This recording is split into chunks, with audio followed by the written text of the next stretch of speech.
Good morning and welcome back to day 2 of the Business of Beauty Global Forum, live from Napa Valley, California. I'm Priya Rao, Executive Editor of the Business of Beauty, and this morning we're going to go inside the industry, meeting the founders, creators, and executives succeeding against the odds. I want everyone to welcome people on our live stream all around the world. Please introduce yourselves in the chat window and let us know where you're joining from today. Please share your photos, screenshots, and favorite moments using the hashtag BOFBeauty. As we learned from the State of Fashion Beauty report yesterday, industry growth is cooling. Beauty brands are having to work harder than ever to convince shoppers that little luxuries are necessary and additives to their wallet. The expectations of customers are running high, incredibly high, which you all know. So how can brands find growth opportunities? And what does real value look like? And how should the beauty industry change their roadmap? Our speakers in this morning's session will answer all of these questions and more, revealing their challenges and their playbooks. Our first speaker has a case study we can all learn from.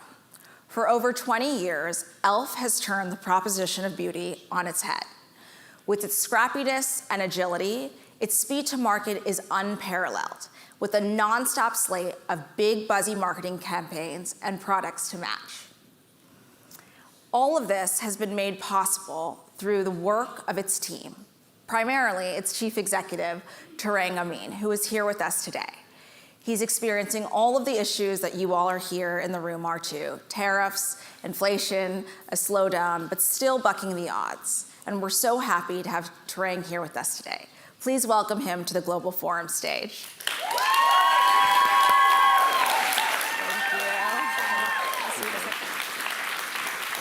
Good morning.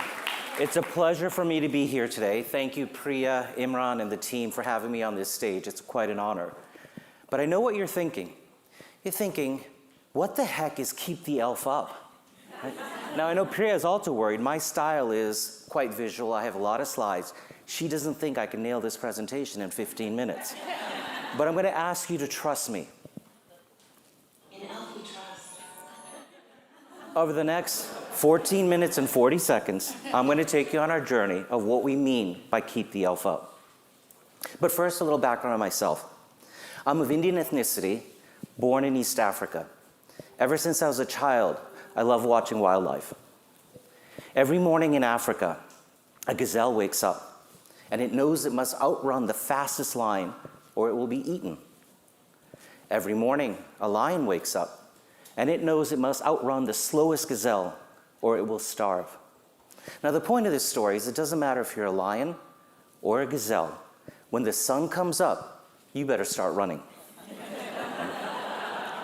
Now, my family immigrated to the US when I was a child.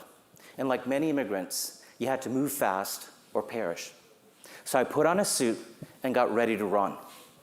This is proof of my immigrant roots. It's me in the 2nd grade, the only kid in a suit and tie. They didn't even know what to do with me. They just put me off to the side. Right? Now, I'm happy to report by the 3rd grade, I was better integrated in. Right? Still the only kid in a suit and tie, ready to run. Right? Now, the way we rose, like many immigrants, is as entrepreneurs. So when I was 14 years old, we sold our house, took every penny we had, and we bought our first motel on Route 1 in Alexandria, Virginia. Our business model is we'd find these distressed properties, we'd fix them up, and we're good operators. This is a signpost of that very first property. But there was a sense of urgency. You see, it was 1979. Every penny we had was leveraged in this property, and interest rates were more than 18%. So at the age of 14, I developed an intuitive sense of cash flow. Every dollar coming in, every dollar going out.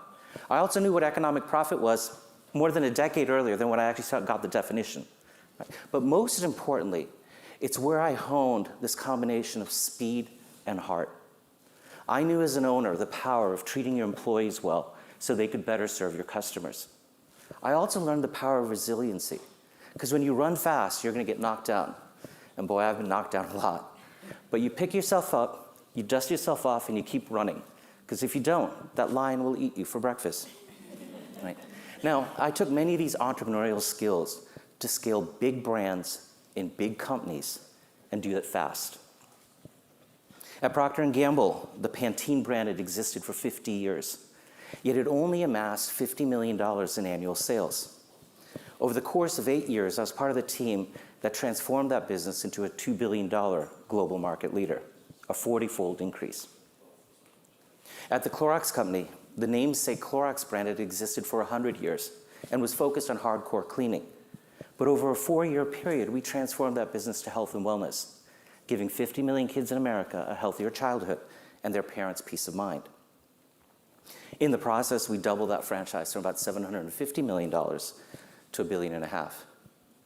At Shift Nutrition, my first public company CEO role, we grew enterprise value from $180 million to $1.5 billion in less than 2 years. As I said, I like to move fast. Right? Now that background perfectly suited me to come to e.l.f. because e.l.f. was a bold disruptor. e.l.f. got its start selling premium cosmetics for $1 over the internet in 2004. Everyone thought the founders were crazy. This is pre-iPhone. You can sell cosmetics over the internet. You certainly couldn't make money at $1. But that spirit of disruption is very much part of our DNA today. 21 years later, we're still doing things very differently. We're the only public beauty company headquartered in Oakland, California. By the way, that's our glamorous headquarter building right there. It's an old cigar factory. Our vision is to create a different kind of beauty company. For that matter, a different kind of company, period. We do that by building brands that disrupt norms, shape culture, and connect communities through positivity, accessibility, and inclusivity. This is the kind of energy we bring every day.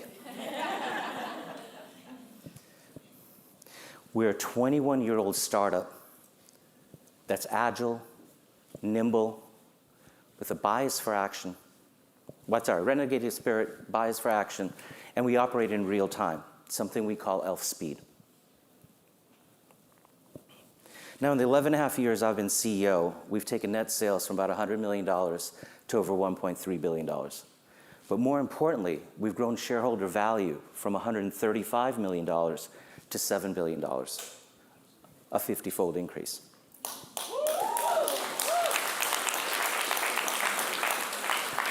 I appreciate the clapping, but it's going to get in the way of my timing, so we'll keep it going.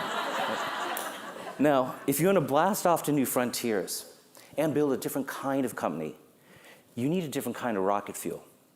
And I'm going to give you that recipe right now. It's a combination of our passionate team of owners, high-performance team culture, democratizing access, and disruptive engagement model. The most durable advantage we have is our passionate team of owners. See, I learned the power back from my motel days of ownership. It's one of the reasons why we grant equity to every single employee every year, everywhere around the world.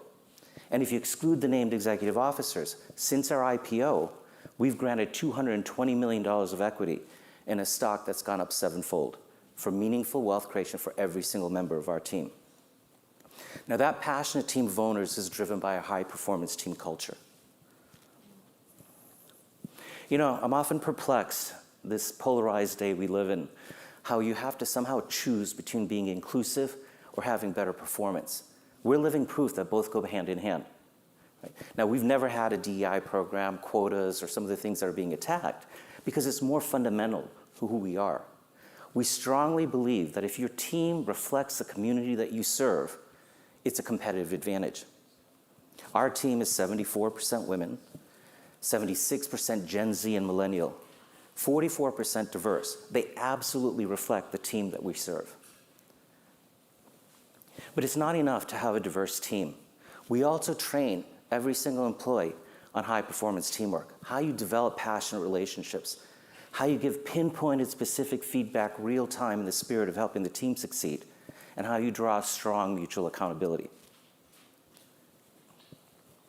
And that results in incredible employee engagement. We've also been on every best workplace list there is. But don't take my word for it. These are the words our employees use to describe e.l.f. We create the cultural conditions necessary for innovation to thrive. We seek out each person's unique superpowers because in a diverse team, If each person is leveraging their strengths, the entire team is stronger. Now that high-performance team is absolutely passionate about democratizing access. We democratize access on multiple dimensions. In beauty, our mission is to make the best of beauty accessible to every eye, lip, and face. After all, 2/3 of consumers around the world live paycheck to paycheck. We don't think you should have to choose between a high-quality cosmetic and a carton of eggs. Right? If you bought one of our Halo Glow liquid filters, you'd save $35 relative to Prestige. If you added a Power Grip primer, you'd save another $28. Throw in one of our lip oils, you save another $32. And our bronzing drops would save you another $26. I need glasses. By the way, I can't read my screens in there, but I know you save a lot of money, right? Now, happiness is having these 4 incredible e.l.f. products in your makeup bag. But true joy is taking the $121 you just saved and putting it back in your wallet. Because after all, $121 goes a long way for most consumers. And with e.l.f., there's zero compromise. In fact, our community often tells us they prefer the e.l.f. product relative to the Prestige inspiration. And we're highly transparent with our community.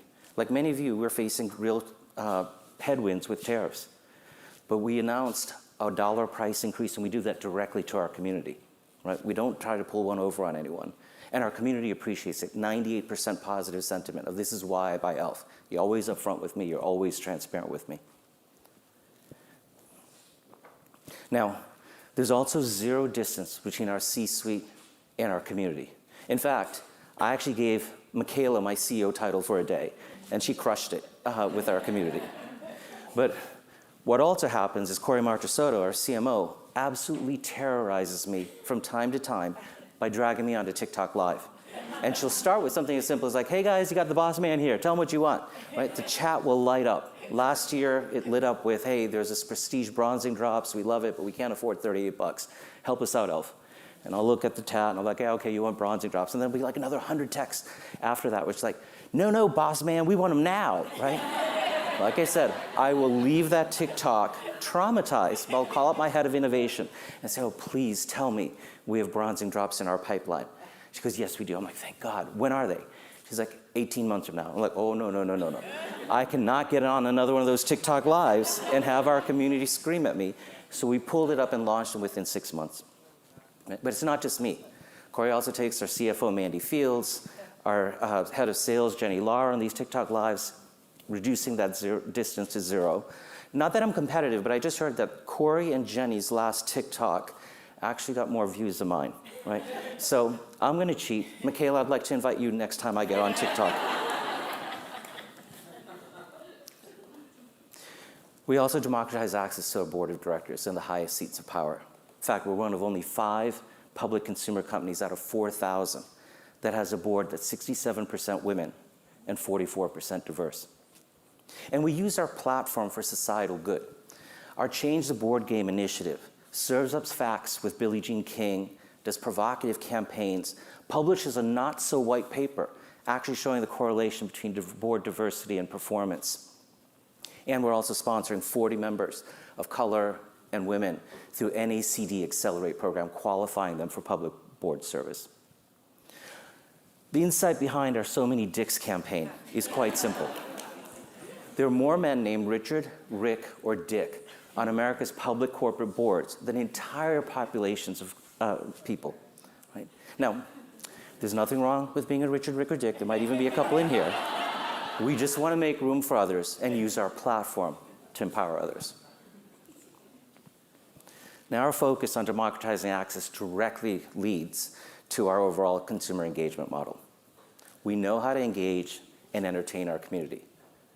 Whether it's music, long-form video, sports, anything else, we basically know how to engage our community, right? And the speed of execution equals the speed of learning. These are just a few of the campaigns we did this year. In every one, we learn what our community is resonating to, what we're going to double down to. How do we please and entertain them even better?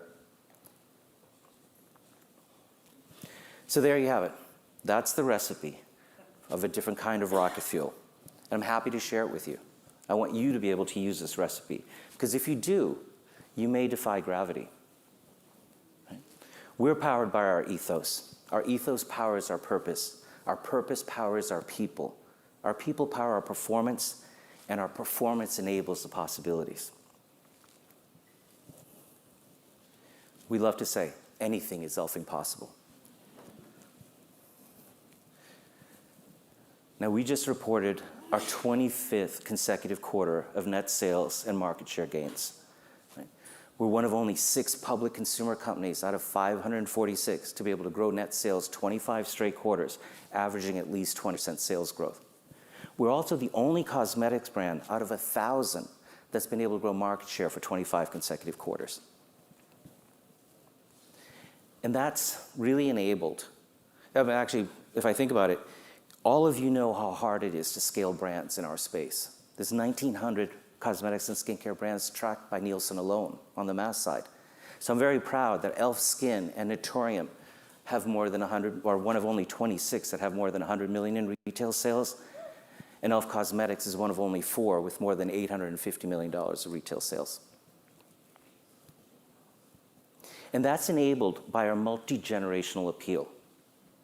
e.l.f. is by far the most favorite brand amongst teens, 3.5 times the next highest brand. But it's not just a Gen Z favorite. We're also the most purchased brand by Gen Alpha and millennials. We're now the #1 unit share brand in the US by a wide margin. This is across mass and prestige. In fact, e.l.f. is in 1 of every 3 US households, up 400 basis points last year. There are more e.l.f. products than any other brand in the beauty space in people's hands. We're also the #2 dollar share brand with clear line of sight of outright market leadership. Now, I told you I've been CEO 11.5 years. Every time I get a new candidate, I tell them, oh my God, you're joining us at the exact right moment because we're just getting started. Right? And I fundamentally believe that. We know, or we believe, in the next few years, in the next coming years, we can more than double our penetration of color cosmetics, skincare, and international. So there you have it. I gave you what we mean by keep the e.l.f. up, and I want you to have it. I want you to replicate it. I want everyone in this room to be successful, to have strong growth, to realize your ambitions and aspirations. But of course, what's on your mind is what the e.l.f. is next. Right? Well, I'm very proud of our growing portfolio of brands that are complementary yet distinct. Every one of our brands grew last year. We love supporting the visions of our founders. I'm so happy that Susan Yara is here. We love supporting her vision on Naturium. And each of our founders, would be Alicia Keys, we founders of Well People, we'd like to keep and make sure that we're actually supporting our founders' vision and to be able to enable that. Of course, I couldn't be more excited to welcome Haley and Rode, the Rode team, to the e.l.f. Beauty family.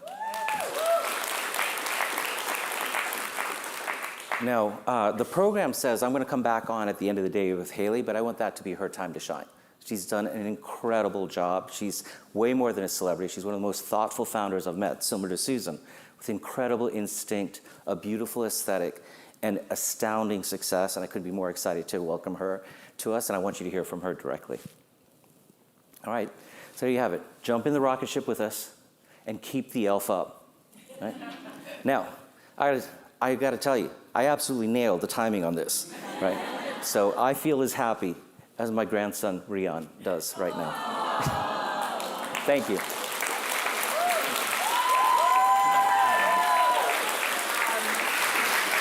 Now, Tarang is 1 minute and 46 seconds over, but I do have to keep him up here for a few more minutes. I blame the applause, I really do. I know, it's y'all's fault.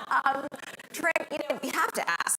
We talked about this a lot yesterday about beauty slowdown, about kind of the restraint of customers' wallets. And while e.l.f. has had 25 consecutive quarters of growth, it was a little bit slower this last quarter. Can you talk about what you're thinking about, how you're combating that as you go into the next quarter and the next year? Sure. So I'd say, look, we're all facing the headwinds that we're seeing in terms of consumer sentiment, fears on inflation, tariffs, and the volatility that we have there. I go all the way back to our approach is always to pivot when others are doing things. I go back to the pandemic, right? In the pandemic, we saw a lot of our peers start to lay off people, cut their marketing budgets, stop their product innovation. We did the exact opposite. We made a commitment to our team. We're going to get through this together. We doubled down on our marketing and doubled down on our innovation, and that's enabled the 25 consecutive quarters. So you're going to continue to see us disrupt. I think this would be a terrible time to basically say we're going to retreat because I'm fundamentally optimistic of our space. Beauty is just one of the best categories there is. The absolute need for people to express themselves, the love of innovation, of new ideas. And so that's where you're going to continue to see us. You're going to continue to see us follow this recipe of continue to disrupt, continue to engage, and entertain our community. And I know we teased Rhode a little bit and that Haley will be with us later today. And we've spoken at length about this, but what do you think her addition to the e.l.f. portfolio is going to mean? You know, I can't even imagine what the excitement in the room is there. And what you think that she's going to be adding besides the Gen Z love, besides the color, cosmetic growth, like what is it? You know, we're always attracted by like-minded disruptors. You see it in a lot of our brand collaborations, you see it in our brand portfolio, and we love nothing better than to support a founder's vision. And so she's an absolute disruptor. I mean, taking a business from 0 to 212 million in less than 3 years, direct to consumer only with only 10 products, we haven't seen that. And they're just getting started. Right? They're going to have a big launch with Sephora this fall in all US doors and Canadian doors, followed by the UK. So we see massive potential for the brand. And our approach is different than a lot of our peers. We don't like to over-integrate a brand. We're going to take that entire team. Haley, her co-founders, Nick Vlahos, the entire team. And our approach is, how can we help you? How can we help enhance your vision, make sure that you're realizing your vision? And so we have very high hopes, and I'm glad you have her on the stage later today. Thank you so much, Tarang. Thanks, everyone. Thank you. Thank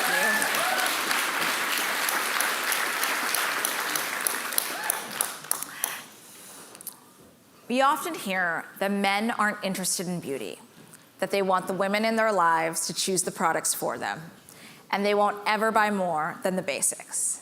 And yet, countless challenger brands seek to upend that notion and the belief that men can and will shop for beauty ferociously.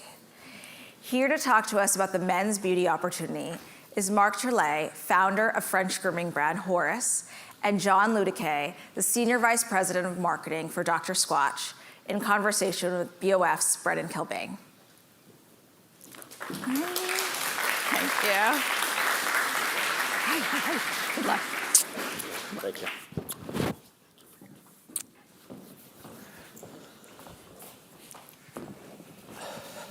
Gentlemen, thank you for being here.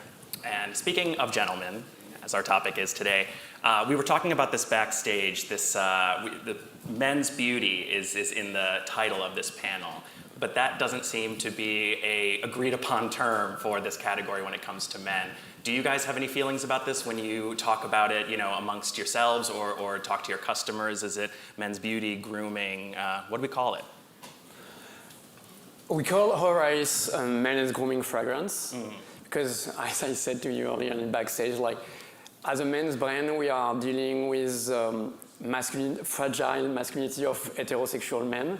So the whole point is always to find the right balance between showing them a drag queen and showing them an MMA fighter, but which is something we do at our house. We can do both.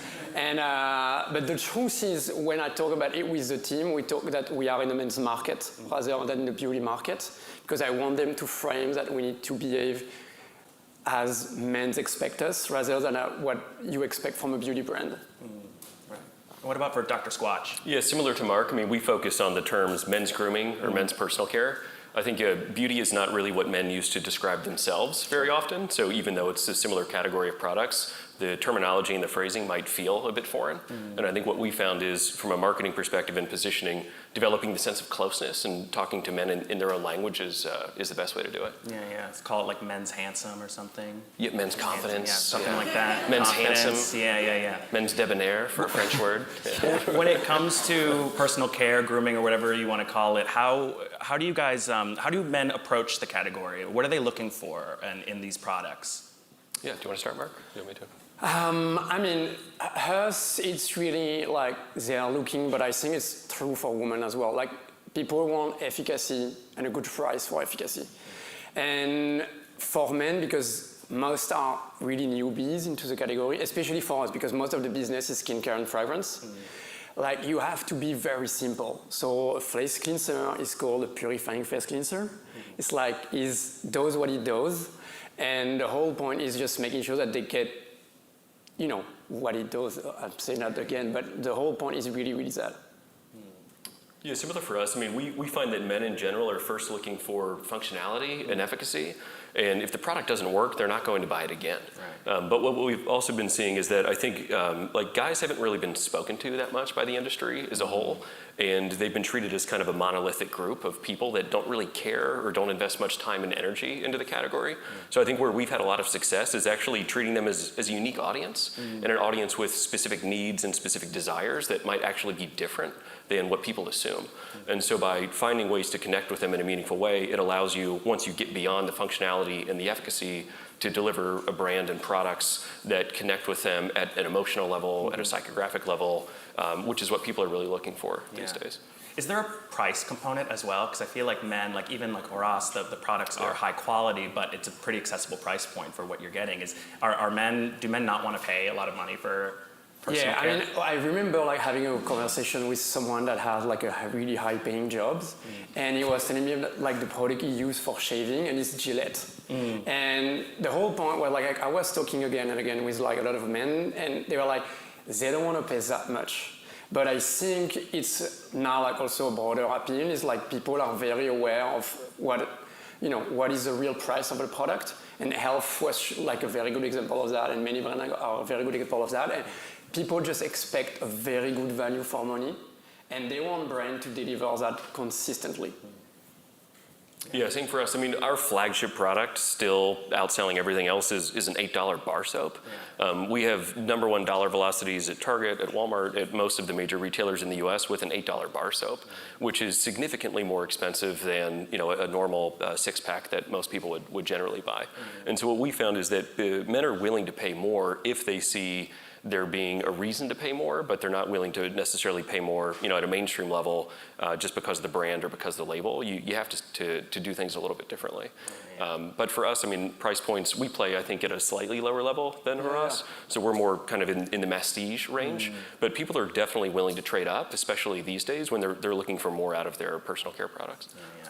And when it comes to shopping, I want to talk about how men shop for beauty products. Priya mentioned this, and I also heard a rumor once from somebody in beauty who said that most of the products that are marketed to men are purchased by women or purchased by significant others. I love that you guys are up here because it feels like you're speaking to very different segments of the same kind of men's monolith, but I'm curious, has that been true for you in how men shop? John, do you want to start? Yeah, for us it depends mostly on the channel. Okay. And I think when you look at, we have a very strong e-commerce business. We were initially a D2C company and built that for years. I think we're still the #1, men's kind of D2C beauty, grooming, personal care brand. Most of the consumption from our D2C channel is guys buying for themselves. But at retail, we launched end of 2021 initially. It completely flipped. Yeah. So most of the buying actually comes from women who are buying for partners, for kids, for the household. And so the approach had to change quite a bit because you're speaking to slightly different audiences, and the motivations behind that might change. I think what we found is similar to how kids might nag their parents for a box of cereal with a cartoon on it. We also are able to kind of lever the male nag factor. So even though maybe someone else is buying for me, I can convince them to buy what I want them to buy. Has been a really effective approach. The male nag factor. Yeah. Interesting. So I use that a lot myself. Yeah. On our end, it's very, very different. I mean, 85% of clients are male directly. They buy for them, and the whole point for us is how we can make men buy skincare, beard care, fragrance for themselves, because at the end of the day, they are the end user. And we are doing something that everyone wishes they want to, is finally cracking men's skincare. And we've been doing that in France. I mean, we're the #1 men's skincare market brand, and it's because we find ways to make sure that they want to buy it for themselves, which goes back to making sure that it's efficient, they get what they do, and we do a lot of tutorials and how to, but the whole point is just like, you have money, you had the right to use your money before women had. So, go to your store and get your own product. It's not your wife or significant other to do that for you. And you know what you want. And that's the whole thing. It's like we are focused on solving problems. And the truth is like you are the one who knows what you need. And the whole point is that. And it's true with whether it's on e-commerce, in our stores, in pharmacies, everywhere. It's just men buying for them. Yeah, nice. And Mark, I want to ask you a little bit more about that because Horace is direct-to-consumer but also has retail spaces, correct? Has that changed how your message penetrates with men? No, it's really, really, really the same. The whole point is like we're a brand where you can get anything you want to look good and smell good. So this is why we have like deodorant. We also have like shower gel that you have in your gift bag, and it smells good. And we have fragrance, we have skincare, and the more we grow, it's always the same pattern of men feel that it's finally okay to take care of themselves and use products they never thought they could use because they just don't know it existed. Right. Because, going back to what you say, it's like the industry is so focused on thinking men want harsh products, that they don't want to use skincare, that they will never use a concealer or whatever. The truth is they are way more open to use product than what we usually think. They just don't know about it. Yeah. Have you thought about any bigger retailers that could amplify that message? We are at Monoprix in France. We are in pharmacies. We are in talks with others. And the whole point is like we have stores. We have like 17 stores in France, soon 19. We have one store in London.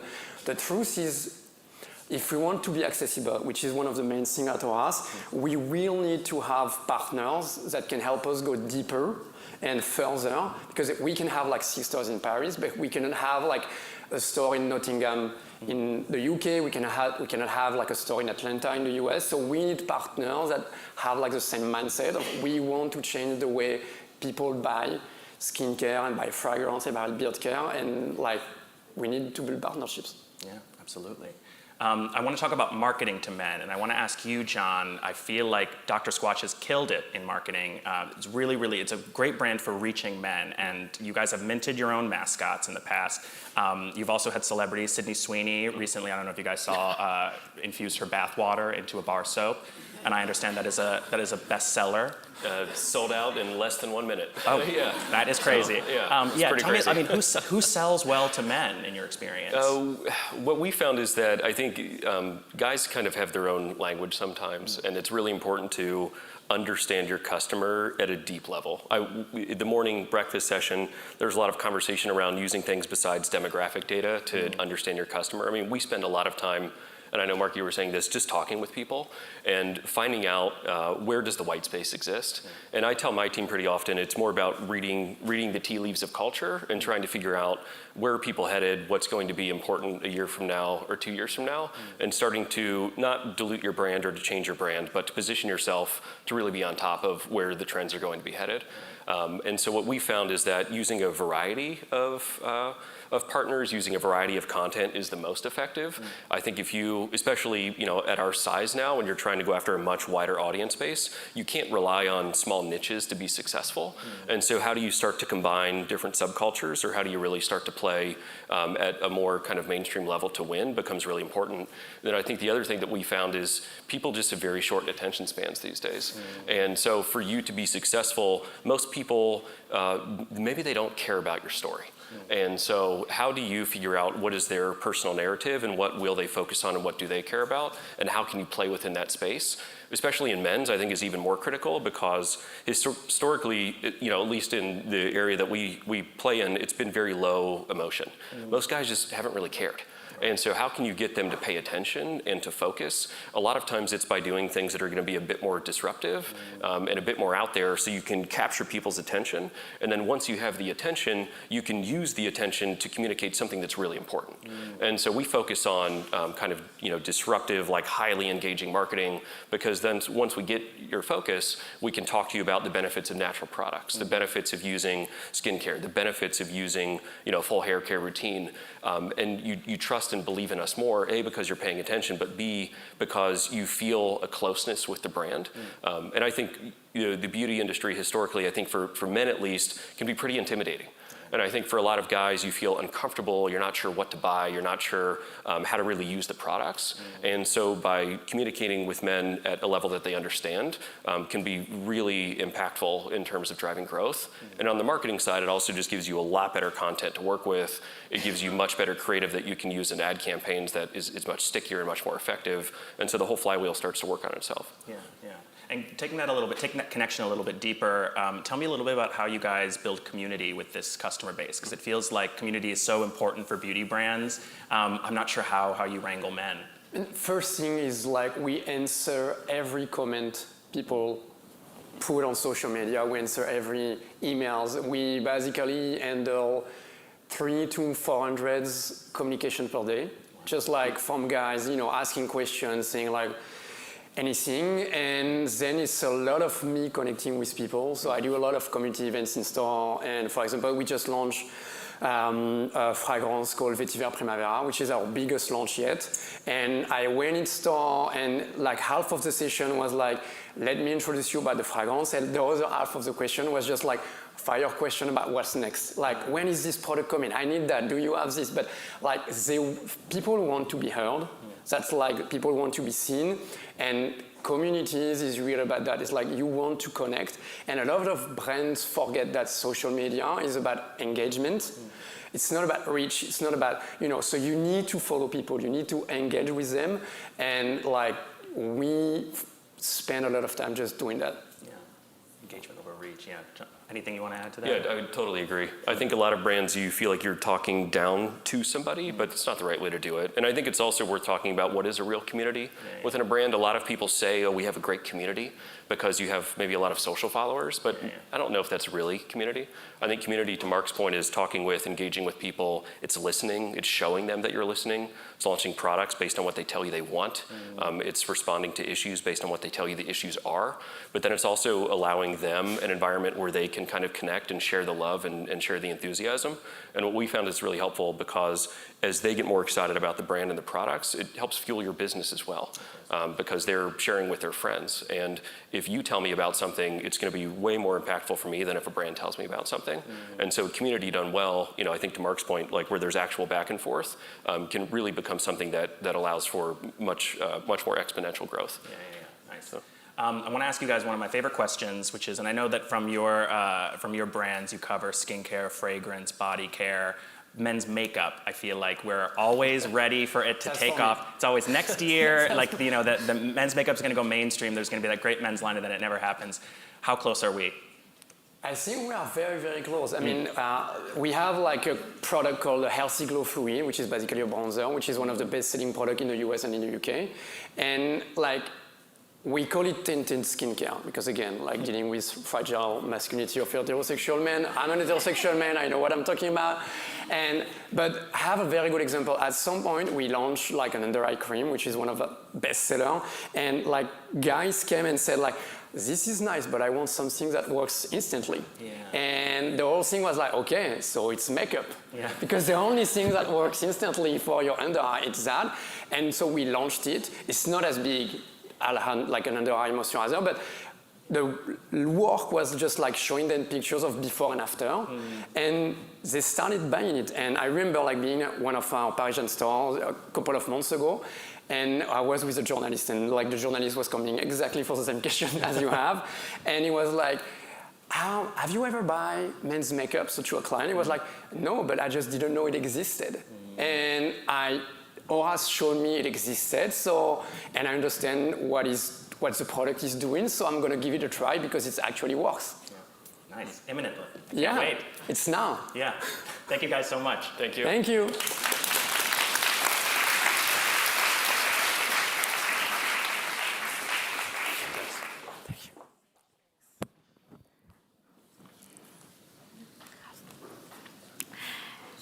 Now let's talk about the importance of staying power.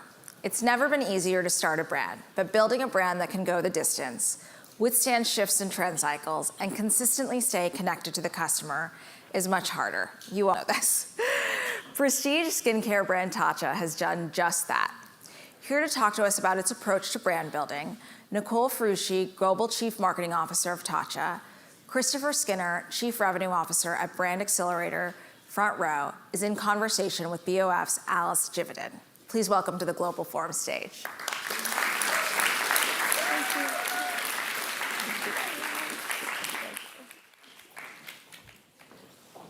Hi, everyone. Hi, good morning. Thank you both so much, Christopher and Nicole, for being here with us. We're excited. Tatcha is now a 15-year-old brand. It has major global distribution partners. It has hero products under its belt as well. And of course, a very impressive acquisition by Unilever Prestige back in 2019. But over the past year, the two of you have worked together to evolve the Tatcha brand. And it's that inflection point for the business that I would really like to start with. So Nicole, let's come to you first. What were the market shifts that signaled to you that this was the time to take stock of Tatcha, look at how you were doing business, and think about this idea of strategic reinvention? Yeah, first, thank you so much, Alice, for having us here. It's an honor to be here, as well as working with Chris at Front Row. But really, I joined Tatcha about a year ago, and when I joined, with the CEO, of course, and the rest of the executive team, we really evaluated both the greater macro market, what was happening in beauty from the deceleration of skincare. We knew that we needed to sharpen our edge. Then, of course, dupe culture, which isn't going anywhere, and that's okay. We just needed to ensure that we were protecting our product as well as elevating our total brand experience. And then for us, it was personal because we had so much growth that we were looking forward to in the years ahead. So it was about a time of scale. We were moving from an exclusive relationship with Sephora into multi-retail channels. We were broadening our distribution and continuing to look at our global footprint. So what that meant was more teams, more functions, more markets, all touching the brand. Yeah. And with more people touching the brand, we really needed to get down to the roots and ensure that we had cohesion and consistency across all global touch points. Christopher, you and I talk a lot, and I'm curious, I'm always curious about your vantage point, your view over the industry. So why did this moment, this strategic reinvention, make sense for Tatcha from perhaps a commercial perspective? Why now? What was there to gain? So Alice knows me really well, and she called me and she actually told me this question, and I said, I don't like that word commercial. It just is so terrifying. Because you imagine like data and reports and sales and all of this sort of stuff, and she refused to take the question out, which really made me like reflect. And ultimately this story came out, and ultimately it was a 25-year-old Christopher Skinner working at Space NK Apothecary in the Green Street basement with Nikki Kennard, and this young lady walks in and she puts down her first and only product, these beautiful blotting papers inspired by Japanese gold leaf artisans. Yep. And that was then used and repurposed by Japanese geishas because of the oil and mattifying and blotting properties. And obviously I'm speaking about Vicky, I'm speaking about the origins of Tatcha. And while the brand has evolved quite a lot, obviously, from the blotting paper, 15 years is a long time. And brands are like pencils, right? Yeah. You don't necessarily need to throw the pencil away. Ultimately, decisions and changes in leadership just slowly kind of dull the pencil down. And it takes bravery, if you recall those sort of manual sharpeners in class, to stand up in front of everyone, walk over, put it in, and start to sharpen. And ultimately, that's what we did. Yeah. And what I really believe is that commercial strategy and brand strategy are about perspective. It's about having a unique point of view. And ultimately, that is what we needed to kind of get back to. I want to understand a little bit about what that looks like in practice. It is no small thing, I think, to be trusted with a brand DNA for a project like this. How did you approach reworking the Tatcha blueprint? Where did you start? I mean, I think blueprint is the right question, right? And there's sort of like a how and a what. We have a lot of founders and executives and entrepreneurs in the room, myself being one of them, and I can say, and perhaps you feel, I am very anxious. Like, always like things in my head. People are giving me ideas, opinions, this is working, but then at the same time, this is not working. And ultimately, for me personally, to make a decision, the best thing to do is sort of be quiet, to be still, to sort of remove myself from the noise. And that's what we did. Because every brand at its core has a spirit or a DNA or whatever house you come from and belief system. And we had to kind of get to that spirit. And ultimately, what we landed on was this idea of intentional disruption, right? The initial story that I told with Vicky, there's an intentionality to Vicky and to Tatcha. And disruption doesn't necessarily mean loudness. Yeah. It really means focused consistency.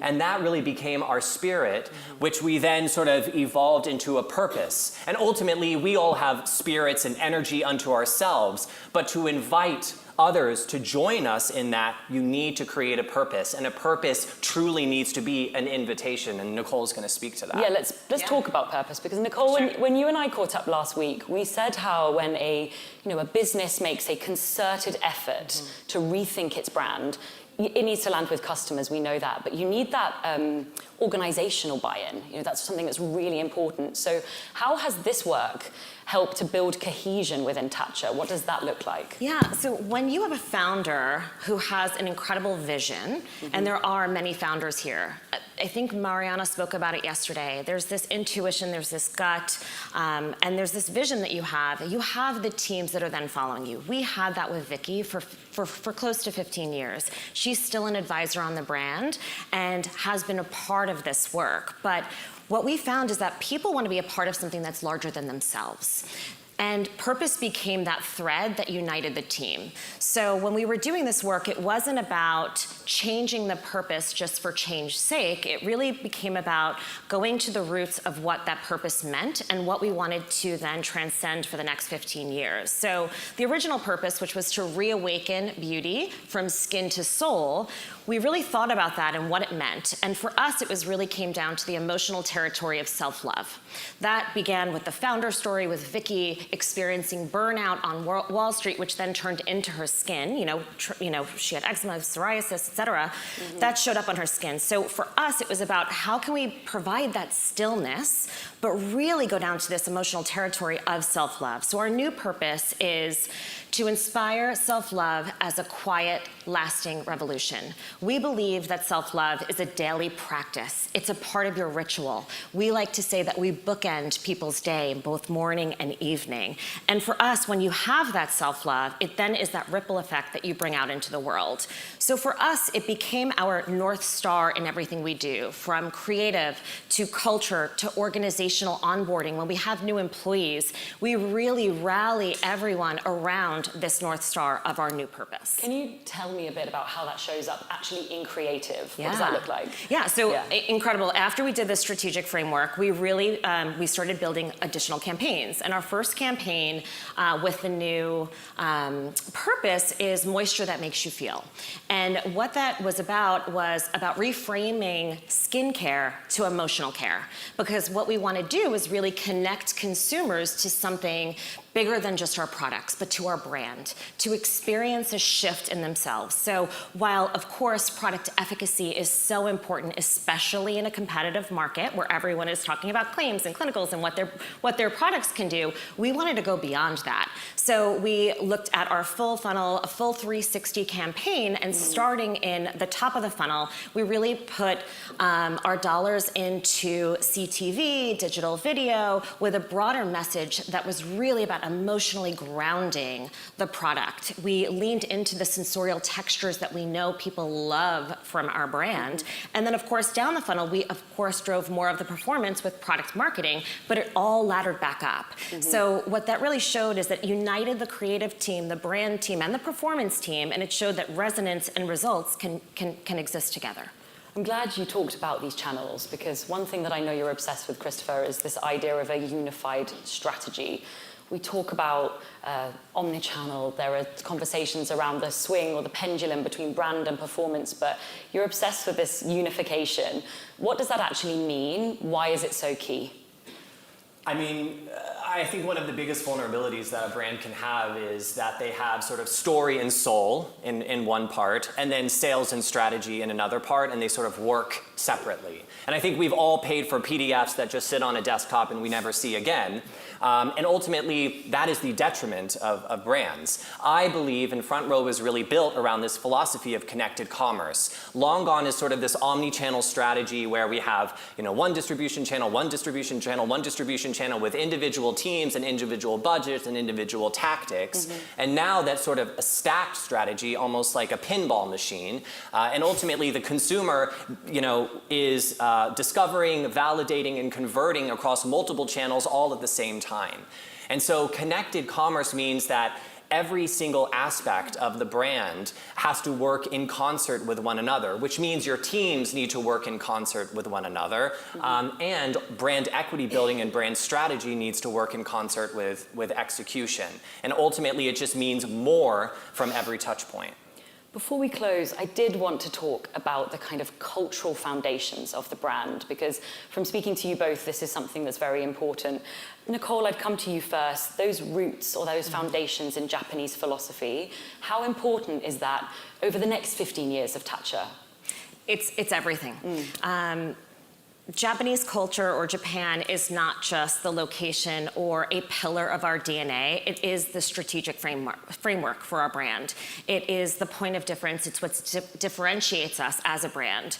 So it's the luxury craftsmanship where we make our products and we craft our products at our Tatcha Institute in Tokyo. It is about the art of Japanese beauty rituals that we bring to the experience with our clients.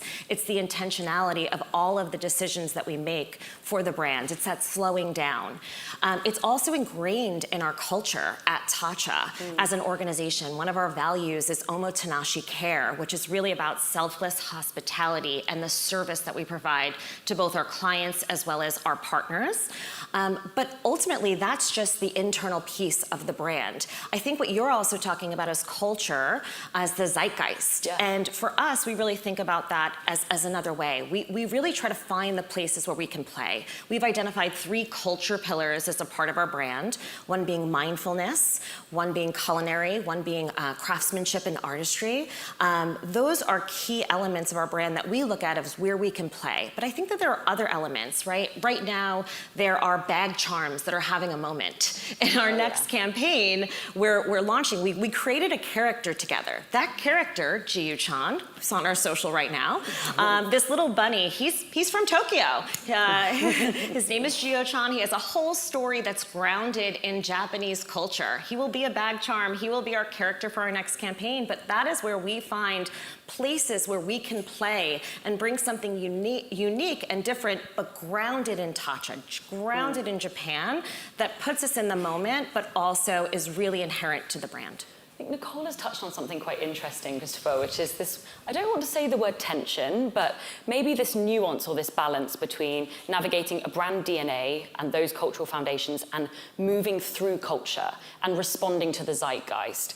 Balancing those things, I think, can be tricky. What advice would you give more broadly to brands in the room that find themselves at a similar juncture to Tatcha? I don't know how many homeowners we have here, but I'm not here to sell a house, I promise. But my partner and I invested in a 1799 farmhouse in Connecticut a few years ago. Total nightmare, don't do it. But what I can tell you for those that sort of embark on historic homes is you love the history. You love the story. You love what it stands for. And you can feel the history in the space. I think the same is said for a heritage brand, right? And you buy a historic home or you work with a heritage brand because you're not afraid of respecting that history. But you also understand that for it to have value today, it needs to have commodities or it needs to connect to the consumer's need for today. And that ultimately is a 1 + 1 = 3. If you can sort of understand and get to the spirit and DNA of that brand and its history, respect and understand what the consumer is looking for today, that ultimately adds value. And so I would say for everyone in the room, you know, we can tend to look outward quite a lot, right? We're all answering to a million people, and we're all getting advice from a million different directions. I would urge you to get quiet, and what better place to do it than Stanley Ranch? I would urge you to get quiet and really understand the soul and understand why you do what you do, and then be brave in your execution. We don't need playbooks. We need brands that have imagination, that have innovation, and that are really here to do it differently while respecting the needs of today's consumer. I love a house renovation analogy, and I think that's a perfect note to end on. Thank you both, Christopher and Nicole, so much. Thank you, everybody. Appreciate it. Thank you.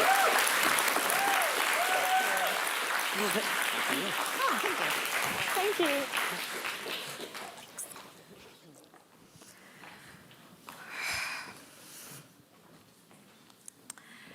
Today, a mere mention from the right influencer can otherwise turn a sleepy brand or a sleepy product into a viral sensation.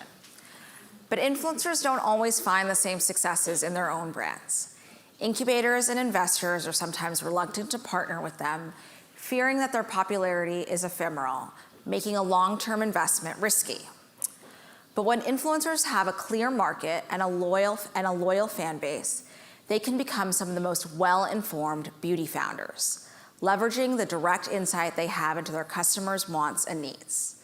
To share their strategies in brand building, please join me in welcoming two of the biggest influencers at different stages of their brand journeys. Susan Yara, founder of skincare brand Naturium, and Michaela Noguera, who recently launched Point of View Beauty.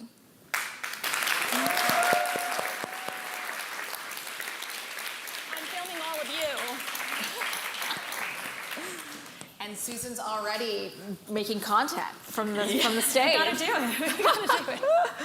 it. We're so happy to have you both here and so excited. I know so many people in the audience are excited to hear from you. But, you know, I'd love to start at the beginning. The word influencer has not been long for this world. You know, people didn't even know this could be a career. For both of you, when did you think that you could start making content that could actually become something more? Oh, I can go. Michaela gave me the look like it's your turn. You're the OG. You know, I started off in a similar place as you, Priya. I was a journalist. I started off in hard news in New York City. Then I went into business news for Forbes magazine when it was truly an authority. And we went into the digital era, which sounds really funny. And I know that it really ages me. But when we got into the digital era, it was a little bit embarrassing. We were testing things out, testing out video. And so I started off in digital content creation almost 2 decades ago. I was like 23 years old, 24 years old when I started that.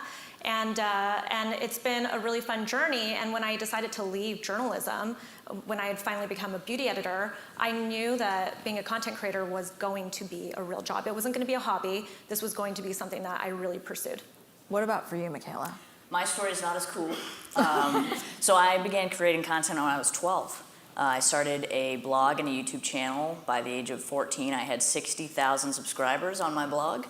And when I entered high school, I entered a business competition where I pitched essentially being an influencer to a panel of judges. And I got a lot of strange looks for sure. But I ended up winning the competition. And then I pitched it nationally. I was trying to prove that you could do this as a career. And I was only 16 at the time. And then when I entered college, I decided to start doing TikTok, and that's when it really blew up for me. Talk to me about TikTok, because, I mean, it was in the midst of the pandemic. You were this girl from Boston. You were not from New York, not from LA. You had a different aesthetic, but Definitely. You were everywhere. I mean, were you expecting that? Like, what happened? No, I was not expecting that. So I was a senior in college when the pandemic hit. I was working at Ulta Beauty, and I was preparing to graduate and enter the workforce. I was going to work for a major corporation in human resources, but then COVID hit, and everything at once happened to me. I lost my job at Ulta Beauty. My graduate program completely shut down and still has not opened up today. And then I lost my job offer for my full-time position after college, and I felt absolutely lost. And so I decided I have so much free time, I'm gonna make a TikTok. And I made my account. The first video I ever filmed changed my entire life. And I do believe that that was meant to happen to me. Timing is everything. Will you describe that video for the audience, for those who didn't see it? Sure. So the video, at the time, I suffered with severe cystic acne on my face. And I think that is something that drew people into me right away, is I was super transparent about my skin. And the video was essentially me showing a before and after of a dramatic makeup transformation. And I was able to show people how you can use makeup to feel confident and beautiful. And yeah, it totally changed my life. Susan, transparency has been a big key for you as well. You know, I think from the beginning, I know now we talk about gatekeeping as if it's some sort of special word, but Susan was doing this from the beginning. And I think you also had an ability to talk about your family, talk about your background, you know, being mixed race, you know, you weren't afraid to talk about those topics while also talking about beauty. How did you have that permission or confidence to do that? I think it's always in you. Like from the start, you're that kind of a person that's an open book and you want to share these kinds of things. I love relating to people. For instance, you know, this morning with the Glam Squad, a woman named Rachel walked up to me. She's like, I learned all of, like, I watched all your baby videos and connected with you, and then I started buying Naturium. And I just feel like it's really great to be able to connect with your community. And I think what we've seen over time, because when I started off, influencer wasn't even a term, right? Like there wasn't this abundance of sponsorships. So we were just trying to figure things out. And when you start to realize that you've got this community, you can start building these, you know, like these like inside jokes. For instance, I'm going through a divorce right now, so I've shared this online, and so I've started, you know, being a little bit more carefree. I put up some swimsuit videos, and you know, people were outraged because they saw my butt, you know, like at the back of my butt. And so my community kind of rallied around that, and they were like, you know, now it's like a joke. It's like my butt's going to become my entire online personality, and it's all, you know, you'll see these comments and stuff, and you realize that these are the things that we're connecting on. We're evolving together. We became moms together. We're going through divorces together, or hopefully not going through divorces, but learning what you should, you know, try to avoid to not deal with that. We haven't quite talked about beauty yet. You know, I feel like both of you have seen a million products, been shilled products for forever. What gave you the confidence to say, hey, I can do this on my own, and maybe I have a different perspective to add? Susan, you want to start first? Yeah, so I started off with skincare education. I talked about cosmetic treatments from the start, skincare education, and then started to really get an idea of what products and what retailers my audience was shopping at and what they were buying. I tell people this all the time. When you're a content creator, you have access to analytics, and that is one of the most important things that you should be accessing, not just your engagement and looking at, you know, how you can grow your following, but what are people buying? What are they interested in? Whenever people come up to me and they're like, I want to start a brand, I'm an influencer. I'm like, well, what's your audience buying? And half the time, they're like, oh, I don't know. Like their idea is just completely different from what they sell. And so I think that you should always go back to your analytics. Your audience will tell you what they want. And what about you, Michaela? I feel like you just started Point of View, and you started with skincare first, which I think was a total, for people observing, thought that was totally from left field. I think that's interesting because I made Point of View for my community. So to an outside person looking in, they may see me launch skin prep and question it. Because if you look at me, I always have a full beat. I do these crazy eyeshadow looks, full coverage, everything. Why am I launching skin prep? But if you're truly part of my community, you know how often and how important I preach, how important you have to do skin prep with your makeup. And I talk about it in almost every single tutorial I do. And that is why I launched it first, because if I am building a beauty brand, I knew that I could not build something until I began with the root of your routine, which is skin prep. But you're launching makeup, right? Oh, she said first. I caught that word, I clocked it. You heard it here first. Makeup is coming soon. Makeup is absolutely coming. It would be a disservice to me and my community if I didn't do makeup. I would love to talk a little bit about how you guys got here, because of course you have incredible gut, you have that founder passion, but you also aren't doing it alone. You know, obviously, Susan, you're part of the Elf family. You were part of the Center family before this.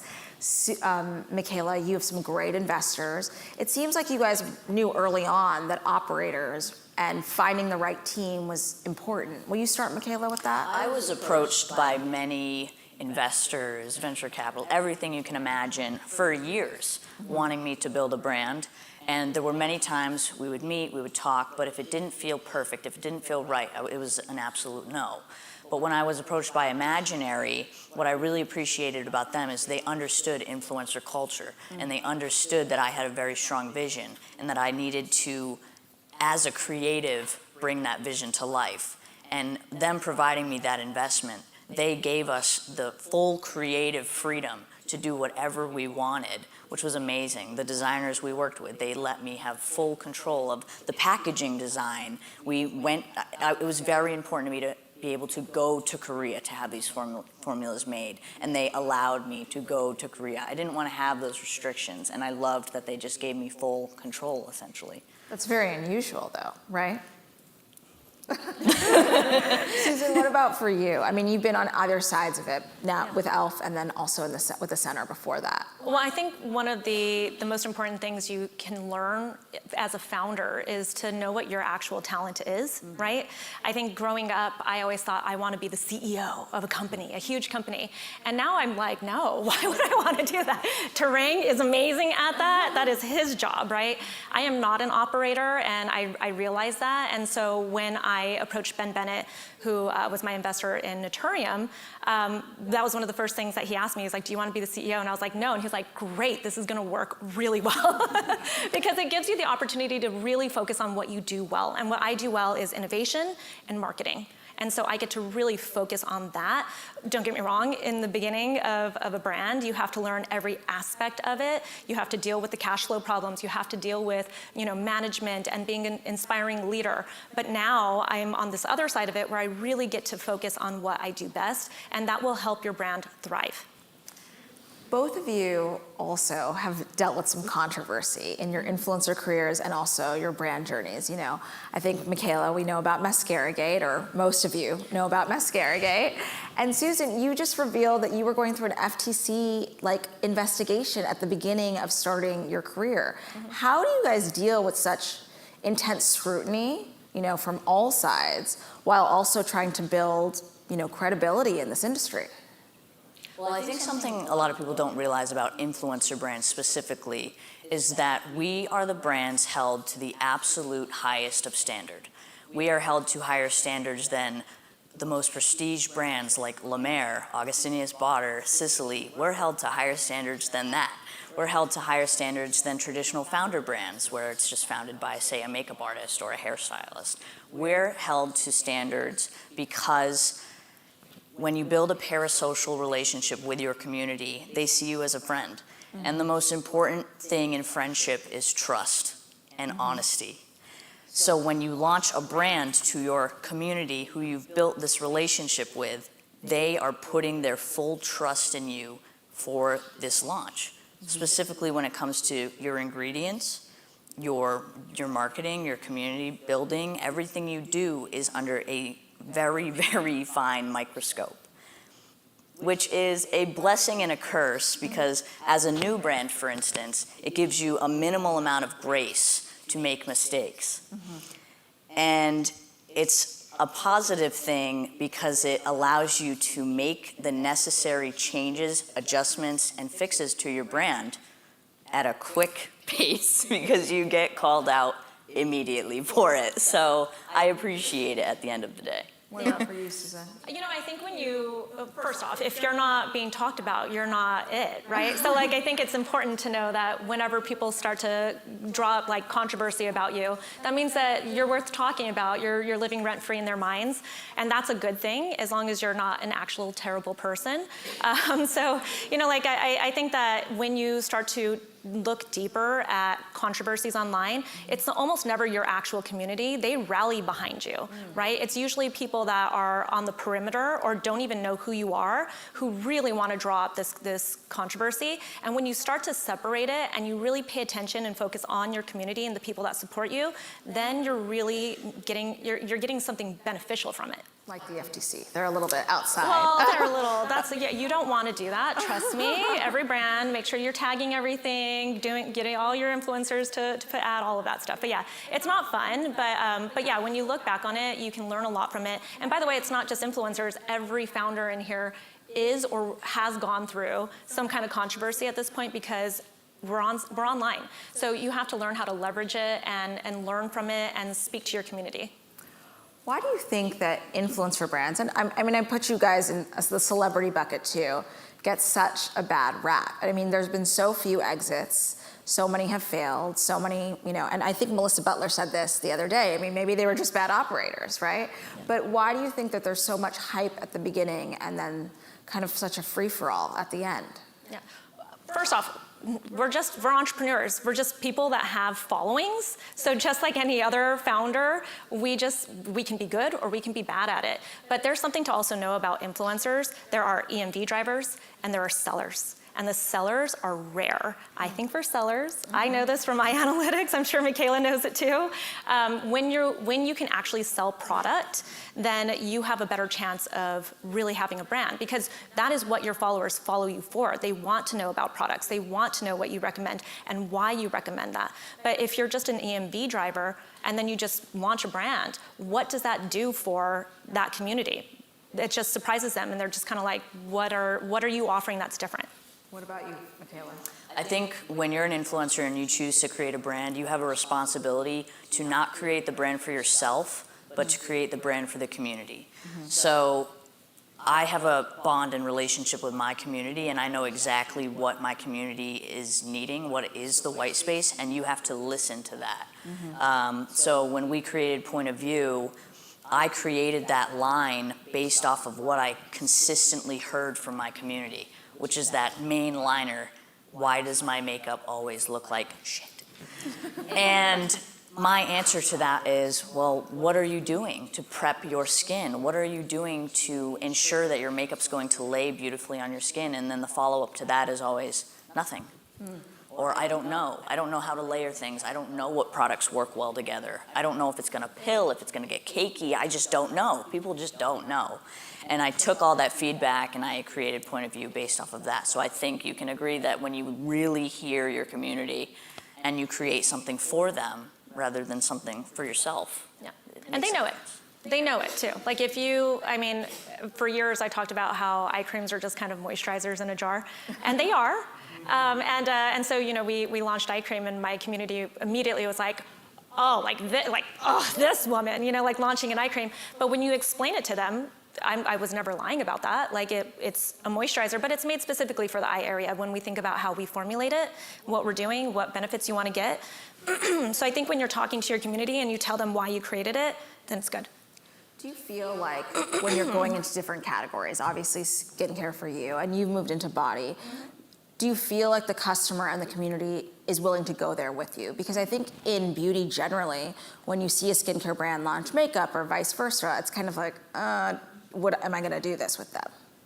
Yeah, body care was one of the best moves we ever did, right? We went back and forth on this. Is this gonna be too soon for us? We're still a baby brand.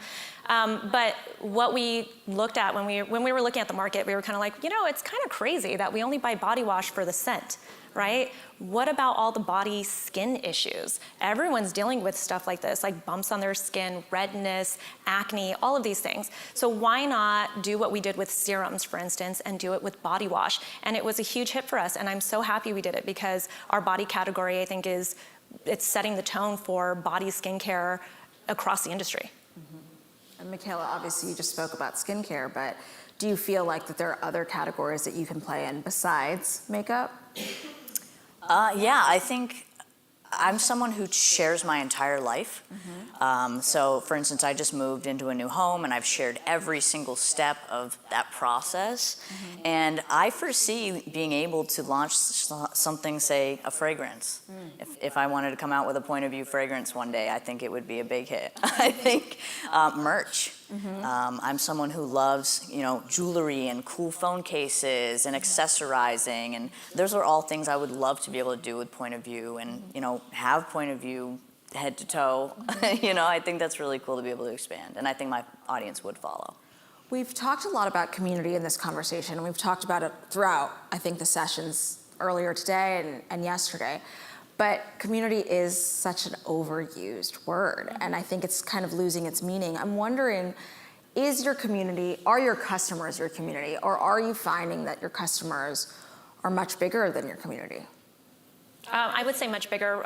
When we started, we were a D2C brand, right? But we have now become a bigger brand than that, right? Our retailers now make up a good portion, if not the majority of our revenue. Sorry, guys, sometimes I don't know what I'm allowed to say since we're publicly traded. Okay. He's saying that's okay. I got the thumbs up. Anyway, so I think that it's really important to not just group everybody into one community, but now we have several different communities, and they all have different shopping habits. They're all different kinds of people with different lifestyles, and they're looking for different things. So we offer an array of products to fit those different needs. Michaela, what about you? I think for me, transparently, I do believe that presently our community is who is buying the products. And I think as a new brand founder, as a new brand, it's our job now to build that scale and grow. And we do that through the UGC and just getting it out there, what Point of View is, and all our future launches and everything like that, and making the brand much bigger than community, but also growing our community along the way. You know what I mean? My last question for you guys is around authenticity. I know we talked about it personally, but a lot of founders out there and a lot of influencers out there are only talking, what a sponsored post is, and when there's a shop my link at the bottom. And I'm wondering, are you still mixing and feel comfortable mixing other brands, other trends in your content? Because I think that's what makes you good marketers and probably better sellers. Yeah, I mean, from day one, when I was speaking with Ben Bennett about joining him and the center team, it was one of the first things that came up. I speak about other brands. I try other brands. It is what my community comes to me for. I think that, they were smart. Ben is very, very intelligent, obviously. And he was like, yep, I think you need to keep doing exactly what you're doing. And then same thing with the ELF team. So smart. They know what it is that you do, and they embrace it. And so I think if you're looking at brand founders wanting to invest, you should embrace what that content creator, that influencer brings to the table. Michaela, do you have anything to add? When I was first approached by the investors, my one requirement to becoming a founder was that I will always be a content creator first.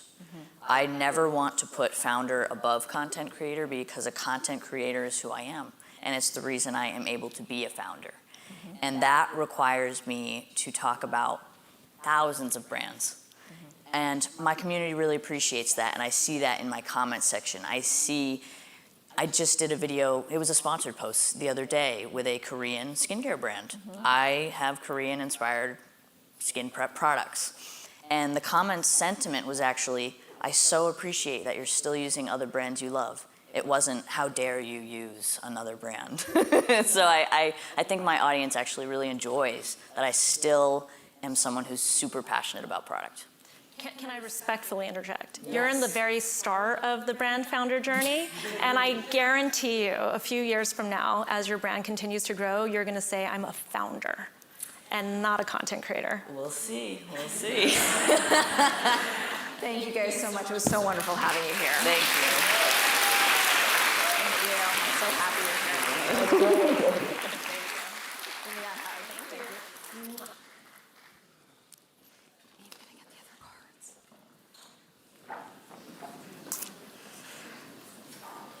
I'm gonna let till people get into their seats a little bit more in the back. The higher a brand rises, the more precipitous a fall may seem.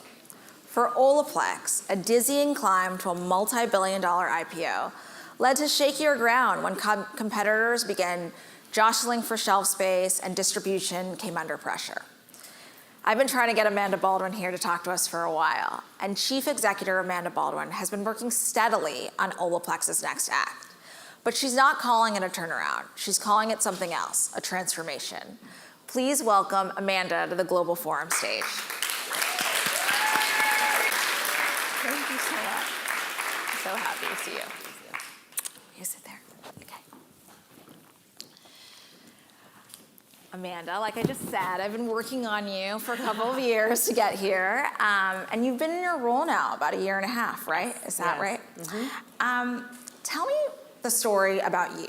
You know, I think many people in the beauty industry, if you didn't know, Amanda started her career at Dior, was working in Clinique. you've always been known as a brand builder and a marketer. And I'm wondering, with Olaplex, we all saw the pandemic rise and then fall. Like, what did you see in the brand, and what did you see from a brand building perspective? Well, it's great to be here. Thank you for having me, and a shout out to those in the audience who have been a part of my journey that we'll talk about. There's a few familiar faces that I'm very happy to see. I do think of myself as a builder, first and foremost, and that I love change. I love a tall order. I love the opportunity to maybe see things that not everybody sees and figure out how to get a business, how to get a team to the places that they could only maybe dream of. And I really saw that in Olaplex, first and foremost, because the product is so incredible. And I'm a big believer in start there, that if you do something that's innovative, that you have a product that truly works better, you can build anything around that. And so that was really important to me. I spent a lot of hours in our lab. It's one of my favorite places to be. When I first started, asking a question, then another question, I'm the farthest thing from a chemist, to really understand, well, what makes this so different? Why is it so impactful? And I think I started to really understand that. The second thing was I think I consider myself also an entrepreneur, and to try what that entrepreneurial journey would be on a much bigger global platform was really exciting. And to kind of think about what happens if you combine really that early stage mentality that's necessary when you have to change a lot with scale, which is different than how my journey started at Supergoop, where it was, I tell everyone we were 10 people sitting around a table. Equally fun, but also that you could change this, you could make this huge impact in 70 countries around the world. What would that feel like? And the last thing was a thesis about beauty, and I've been in this industry for 20 some odd years now, and saw a few things that I thought were really exciting about where's the white space. I love the white space. What's going to come next? And prestige hair, I think, is still very, very early in its journey. And one of the statistics that I love most is that if we think about the broader beauty market, about 47% of skincare, makeup, fragrance is sold in prestige. Right. Hair is closer to 20. Like, if you just think about that, that's a lot of opportunity. And if you have technology that really can shape and change outcomes and benefits to the consumer, maybe you have a real shot at shifting that category. And the other thing is this convergence, and I think McKinsey pointed out a little bit yesterday about health, wellness, longevity, where is that going? And so, again, I felt like our brand is really well positioned to take advantage of what I think are going to be some big changes that are coming our way. When you think about that startup mentality, but also being a public company, how do you kind of navigate balancing those two? I mean, taking chances and risks is a little bit harder to do when you're public, right? I've always believed that building a great business is building a great business, that my job is really to think about the long term and be very nimble on how we're going to get there. And so I've really, I've been very upfront with my board, with the investors, with my own team, that this is not going to be fast. It's not going to be linear. These kinds of journeys are not 1, 2, 3, poof, and here we go. And so I think clarity and transparency about that is really important. And the reason I didn't want to be on this stage before now was because I couldn't talk about necessarily the things that we now have put out there about what's the vision for the business over time. And I think once you have that figured out, it's just about just keep going. The number one piece of advice that I'll give to any founder or builder in the room is relentless, just never give up. And I think if you kind of have that, you know where you're going, you're not going to give up, you will get there. And so that's really been how I'm thinking about this. And I think also a willingness to make the tough choices. We've been resetting our international business, and that's not a short-term fix. That means take a step backwards before you can go forwards. And fortunately, one of the things that Olaplex also has going for it is it's a very profitable, strong, cash-flowing business that we can actually make sometimes the choices that aren't going to be easy in the short run, but will pay dividends over the long run. Around the global strategy, will you expand on that a little bit? Because obviously you're negotiating with new retailers and distribution networks. Yeah, so one of the really interesting things about Olaplex is that it grew very quickly internationally. So about half of our business is international, which is very unusual for a business that's turning 11 this month. And it's been one of the great joys of my job to stamp my passport a lot and to see what it's like in all of these places. And I think hair is this incredibly, I fall in love with the category. People ask me, have there been any surprises? And I said, nope, I knew what I was getting into, but I had never knew how much I would love the hair category because it is so powerful in its global impact and how it kind of influences how people think about it. So really figuring out what is the opportunity for us internationally has been really important. We've definitely been more focused on our home market and getting everything set there and getting the marketing engine going here. But once we kind of really start to see some movement, I think we'll be able to replicate that well. Talk to us about the brand building piece of it, because I think for those of you who have been paying attention, which I'm sure many of you have, there's been a lot of changes to Olaplex in terms of the way you look and feel, and even new products for different kinds of hair types. Like, what came first for you?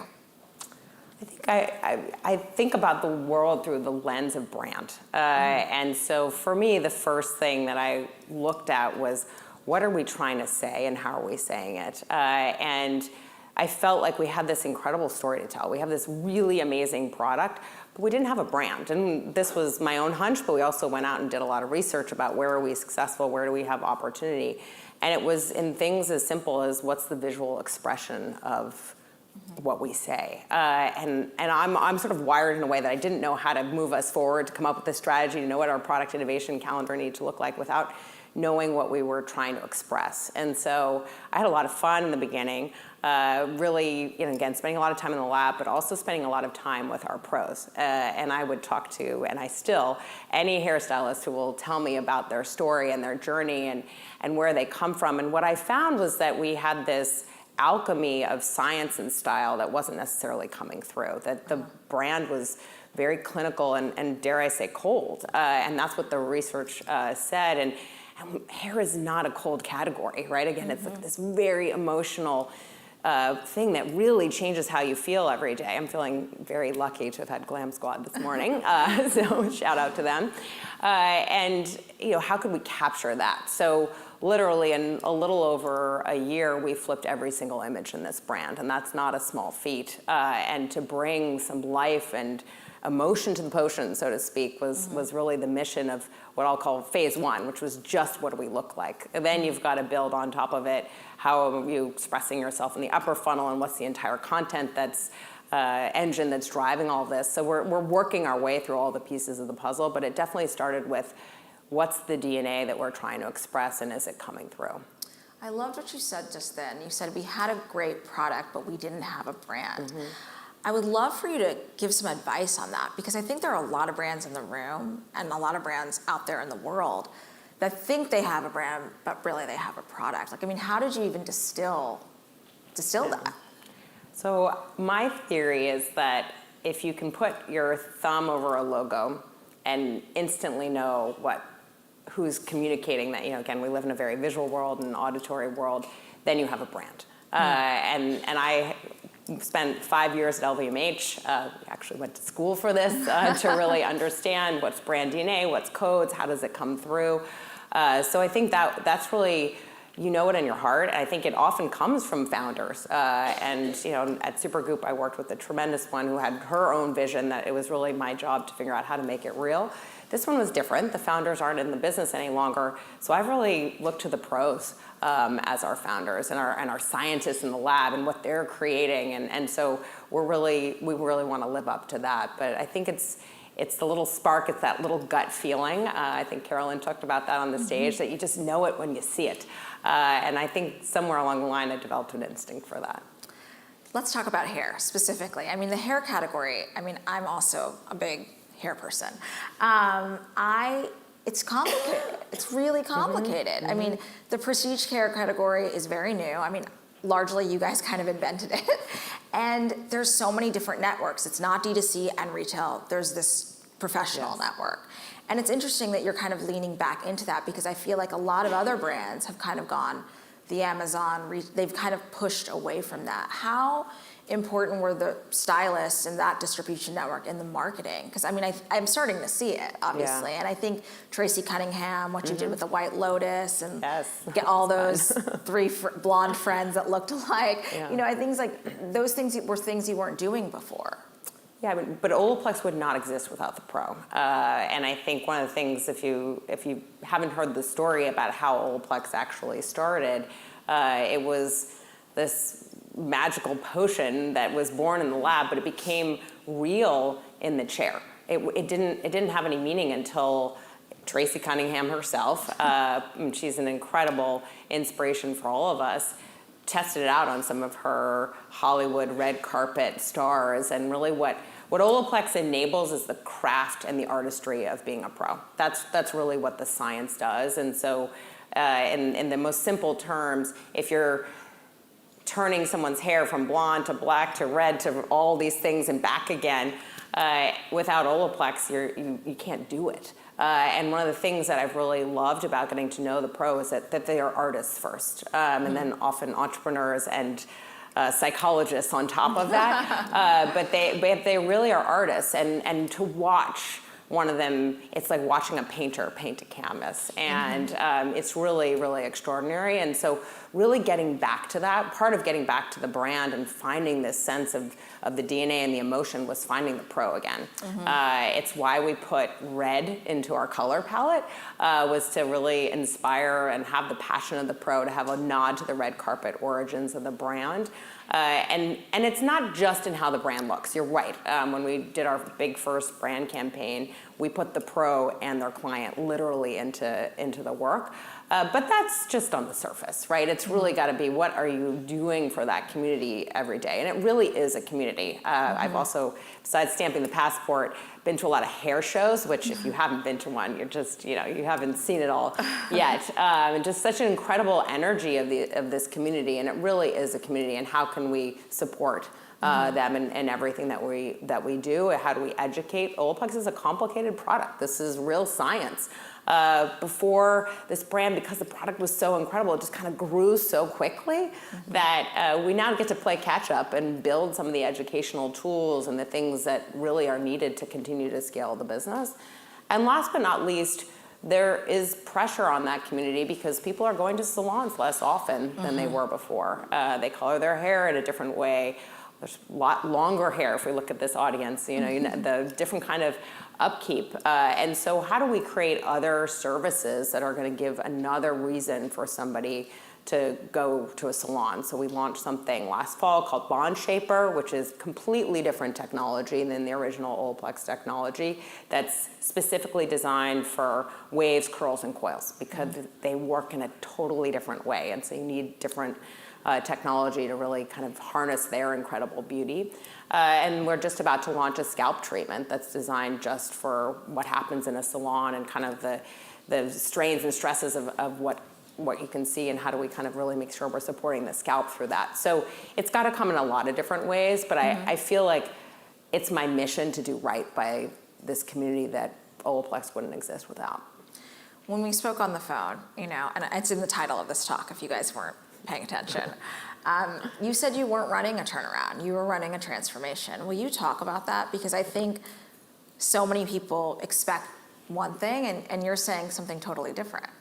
Yeah, I think it is a choice of a word that I think is turnaround. Somehow I just have this image of you're driving a car and then you're just going to turn around and go back the other direction. And I'm not really interested in going back in the other direction.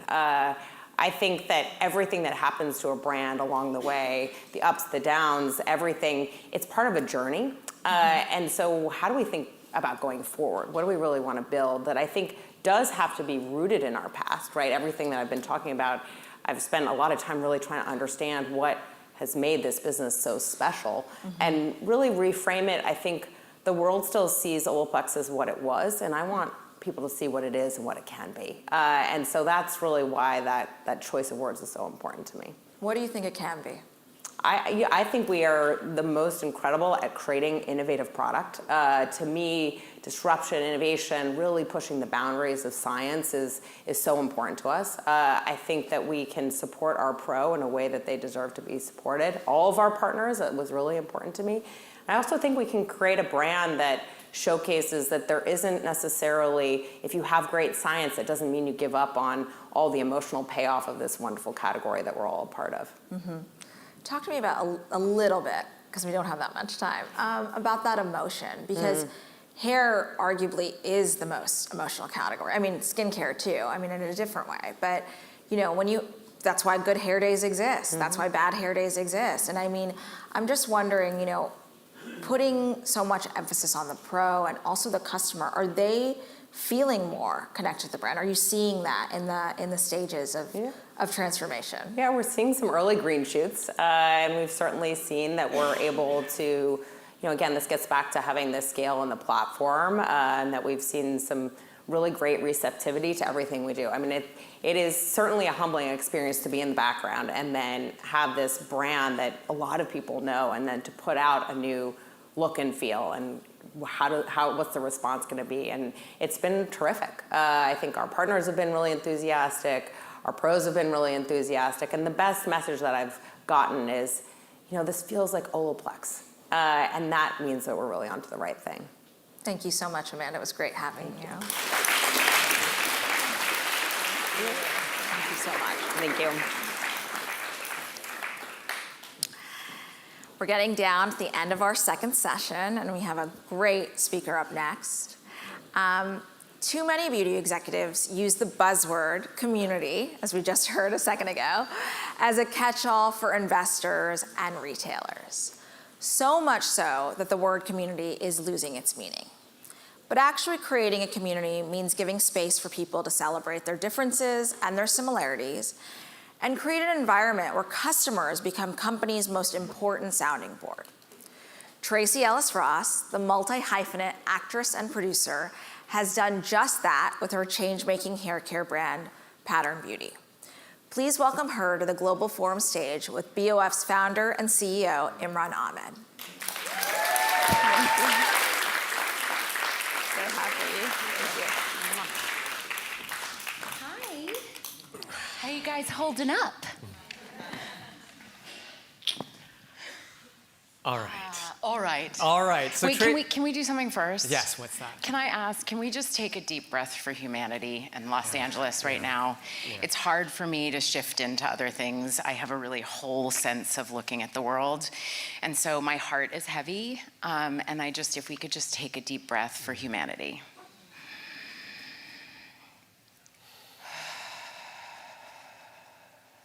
I'm so sorry that all of this is happening.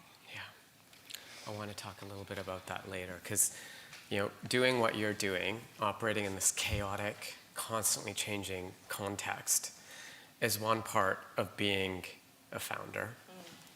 The other part is the origin story, and that's where I want to begin. Yeah. I've done a lot of reading, and you and I have chatted about Pattern before, but I think it's really important to go back to the early formative experiences of having your hair done growing up. Can you tell us some of those stories? Because I found them so powerful and moving as a way for where this brand was first germinated. Yeah, I feel like I could chronicle my journey of hair with my journey of self-acceptance.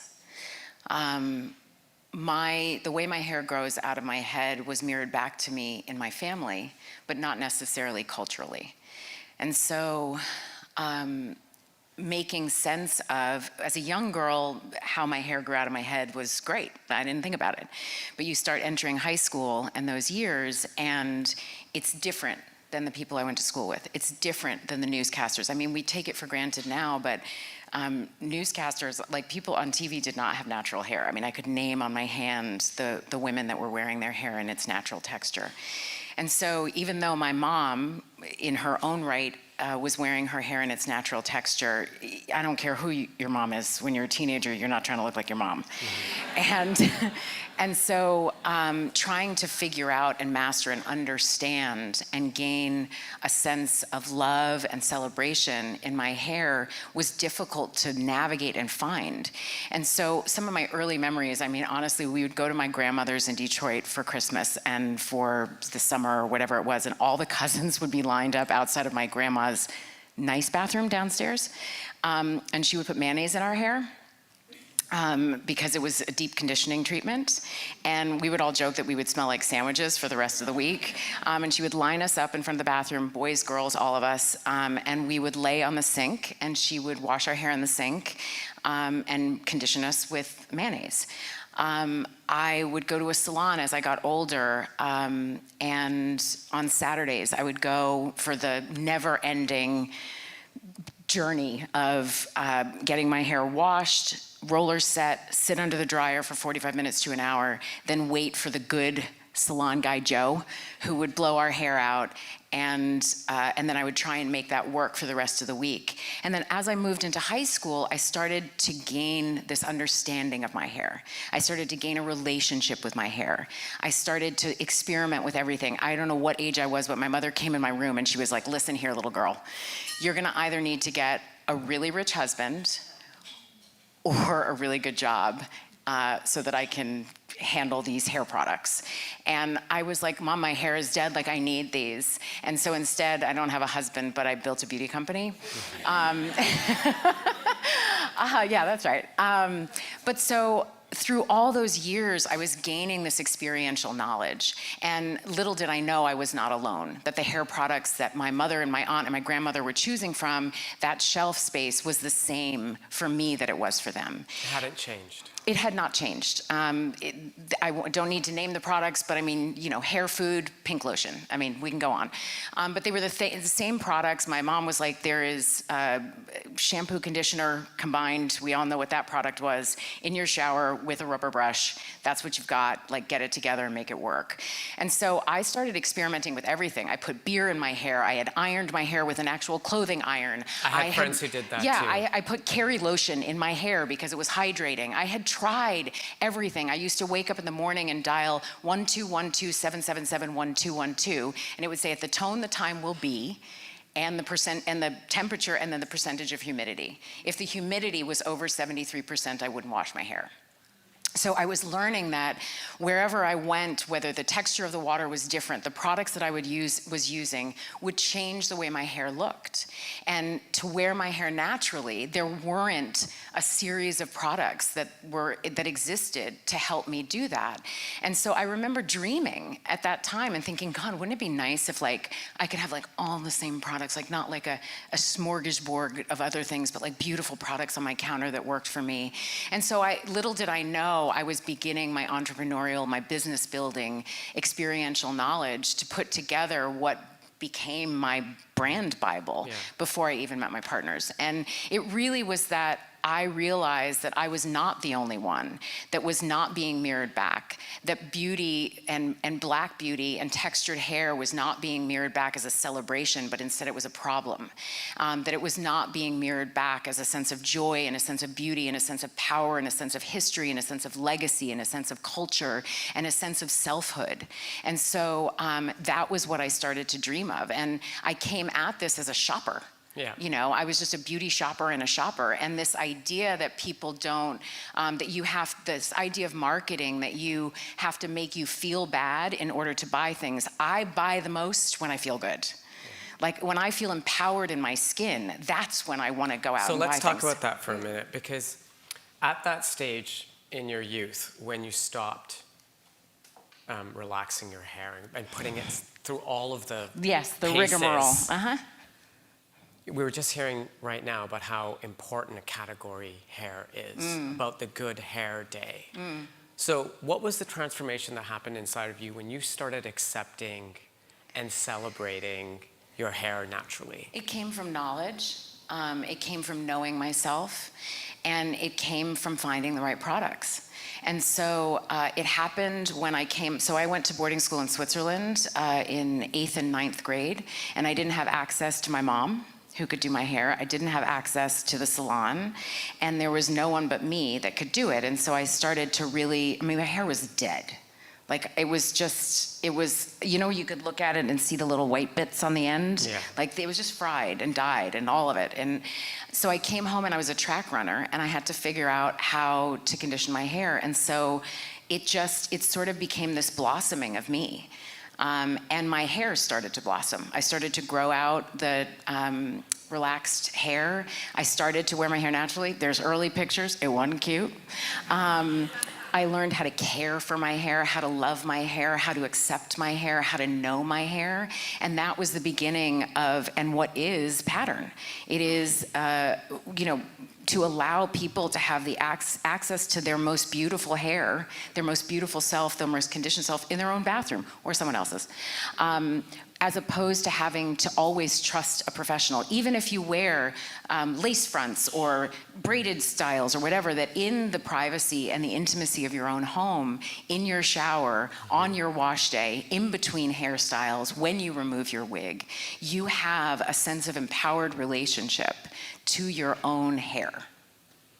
So while the idea of pattern is still ruminating, you move into, you know, what you're most known for is your career. And at the time when you moved into Hollywood, you know, you were talking about the news anchors on television just now, but Hollywood was the same. I mean, there weren't that many people who were wearing their hair naturally. I'll tell you, so on Girlfriends, so when Girlfriends was on the air, 2000 to 2010, there was no social media. And we went to the Essence Music Festival, and I was the one of the 4 girlfriends who wore her hair naturally. Persia wore her hair natural-ish as we started to progress through the years. And I remember going to the Essence Music Festival, and this woman said to me, she was like, "Listen, honey, you're on television, you're representing us. The least you can do is put some heat on your hair."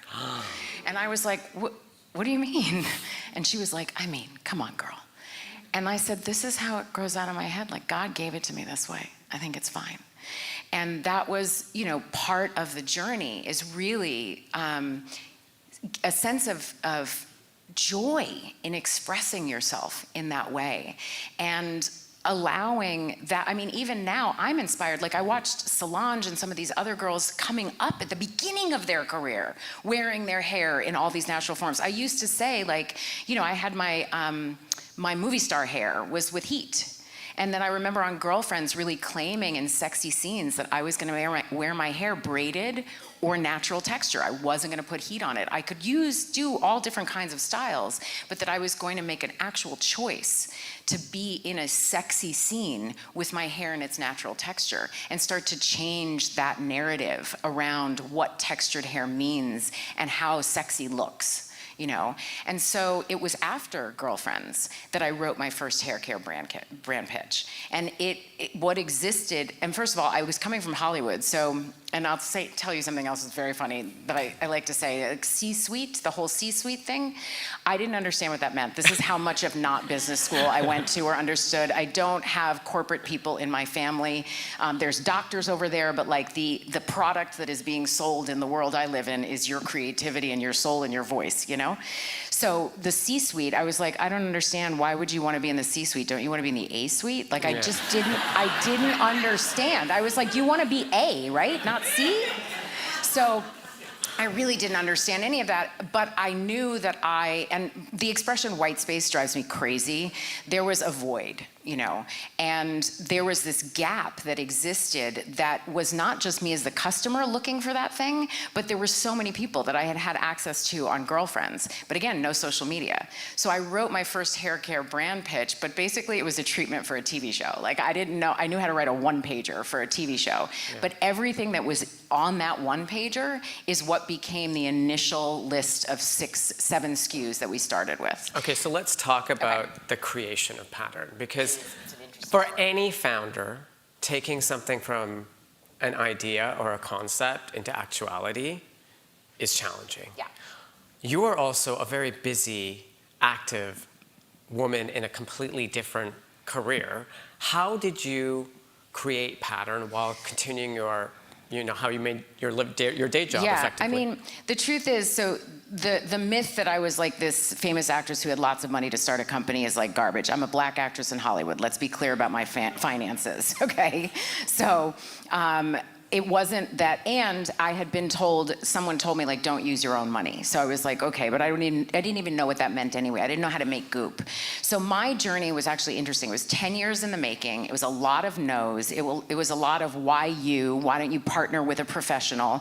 And I attempted to really explain that the experiential knowledge of people with textured hair, that we have learned to be our own best experts. That mostly stylists had actually gotten my hair in trouble. They were not the people that taught me how to wear my hair naturally.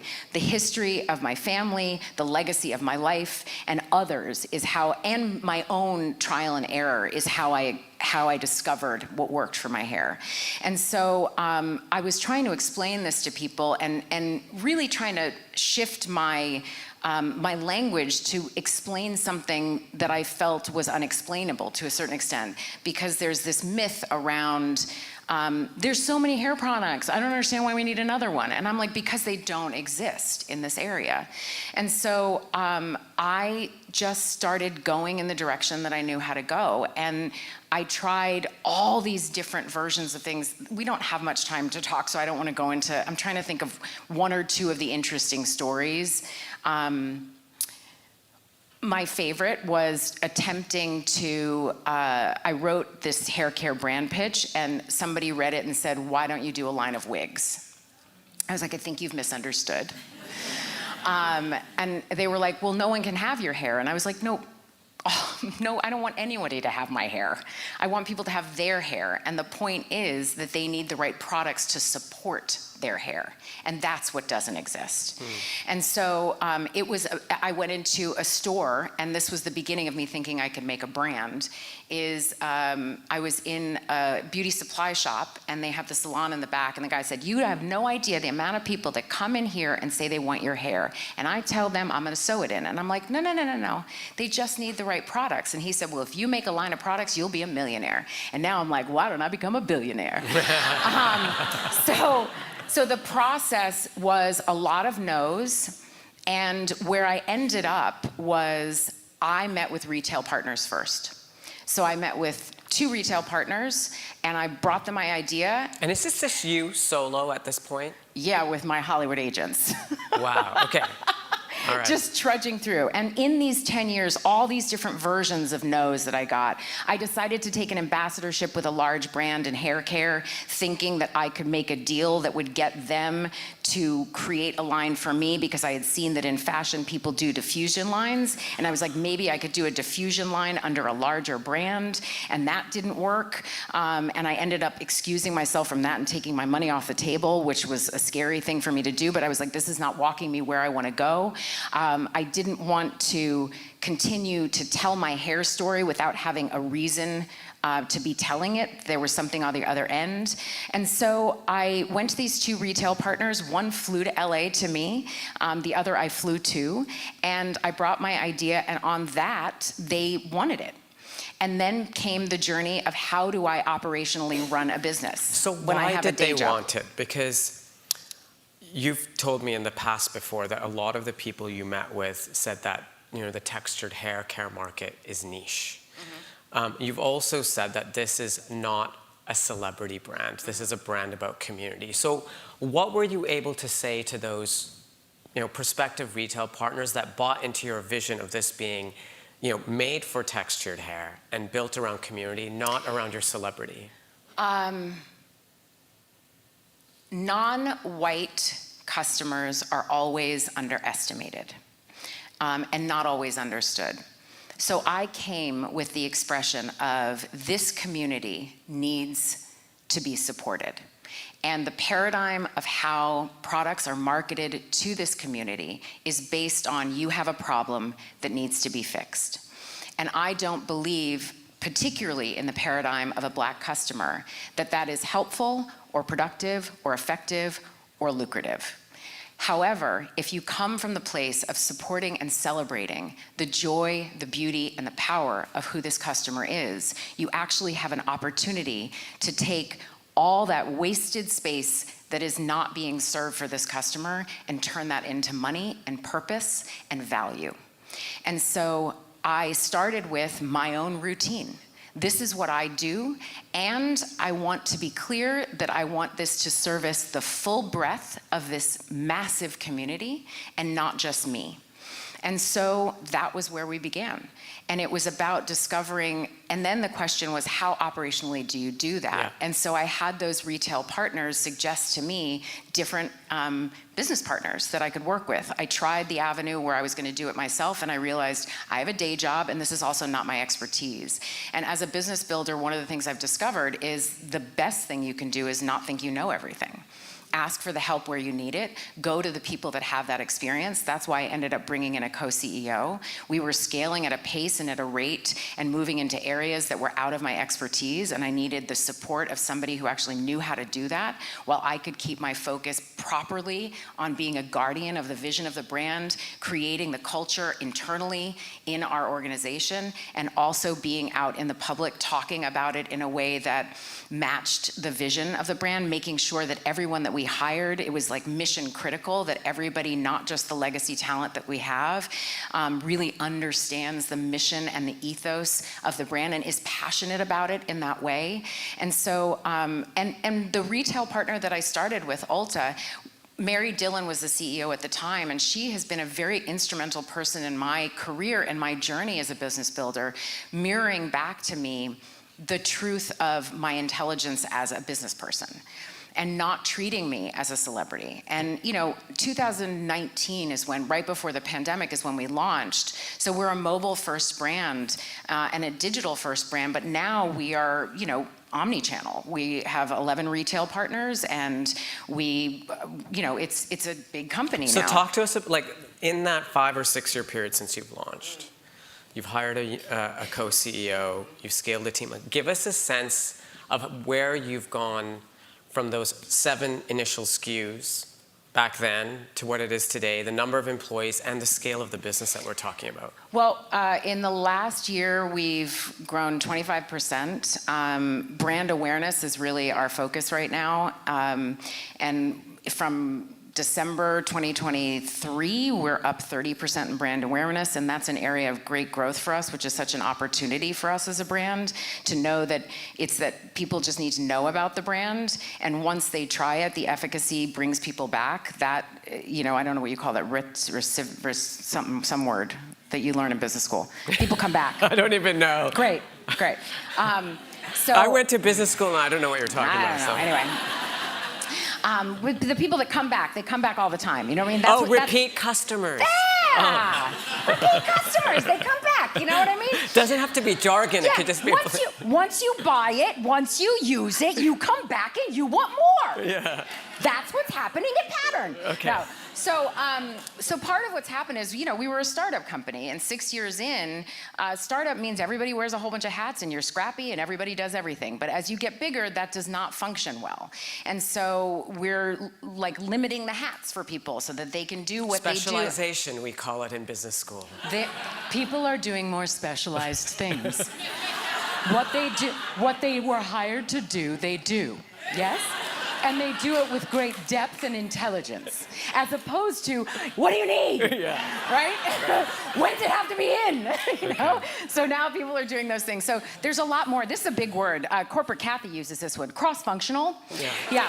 I do a lot of cross-functional meetings now with all the team and the leadership group, right? I sit with the leadership group. Now, so there's a lot more depth and focus so that we can be much more efficient in what we're doing, and so that we can, and also so that I can continue having my career. I will say, people are like, how many hours out of a week are you working with Pattern? I asked you last night. I'm like 85% of the week. How many hours of the week are you working on the rest of your career? Oh, I don't know, about 110. So, I don't sleep much, but you didn't go to business school because that doesn't add up to 100. No, I don't do math. That's what Christiane's for. She does the math, I do the feeling. So like product development, marketing, all the creative, all the packaging, the language, and all of that kind of stuff, that is under my purview. I mean, everything from writing our onboarding document and making sure that that is a reflection of our soul and who we are as a brand and what I built and what my baby is. That, my hands are in all of that. I love it so much. And the growth and the new challenges that arise are so exciting to me. And I went to Brown. I'm really smart. I'm 52. I'm a grown-up. I get to use all that I am, you know, and it's a fascinating thing. They don't like actors to be smart. I don't know if you know this. They would much prefer we just show up on our mark and look pretty, and then give the feeling and they don't know where it comes from. As a business person, I get to be as smart as I am. I get to own that. And someone like Mary Dillon, for example, she was one of the people that gave me the confidence to believe in what I have, not what I have to go get. And so much of what I have is, and you know, this thing of like, I know my customer. I am the customer, but I still don't. What we do at Pattern, we are grounded in our community. And I much prefer calling our community instead of the customer. We are grounded in our community, and we do that we listen in all ways. We listen digitally, we listen social media-wise, and go into mining into those comments, and then having conversations and dialogue in DM. We then, in real life, have all of these extraordinary events that is a conversation back with our customer. And so much of our product development is born out of that. Cocktailing is our new sort of launchification that's happening right now, because it's something that our community has been doing forever. And the products, I built them, and that's not the right word, but whatever. I formulated. Menopause did not get me. I formulated these products so that all of our styling products could be mixed together without flaking and pilling, either by layering them in your hair or by mixing them in your hand, which is the way our community uses them. And so we have an entire launch happening around cocktailing. How do you cocktail? What are you cocktailing?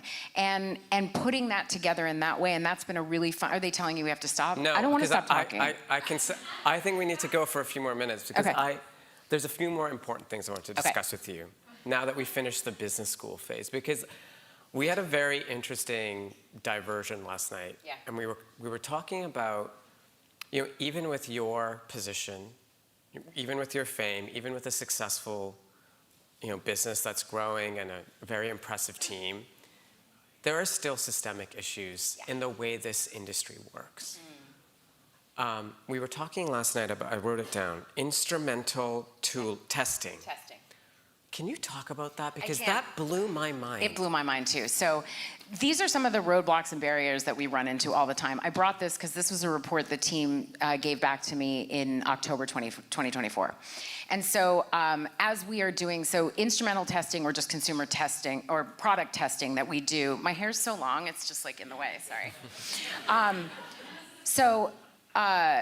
In order to get those things that come up on your brand, this is my learning, right? Like 4 times the moisture, or detangling 10 times more, less breakage, or 3 times more less breakage, whatever those things are, it comes from somewhere. So there's tests that have to be done.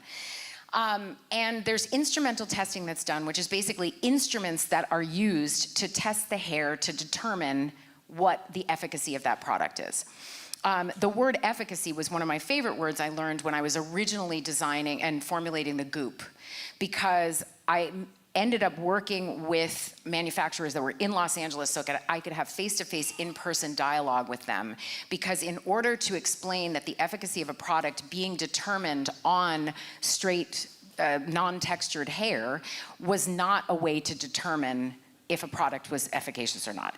And so I wanted to have dialogue, because I'm not in product development and trained that way, to actually talk about what it was that I was experiencing so that I could express that to the manufacturers and the chemists.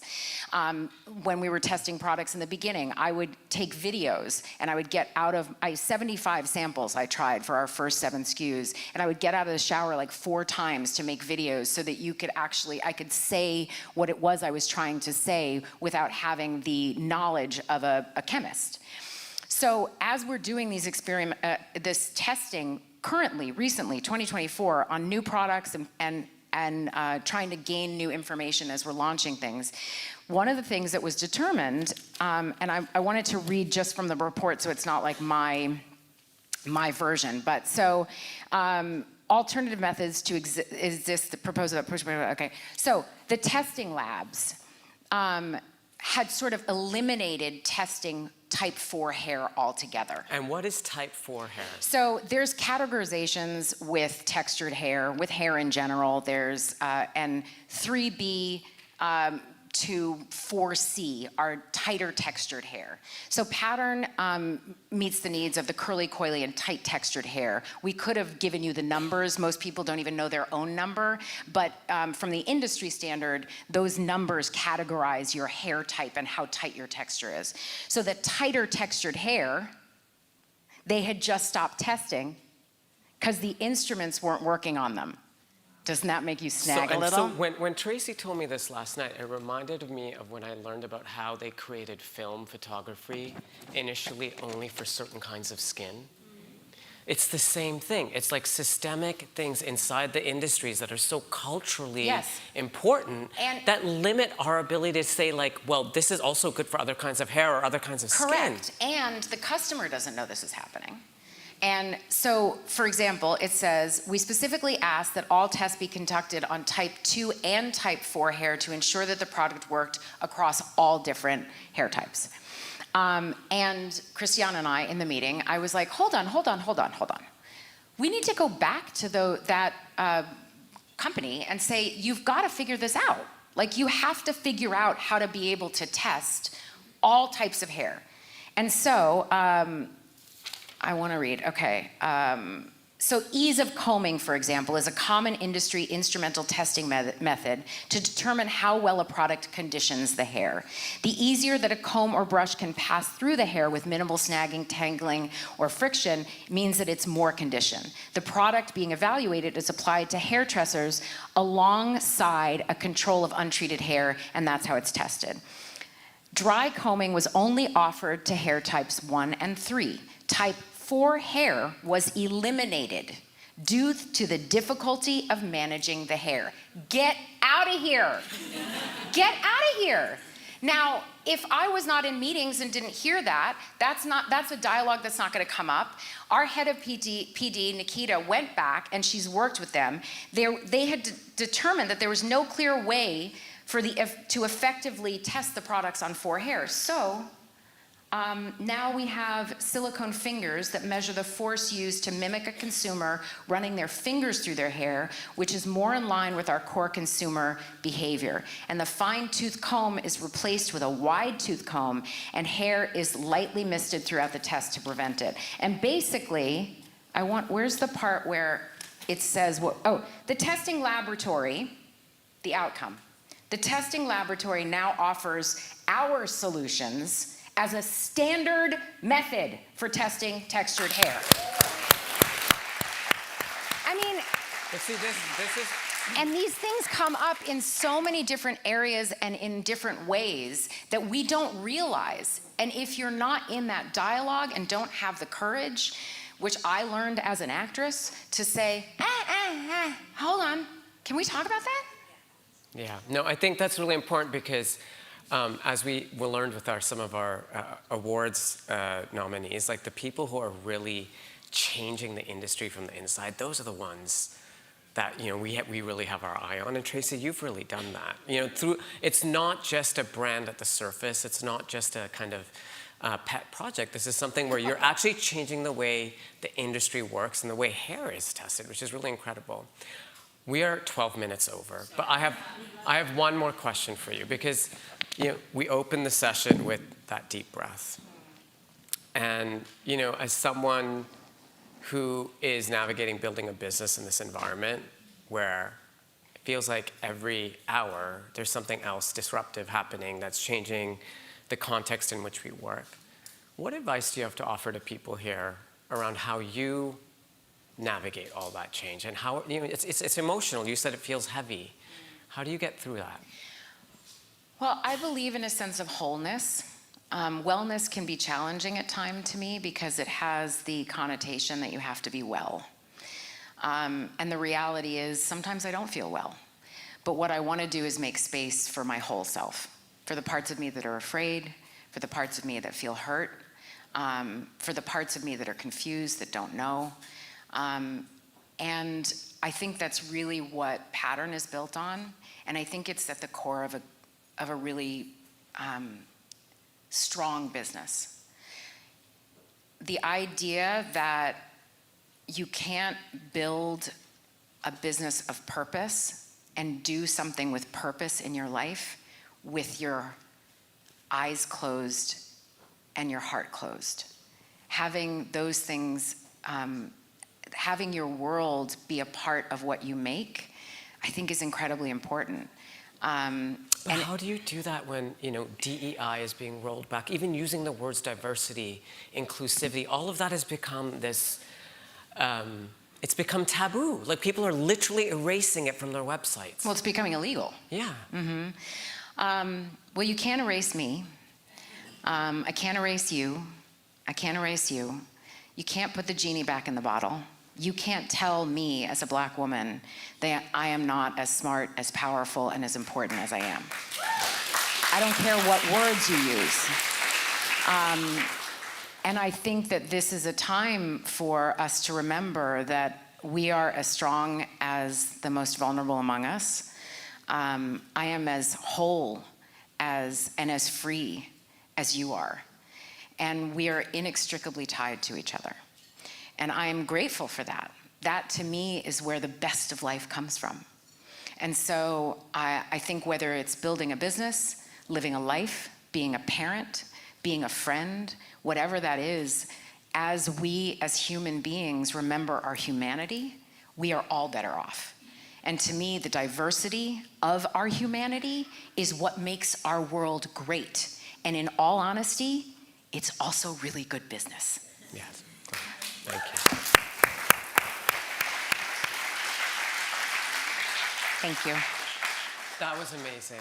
I knew it would be. I mean, we could keep talking for another 20 minutes, but we have lunch. We have lunch, but can I say this? The last night I had the honor at dinner of hearing your story. And I've known you for a while, and I've sat with you at dinners, and I've done things by your side, and we know the work that you do. But your journey is really inspirational and quite beautiful. And so I encourage, at some point, perhaps I can sit on a stage and interview you. I would love that. Thank because you. really, Thank and you you do so so much for all of us. Thank you so much.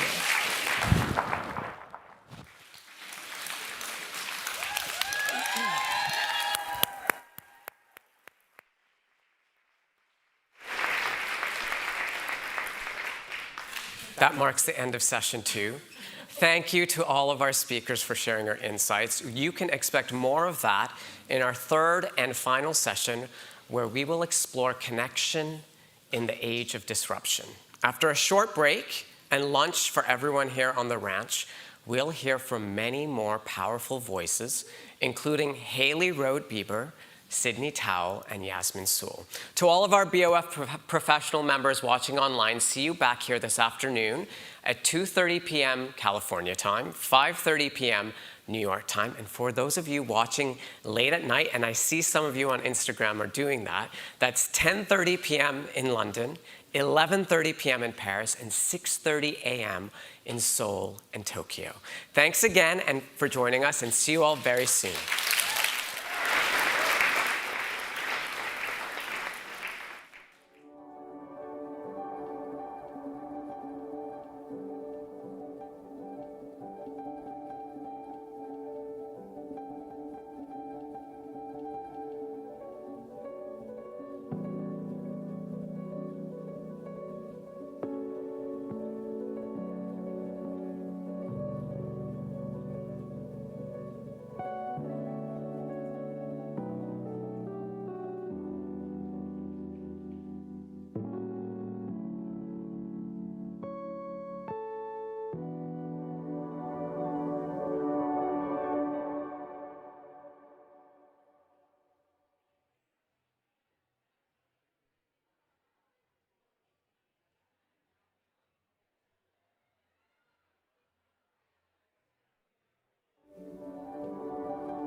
Welcome back to the Business of Beauty Global Forum 2025. I'm Imran Ahmed, founder and CEO of the Business of Fashion.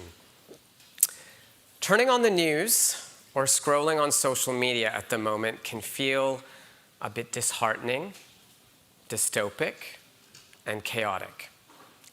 At times, the most powerful, life-affirming parts of the human experience, helping one another and learning from each other, have given way to division, insularity, and isolation. But here at the Business of Beauty Global Forum, we still see value in the threads of connection, of unity, and of togetherness. We see it as a part of our core mission to bridge these divides. That's why we have made our global live stream accessible to everyone watching online. Thank you for joining us. Please let us know where you are joining us from today. You can share your photos, screenshots, and favorite moments using the hashtag BOFBeauty. In our third and final content session, we'll explore beauty's role as a connective thread, pulling us closer together and making us stronger and more resilient. Our first speaker, Varun Soni, is the Dean of Religious Life at the University of California. He has experienced a year filled with personal lows and professional highs. Today, he is here to talk to us about this period of chaos and what he learned firsthand from how his students and the people around him faced tragedy and triumph. Please join me in welcoming Varun Soni.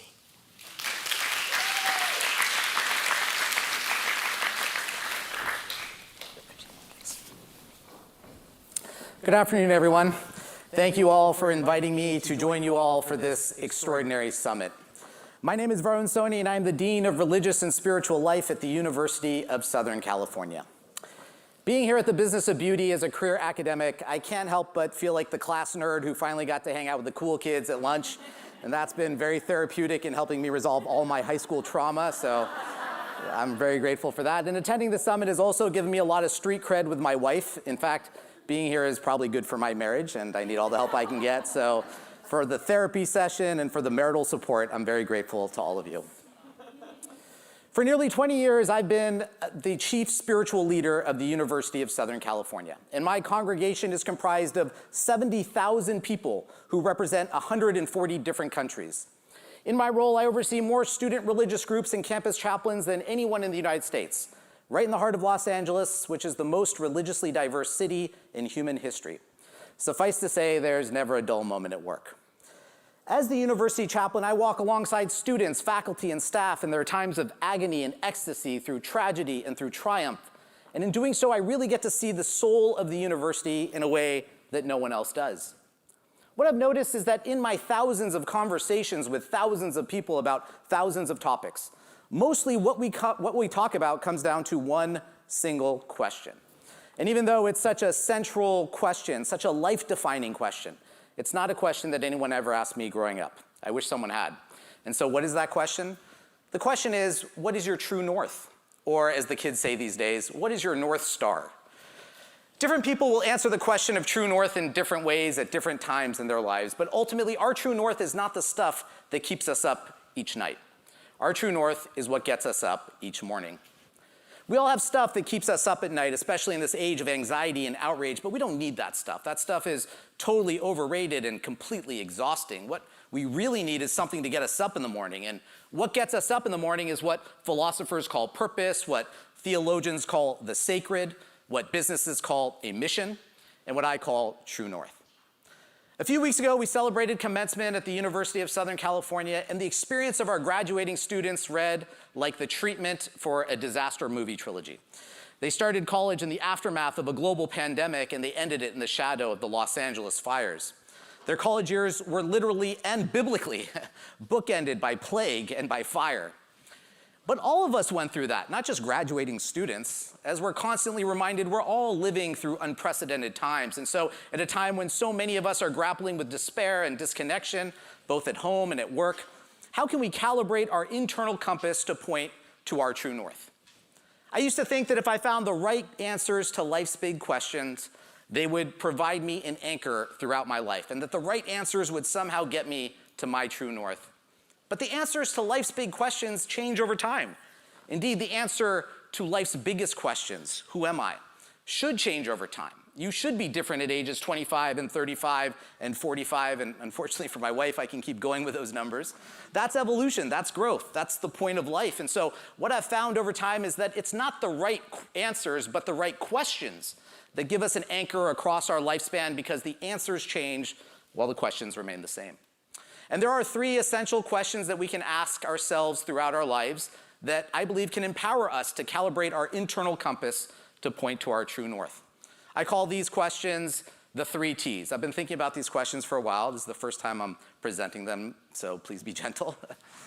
Imagine if you woke up one morning and you had $86,000 in your bank account, and your only job was to spend that money that day.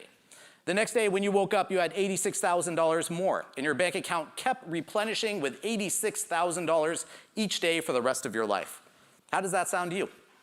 Well, my wife and I have 2 kids. We pay California taxes, and our daughter is obsessed with Sephora, and so $86,000 a day sounds great to me right about now.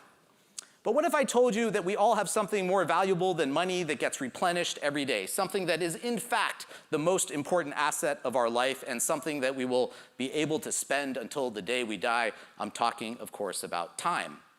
Not all of us will have $86,000 deposited in our bank account each morning, our bank account of money each morning.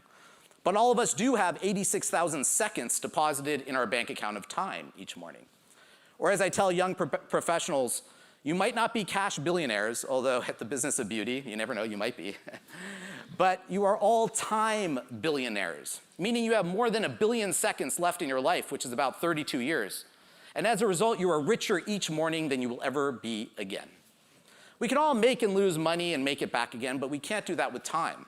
Once we've spent it, it's gone forever, and that's the reason that time is our most precious asset, because it's our scarcest. No matter how long we live, all of us will die young. While being a centenarian is super impressive, 100 years is still insignificant within the 14 billion year history of the universe. And that's why how we spend and invest our time is probably the most important decision we'll make for ourselves in this lifetime, even more than how we spend and invest our money. And so the first T is time. How do you spend your time? How do you want to spend your time? And how do you close the gap? What can you do to spend your time the way you want to spend your time? In 1938, a group of researchers at Harvard University launched the longest longitudinal study of human behavior ever done, called the Grant Study. I'm not sure if it's still legal to cite research from Harvard University, but here it goes. For the Grant Study, the researchers decided to follow 200 Harvard undergraduates from the time they graduated to the time they died, to study what factors led to human happiness. Over the course of 75 years, the researchers studied everything they could about these Harvard graduates, and what they found was that there was one primary factor that led to human happiness, and it wasn't education or occupation, grades or test scores, salary or celebrity, height or weight, properties or possessions, likes or clicks, or any of the many other things we're told throughout our lives will bring us happiness. Instead, the one factor that Harvard graduates identified at the end of their lives that made them feel as though they lived a life worth living was their deep and loving relationships. Or as the lead researcher of the Grant Study said, after 75 years and $20 million spent, the Grant Study can be summarized in a straightforward 5-word conclusion: happiness is love, full stop. Harvard probably didn't need to spend all that time and all that money to get to that conclusion. It's the same thing the Beatles told us: all you need is love. It's the same thing the Bee Gees asked us: how deep is your love? And it's the same thing we all intuitively feel as human beings. That's because what it means to be human is to have a community, a family, a team, a network. What it means to be human is to have a tribe. And so that's the second T. Who is part of your tribe, and who are your people? I live on the west side of Los Angeles, and there are all sorts of interesting bumper stickers in town. I saw a bumper sticker the other day that read, "My karma ran over your dogma."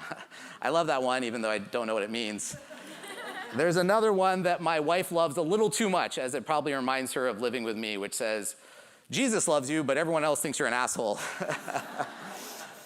But the bumper sticker that is the cheesiest and also the truest is, it's not how many breaths you take, but how many moments you have that take your breath away.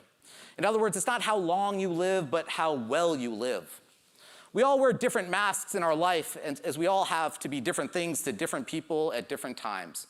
In any given week, I play the role of father, husband, son, brother, dean, professor, chaplain, and colleague. But what I've found is that the moments that take my breath away happen when I'm not wearing any masks or thinking about any roles. Instead, those moments happen when I'm moved by beauty. Whether that's in nature or art or music or sports or food or fashion or film or architecture or dance, beauty takes our breath away. Beauty enchants our life and gives us magic. Beauty brings us awe and creates wonder, and ultimately the beauty around us compels us to see the beauty inside of us and in each other. And that's why the work that all of you do as beauty founders, brand ambassadors, and digital storytellers is not just commercial work. It's also spiritual work. It's life-affirming work. It's critical and urgent work because it's the work that takes people's breath away. And that brings us to the third T, transcendence. Transcendence is what we experience in the moments that take our breath away. It's what the American philosopher William James called the ineffable, what spiritualists call a mystical state, and what athletes describe as the zone.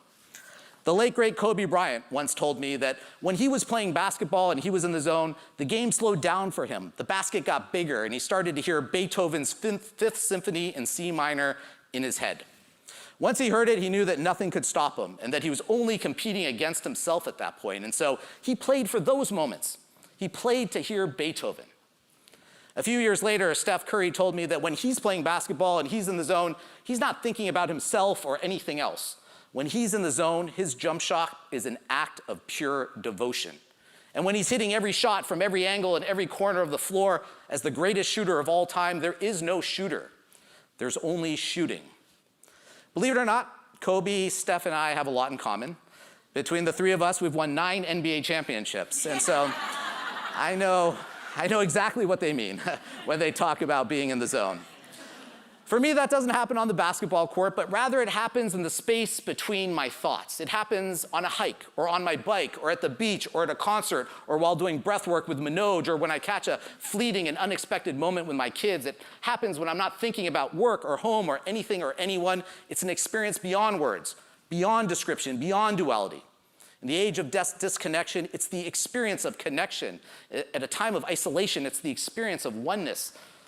That's not a place where we can really live. None of us can live in the zone or reside in the space between our thoughts. We all have to live in the world and make our place and way here. But it is a place we can visit and should visit. Because at the end of our lives, we won't remember all the work we did or all the accolades we achieved or all the money we made. Instead, we'll remember all the moments that took our breath away and wish we had prioritized them more. And so let's not wait until the end of our lives. Let's make those memories and have those experiences right now. The Jesuit theologian Pierre Teilhard de Chardin famously said, "We are not human beings having a spiritual experience. We are spiritual beings having a human experience." That means that at our core, we are spiritual, and one of the ways to stay connected to our spiritual core is to have a spiritual practice. I believe that embracing the 3 T's of time, tribe, and transcendence can be a powerful spiritual practice at a time when we all need it most. And asking 3 simple questions: how do I spend my time? Who are my people? And what takes my breath away? Can help us calibrate our internal compass to point to true north. Because how we spend our time tells us a lot about what matters to us. Who we hang out with tells us a lot about our values. And what takes our breath away tells us a lot about ourselves. Earlier this year, like many people I know and love, my family was displaced by the Palisades fire. And we've spent the last few months wandering, both physically and spiritually, trying to regain a sense of home. When it happened, it was devastating, and I couldn't find any meaning at all in the fires. I couldn't honestly tell myself or my kids that there was a reason for all this pain and destruction, and I really struggled with that. But what I soon discovered was that even though I couldn't find meaning in it, I could make meaning out of it. I couldn't control the situation, but I could control my reaction to the situation, my perception of the situation. And the way I did it was to embrace time, tribe, and transcendence in my life. I went from preacher to practitioner, and I gave myself permission to focus on what really matters to me and why, and that made all the difference for me, and I hope it does for you too. In closing, as a professor, I believe that I am contractually obligated to end this talk with a homework assignment, and so here it is.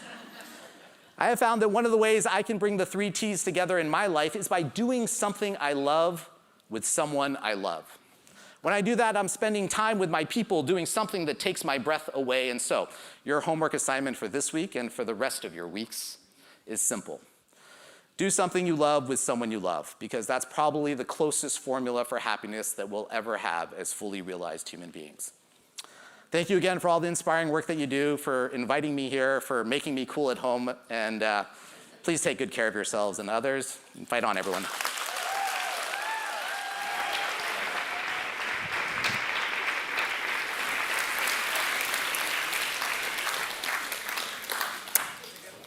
As we just heard, earlier this year, the US faced one of its greatest natural disasters. We were all rocked by the news of wildfires spreading across Los Angeles. Many of you, I'm sure, like me, were watching in horror as people lost their homes, their livelihoods, and communities to the fires. We just heard about the same from Varun, about how this devastation affected him. But our next guests were also watching it happen with their own eyes. Yvonne Pohl of The Beauty Sandwich, Stacey Cunningham of Silhouette Hair Studio, Amy Liu of Tower 28, and Sheena Zadeh from Kosas all had their homes or businesses destroyed in the Palisades or Altadena, two of the hardest hit neighborhoods by the fires. In the days, weeks, and months that followed, each of them had to find the strength to rebuild. To share their stories, please welcome Yvonne, Stacey, Amy, and Sheena to the Global Forum stage.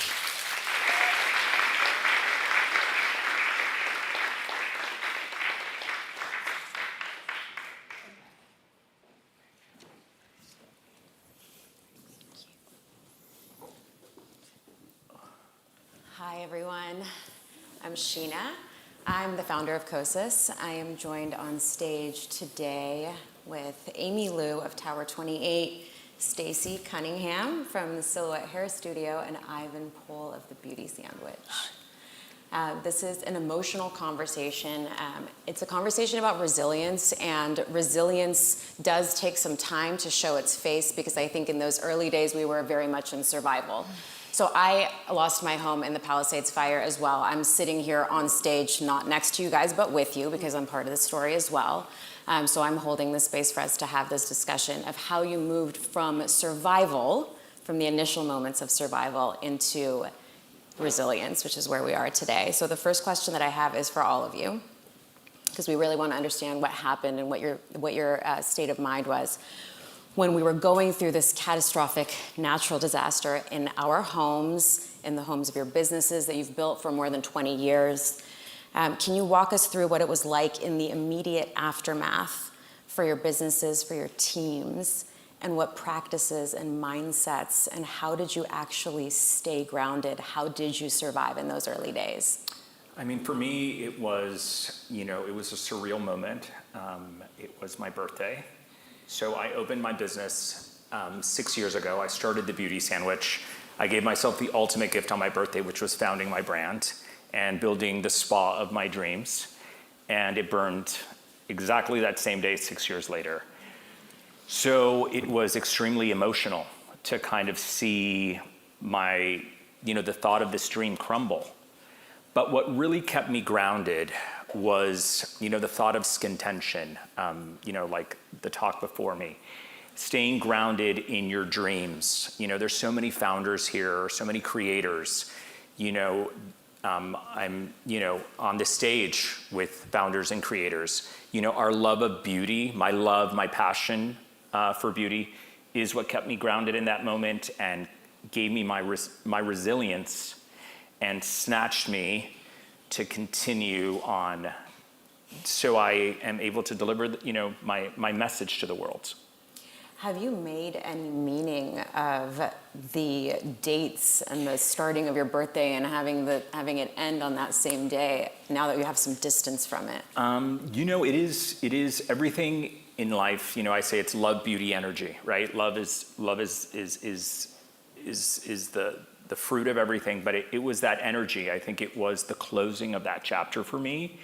And for me to realize that, yes, this was a beautiful space and it was the beginning, but it was not the end for me. It was the beginning of a new chapter. Thank you. Stacy. Yes, for me, it was shocking, obviously. I really didn't know how to feel. Even now, I haven't really processed it. I just jumped right back into work, like a week later. I found a new place to work, and I just jumped right back in because that was my therapy, and that's what I needed to get through. And my clients and the community, everyone just showed up for me. So I've just been going along and along. And you work in a really personalized field. Yes. Where you're really touching people. You built your business in a physical community. Yes. And that community held you. Can you talk to us a little bit about what it was like with your community in those early days? Yes, they really came, they showed up. My clients, they're like my family, so we're really close. Businesses, local distributors that I use a lot all the time, they've come through and always give me words of encouragement. I actually went back to a salon that I started working, my very first salon I worked at when I got out of beauty school, over 30 years ago. So I went back there to work temporarily until we rebuild or the next step. But people just showed up, showed out, was there. So I really have no complaints. It's been hard, but good. It's a really difficult and scary way to have to experience and learn how much people actually love you. Yes. And I didn't know until, I knew, but I didn't know until this happened.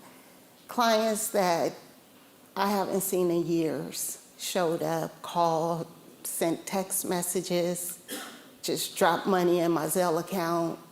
And I haven't done them for many years. But they seen it on the news, and so they came through. And I think that says a lot about you. Yes, thank you. Amy. Hi. God, I looking at this picture, I haven't looked at any of these types of pictures in a minute, and I think when I got up here and I saw it, I was like, so to be clear, I lived in the Pacific Palisades. If this was my street, my house would be like right off the picture because my house is standing, but the rest of my street is devastation. So I live on a street that kind of goes up and down, and then we live at the kind of the peak of the hill, and there are 5 houses that are standing, and mine are one of them. So directly to my left, the house is standing. Directly to the right, there was nothing but a chimney. So the house is unlivable, and has lead and all kinds of things that make it unlivable, but really it is, the community is just not there anymore. So, and to rewind, we bought our house. It's hard to buy a house in LA. It's expensive. We didn't buy our house until I was 39 years old. It was our first home. We didn't get any help. And we bought like a 1950s original, and we remodeled it and did it like on a budget. We really bootstrapped it, and it was the first time I had done something like this, where I'd done something where I just had no idea how to do it, right? Like I was hiring structural engineers, and I was like, what does that mean? And they were asking me, I didn't know what a doorstop did. I was like, what? I need one of those? Like it just was all of these things I had never done. And in a lot of ways, I thought of it as this, and I had a small budget, and I was trying to make it work. And this house kind of symbolized for me this thing that I did that I didn't know how to do before. And it really gave me the confidence to, I think, start Tower 28 in the end. Because it was this like visual symbol of something that I had tried and was, successful with. And so then, and I raised my kids there. I have 3 kids. They're 16, 14, and 10. This is what they understand to be their home. Like they don't know, they don't remember the condo that we lived in before that. They went to the neighborhood schools. We were really part of the community.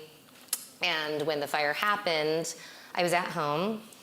And the first thing I did was I swooped up my daughter because she was nearby. My son and other daughter were far, so it wasn't so pertinent. And we left, and it took an hour. It took a few hours to just get like a few miles, right? Like I live maybe 1.5 miles away from PCH, and it took a really long time. And it was really scary. And this is going to make it sound even more dramatic, but it's true. But this is the second fire I've lived through. So the first, we rented a house a long time ago, and that house burned down after living there for 1 week. So this is my second time of having gone through this. The first time I lost everything, as Sheena has, like all of my personal belongings, everything I owned, every photo, everything. This time, we did not lose our home. We lost our community, and I will tell you, it's worse. This time, like, you know, my kids have lost my daughter's school was the one that the New York Times kept flashing on all of the, you know, pictures because her school burned down, and it was very dramatic because you could see the sign but nothing behind it. And I had all the same experiences you did, and I'm just reliving it right now because I haven't thought about it honestly. But people I didn't know text me from, or like people I haven't talked to since high school sometimes, which, guys, it's been a while. So like people were texting me that like 30 something years ago, and I was like, what, you have my phone number? And so there was this groundswell of people who like your community, and I think this is a word we keep hearing, the community shows up for you in a way that you're like, wow, I didn't know that was even there, and it feels so good. And then it's interesting because now I'm sitting here and thinking about it, and I'm like, it kind of, I think for most people it's like something that happened a while ago, and it doesn't really impact, nobody thinks about it that much anymore. So yes, all to say, how did I cope with it? I think much like what you guys said, I think and maybe this is like being a founder, an entrepreneur, or any business person, I just jumped into doing. That was kind of my thing, and I immediately like found us a place to live, went to Target and bought plates and silverware and did all of those things. My husband, ironically, did something very different. He decided to go and buy bikes and skateboards. I was like, what are you doing? I was like, we need beds to sleep on. And he was like, we live in Venice now. I need a bike. I was like, what? So like men and women, I think, I don't know, or maybe just him and me did things really differently. Yeah, I mean, I don't know. That was a really long-winded answer. I'm so sorry. Don't be sorry. It really rambled. It is, I think like one of the things that people ask me all the time is, has your relationship to things changed? Yeah. Because that was one of the things we heard over and over in that moment is, well, you're safe, it was things. Yeah. And there is a level of truth to that, of course, and it's not about the things. My relationship to things did change. They mean more to me now than they ever did before. Yeah. Because the things represent the map of the life that I lived. Yeah. And at least those memories aren't gone. And what I have learned in that process is that I built that map to begin with, which means I know how to do that. I have the map of the map inside of me. I know how to build the map again. Yeah. That's the resilience piece of it. Because I think in the early days, the absolute pure and utter survival shock. I personally did not buy a thing because I was too scared to carry something with me from one place to the next place because I didn't know where I was going to end up. And that piece of the community, losing our community, has been absolutely the hardest thing, because when you have that thought in your mind, I just want to go home. Yeah. That's what we mean when we say, I just want to go home. I just want to go home back to my people. I want to see my neighbors. Yeah. I want to say hi to that guy. It's like your barista, right? Like the guy that you go see coffee. All of it. You're like everyone. All of it. Ivan, for you, the beauty sandwich. I think what you do is one of the closest forms of human connection. It's incredibly intimate to be touching somebody and to be in the business of body image, which I think all of us are in. It's a very revealing conversation. It's very vulnerable for people. How have you been connecting with your clients, with your community, in that intimate space, knowing what you've been through ever since the fires? I'm connecting more than ever. Just like you were saying, people reached out to me, an outpouring, response of love, more than ever. People, told me about that they came to my spa 5 years ago, 3 years ago. That connection, right? That lives on, and it really has allowed me to relive the memories as opposed to reliving, the tragedy of this all.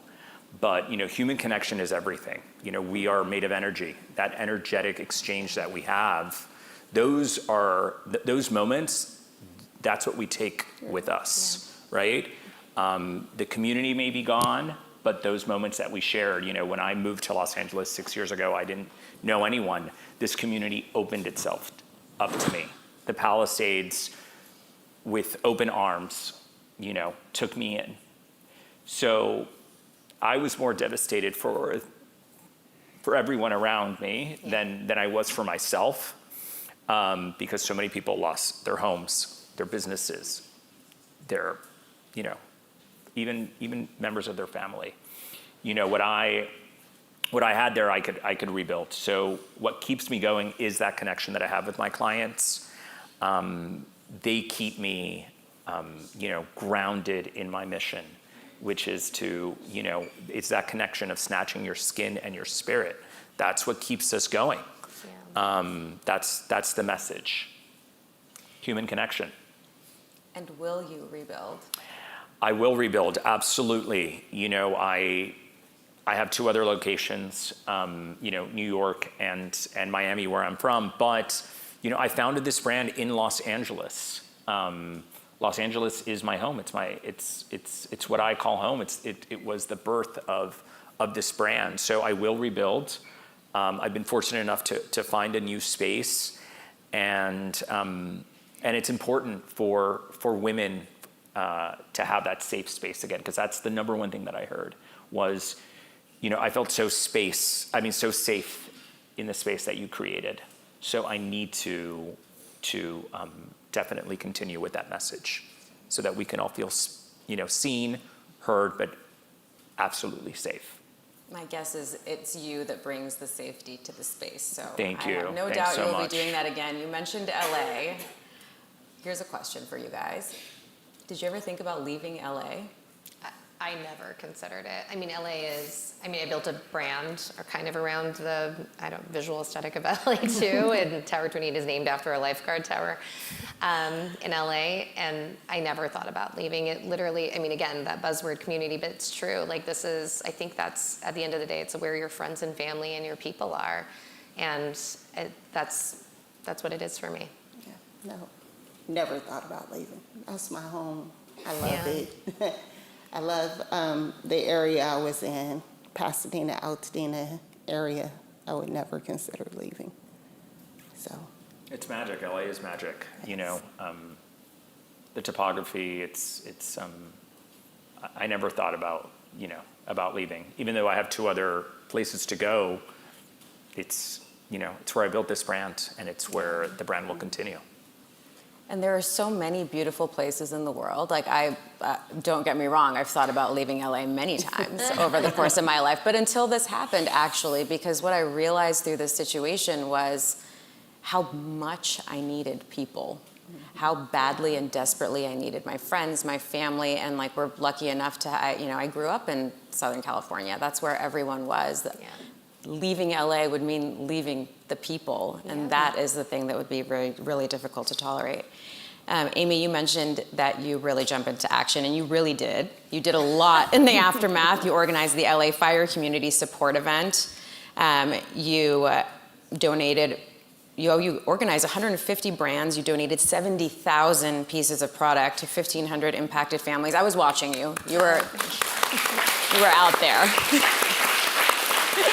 We appreciate you. What made you jump into action? Because honestly, I was just flattened. I could not believe my eyes. Yeah. So I was watching like all of you were, and I saw people, and it was so kind. People were posting these kind of where donations were, old blankets and water and really disaster relief type gifting, and I feel like I know the community that I live in, and I was like, these people want new things. They want suitcases. They want makeup. They want beauty. And I feel like I am uniquely privileged to be in a position where I know a lot of people, including many of the people in this room. And actually, Molly Sims from Wise is here too. And she sprang into action with me on this. But it was me and Jenna Jackson, who some of you know, and Molly. And we all kind of got on a group text and we were talking about this, and I was like, I feel like we could put together a gifting suite. What if we just asked a few people? And I called my landlord in my office and I said, I know that 4th floor is open. could I use that 4th floor and do a gifting suite? And she said yes. But she didn't realize how much product was coming. And then we started getting the boxes, and we didn't coordinate, to be clear. All of us just started texting people, and we're like, hey, you wanna send? You wanna send? And we just started sending our address to people. Oh my God. So I wasn't planning on doing 70,000 pieces of product, but that is what we ended up doing. I had to hire an event planner who actually did it pro bono, and we had to move everything from my office to an event space because it became this huge thing. But in the end, it was so worth it because these people who had been displaced really just felt like it was an opportunity not just to get things, but to see each other. And we actually had a whole space that was just about like, we had ice cream and food and whatever that people had donated. And it was there just for people to be in community and to see each other after this happened, because there was no literal physical spot to do that. And honestly, I think I got a lot more out of it than anyone else did, because it was just so, and my team got to, and as soon as this happened, my team was like, what can we do, what can we do, what can we do? And I was like, you can do your job. That's what you could do for me right now. Like, you could really help me by taking care of everything, because I need a minute. And they did. And then I think it feels good to do something, though. Sometimes we all feel so helpless. Like right now, I'll be honest, I feel really helpless with everything going on in LA right now. And when you feel helpless, and that's why I think it's so nice to be able to like reach out and help other people, you want to do something. And that was my version of it, is I just want, and I think it felt good for my team, it felt good for other teams to kind of come together and be able to just do something together. But again, that is the power of community. I so agree. It is the opposite of feeling helpless. I think that what I was getting frantic calls from people just begging desperately, please tell me something that I can do. Yeah, well, you feel like a loss of like agency, right? Like you're so not in control. Like, I'm not in control of where I live right now. I'm not in control of what I'm wearing, right? I was taking in, even like my clothes, I was just taking, people were giving me, they're like, I was about to donate this. Do you want this bag? And I had all these like random clothes of things. And I was like, it just nothing was to your own body. It was nothing of choice. And so the way even we set up the gifting suite was by choice. It was like, okay, here are a few bags, fill it up as much as you want in a suitcase. You can take whatever you want. And whatever fits inside of these like big totes or whatever in the suitcase. And that was how we did it, because we wanted people to choose. And I didn't want to just hand them something. And I think that there's something in that is really important in terms of agency. There's dignity in it, I think, having the ability to have something and be able to choose. Thank you for this conversation, guys. This has been incredible. I really appreciate you sharing with me and being here with me and sharing with our community. This is a very small community that I feel really lucky to be a part of, honestly. It's just so wonderful to see everyone's faces here and be up here and having this conversation. So thank you all. Thank you all for listening. Thank you.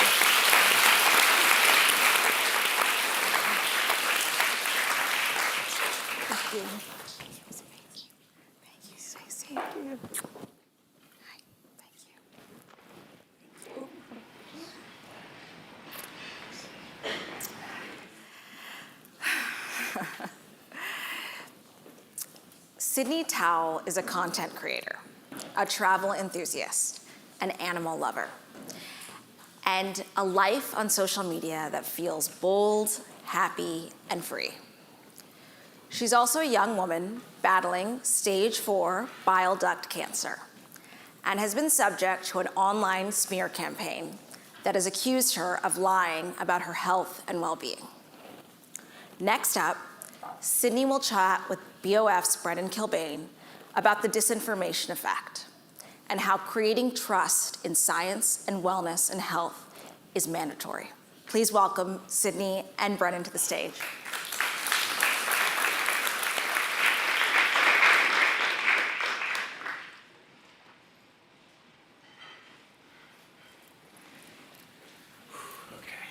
Sydney Towle. Hi. Thank you so much for coming here. Thank you for having me. So not so long ago, you were a Dartmouth college student, and then a little bit more recently, you became one of the most talked about influencers, perhaps, of the year. But I want to take it to a pre-TikTok era. Tell me a little bit about what it was like growing up with social media. What was your relationship to it as a young person? What were you watching and reacting to? Yeah, growing up on social media pre-TikTok, I think was very different. Right. We took social media very, I think, a lot less serious. Everything we shared, I remember on Instagram, I would just post like a bag of Doritos and be like, oh, snack time. You know, like it was very casual. It was not anything crazy. But I watched a lot of beauty YouTubers, and I grew up in a fairly low-income household, so I couldn't afford those products or those, you know, designer things that people were doing clothing hauls of. But so it was kind of like a sense of escapism as I was watching. And it's funny now because I film Get Ready With Me content, and I get to work with amazing brands, a lot of which are in this room. But that's never something that I could have imagined doing when I was younger. But growing up, I always knew that I wanted to do something to create change. I didn't know what that was, but I remember in elementary school, you know, they ask you, what do you want to be when you grow up? And I vividly remember I wanted to be the first female president, which is still possible, I guess. That's true. That's true. Crazy enough. And so then I went on to Dartmouth and I became a political and environmental science double major. And I always wanted to do something to change the world. I just didn't know what it was.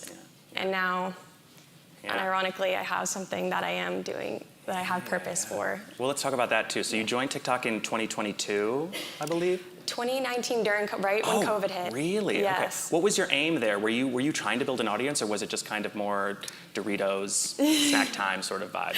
Exactly. No, I was not. I've never intended to build an audience. It's always just kind of happened, I guess, organically. When I first joined, it was when COVID hit, and I was in college, and we all got sent home from school, and I think like a lot of people during the time, felt very alone and isolated. So I just posted silly videos on TikTok, just like dancing, lip singing, like whatever was popular at the time. And now it's obviously turned into something. Yeah. Well, let's talk about that, because I feel like you, amid all of this, you received a life-changing cancer diagnosis. Tell me about the decision to kind of bring your followers in on that, and then tell me a little bit about what happened. Yeah, so in 2023, at the age of 23, I was diagnosed with stage 4 cholangiocarcinoma, which is a very rare and aggressive form of cancer that originates in your bile ducts. Mine had spread to my liver, and by the time I was diagnosed, there was an 11-centimeter tumor in my liver. So I went through 6 months of chemo, then had a surgery to remove 80% of my liver, my gallbladder, and then resumed chemo, and I'm still on chemo in New York City now. But it was never a decision in my mind. I'd been sharing on TikTok already, and it's kind of been a documentation for me. Every single time I receive news, I just film myself talking about it, and then I post it. Actually, on the flight here, I got my most recent CT scan results that showed that chemo's not working, and that the tumors have been growing again. I'm so sorry. It's okay. So it's always just been me sharing, and every time I do share, I receive comments. Like one I got last week was from a mom, and she said, I'm so sorry you're feeling down right now, but just so you know, I got a mammogram because of your videos, and I caught my breast cancer early. Wow. So it's things like that that make me like, okay, it's all I'm finding meaning within it, and purpose. And I don't believe that everything happens for a reason, because a lot of terrible things happen in the world, but I think that you can control only your reaction, not what happens to you. So of course, that's what I'm trying to do. Well, let's talk about that reaction too, because I feel like as you've been getting this outpouring of support, you also got this multitude of snark in your direction. Yes. What do you think that came from, and how did you respond to it? Yeah, so I became aware of the Snark page in November, around December of last year. The Snark page is on Reddit, right? Yes. So a Snark page is basically a page dedicated to hating someone. And when my brother told me that, he said it casually. I think he already assumed I knew. Oh, God. And I was like, what do you mean a snark page? I had just had chemo that week, and I was like, how? I just share my journey. I show me going to chemo, every week. Like, what is, how do people find hate in that? And then I went on it, obviously. I wish I hadn't, but I think we're all subject to curiosity. Went on it and saw that it was dedicated to saying, one, that I was lying about my diagnosis because I have hair and I was going out and I was traveling and living a relatively normal life. And then two, because I was too optimistic or I was too positive, which I didn't know that you could find criticism in. Right. So I was really shocked seeing that, and then I felt like I needed to prove myself in some way, which sucks because it's like I'm already showing myself going to chemo every week. I'm already going to chemo every week, and now there are people who are, dedicated to proving that I, in fact, not doing those things. So I actually filmed a video that I didn't post, and it was me going through all of my medical records, like showing it to the camera. I decided not to post it, and then the next day a New York Times reporter reached out, Katie Rossman, and she said, I'm really interested in this story. I would love to be able to share your truth. Yeah, why did you say, yes, let's do it? Yeah, I don't feel like you should have to necessarily prove yourself online, especially in this situation, but I do understand the skepticism, especially with Scamanda and apple cider vinegar. There has been a recent wave of people posting misinformation online. But I didn't necessarily want to do it for myself. I also wanted to do it for all of the other people that still have their hair and are going to chemo, that are traveling every other week, on their off weeks. And that are living relatively normal social lives while dealing with chronic illness or cancer. Yeah. I feel like the New York Times story came out in April, and it was one of those like blockbuster stories that everyone's reading and talking about and sharing. Has anything changed since then? Have you noticed? I mean, I believe that in response to the New York Times, the snark page was shut down. It was shut down. Yes, that was the ending of the story. Yes, a very triumphant ending. But how has it been since that story, and since your story has been shared a little bit more? Yeah, it's been very positive, very overwhelmingly positive. I've definitely noticed no more like skeptic comments, obviously, because my doctor spoke in the article and he shared my diagnosis and my treatment and everything, which I think kind of shut the case. But I've also noticed an overwhelming amount of messages and comments, saying, I'm dealing with the same criticism as you, from family members, from friends, saying, oh, you don't look sick. And it's like, that's not a compliment. We're all going through something. It's not always visible, and you should always lead with empathy, regardless of whether someone is going through something or not. Absolutely. I want to talk a little bit more about this misinformation, disinformation, which is sort of the theme of our talk and today, in a way. We're living certainly in this greater moment of science skepticism, sort of these facts of science being debated at the highest levels of government and society. Does this sort of climate feel at all related to the response that you received, or does it feel different entirely? I think everything is related in some sense, especially with politics. But I think that it makes sense to always have some level of skepticism. Like, I think there's healthy skepticism and then there's cynicism. And I think that you should approach anything that you see online with healthy skepticism, because people post whatever they want now and people make a lot of claims. But I think that with healthy skepticism, you have to be open-minded to other evidence, and the people online on Reddit were not. So I do think it is somewhat related, but I think that's just the world that we're living in, especially. It also feels like female influencers, especially, are targeted by these like snark pages. It doesn't seem like it's not an equal opportunity snark thing. It feels like young women, especially moving to New York, I think, kind of puts you in a bigger spotlight. Yes. Yeah. Yeah, I agree. And it was interesting because a lot of the people using the snark page were older women. So I don't quite understand the dynamic, but I was also interested in that. And I also noticed that it normally is younger women being targeted by the hate pages. So not quite sure why, but I hope that with the article and as more attention is brought to like issues like this, people can understand that you should maybe lead with more kindness and not hostility. Absolutely.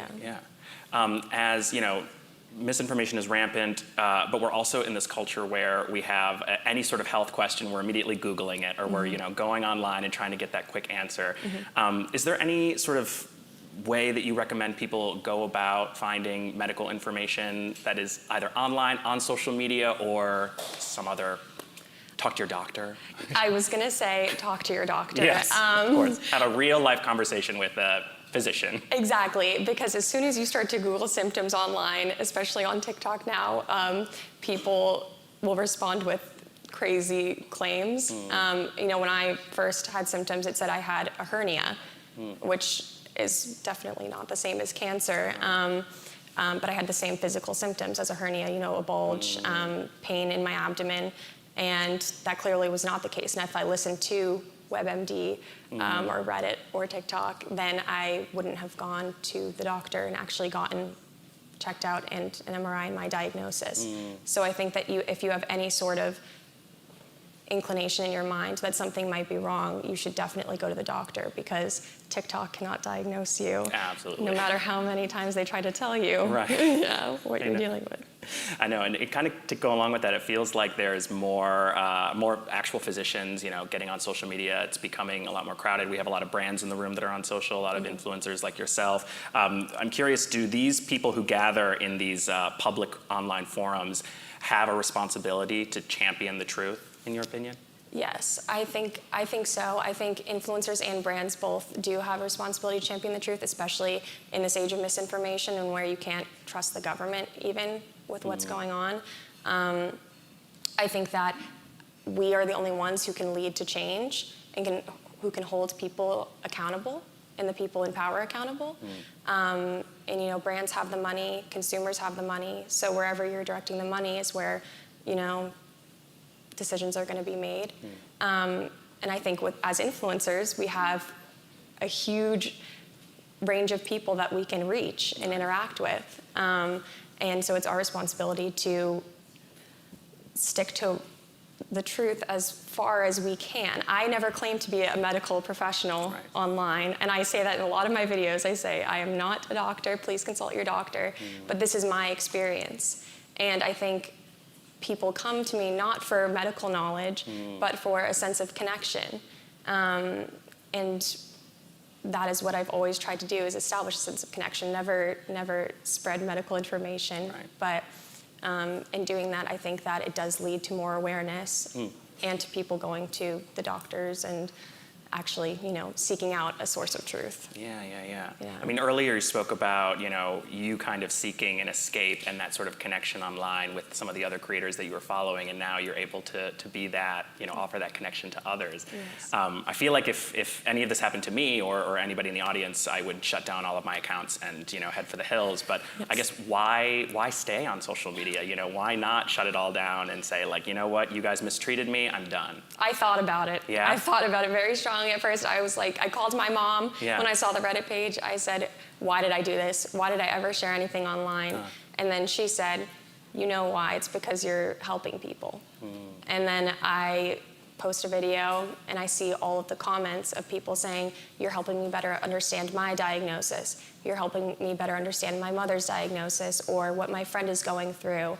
And then I realized that's why I'm doing this. You can't be bullied offline by hate, because there will always be people who dislike you. Not everyone is going to like you, and that's something that I've had to realize over time because I'm a chronic people pleaser. So it's really difficult when people don't like me, but when you have X amount of followers, you're bound to have, some percentage of people that don't agree with everything that you're saying or doing. Yeah. And if my criticism is being too positive or living my life too fully, then I don't think that's the worst criticism to have. Yeah, absolutely. So tell me about like this moment forward. I know that you have a day job as well, but you're continuing your career of influence. Are you changing at all what you share, or? I thought about changing what I share. I thought about pulling back and not revealing as much, but I think, again, that vulnerability is a superpower, and I think that in sharing everything, me crying online, it is helping people in some way. It's also therapeutic for me as well. And so I'm going to continue posting all of that content, and I do have a day job. I don't think I'll ever give up having a day job. I say that now, but we'll see. But I like having some stability and sense of structure throughout my day. And influencing for me, or creating content, is something that I do as like my purpose and something for fun. I don't do it to make money or for any sort of other external success other than helping other people. So if I'm continuing to help people, then I'm going to continue posting. Absolutely. Well, thank you so much for sharing, and thank you for sharing here with us, Sydney. Thank you for having me. Shall we?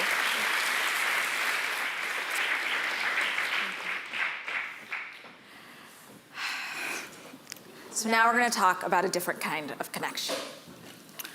What is it about today's trending brands that ignite shoppers to become loyal fans, and perhaps even lifelong customers? Our next group of speakers have managed to intuit what beauty shoppers want, sometimes before they even know themselves. Please welcome some of beauty's buzziest founders. From Australia, Ava Matthews of SPF brand Ultraviolet. You guys can clap. You guys can clap. From Korea, Sumin Lee of Beauty of Joseon. And from Scotland, Mark Elric of skincare brand Bioma. They will be joined by BOF's Liz Flora. Please welcome to them the global stage.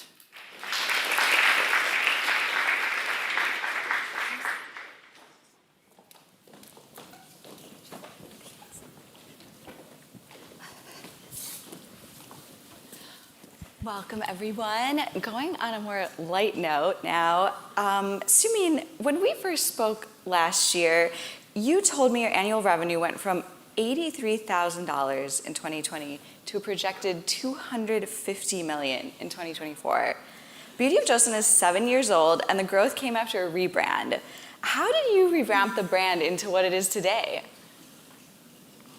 Yes, we did a complete rebrand from the first beginning of starting. And when I first created Beauty of Joseon at the first place, I wanted to create a skincare brand that is gentle and effective like everyone else who founded their brand, but deeply rooted in Korean culture, what I experienced from my younger age.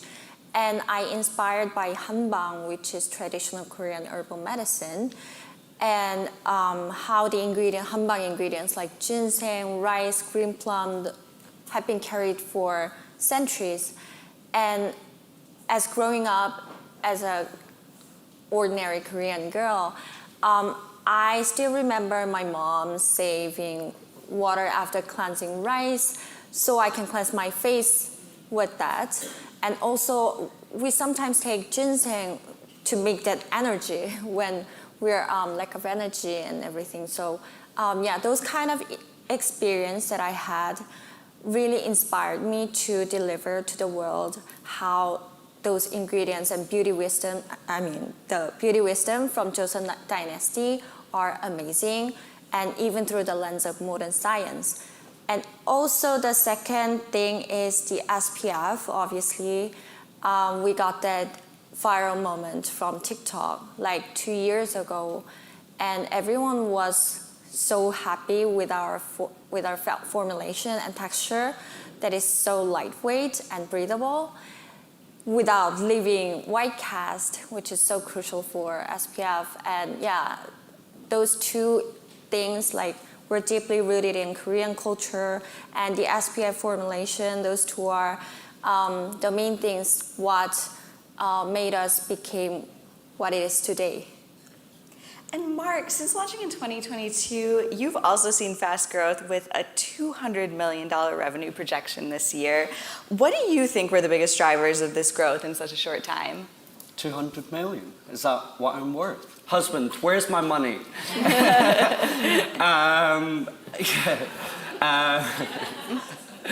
Bioma was really built around addressing a true consumer need. The consumer's overwhelmed at every single touch point, and our core target consumer, Gen Z, is, as a result of that, overtreating, overusing, overexfoliating, playing chemist in their bathrooms, and that's why we're ultimately on a mission to change that and to empower people to make smart and informed educated choices.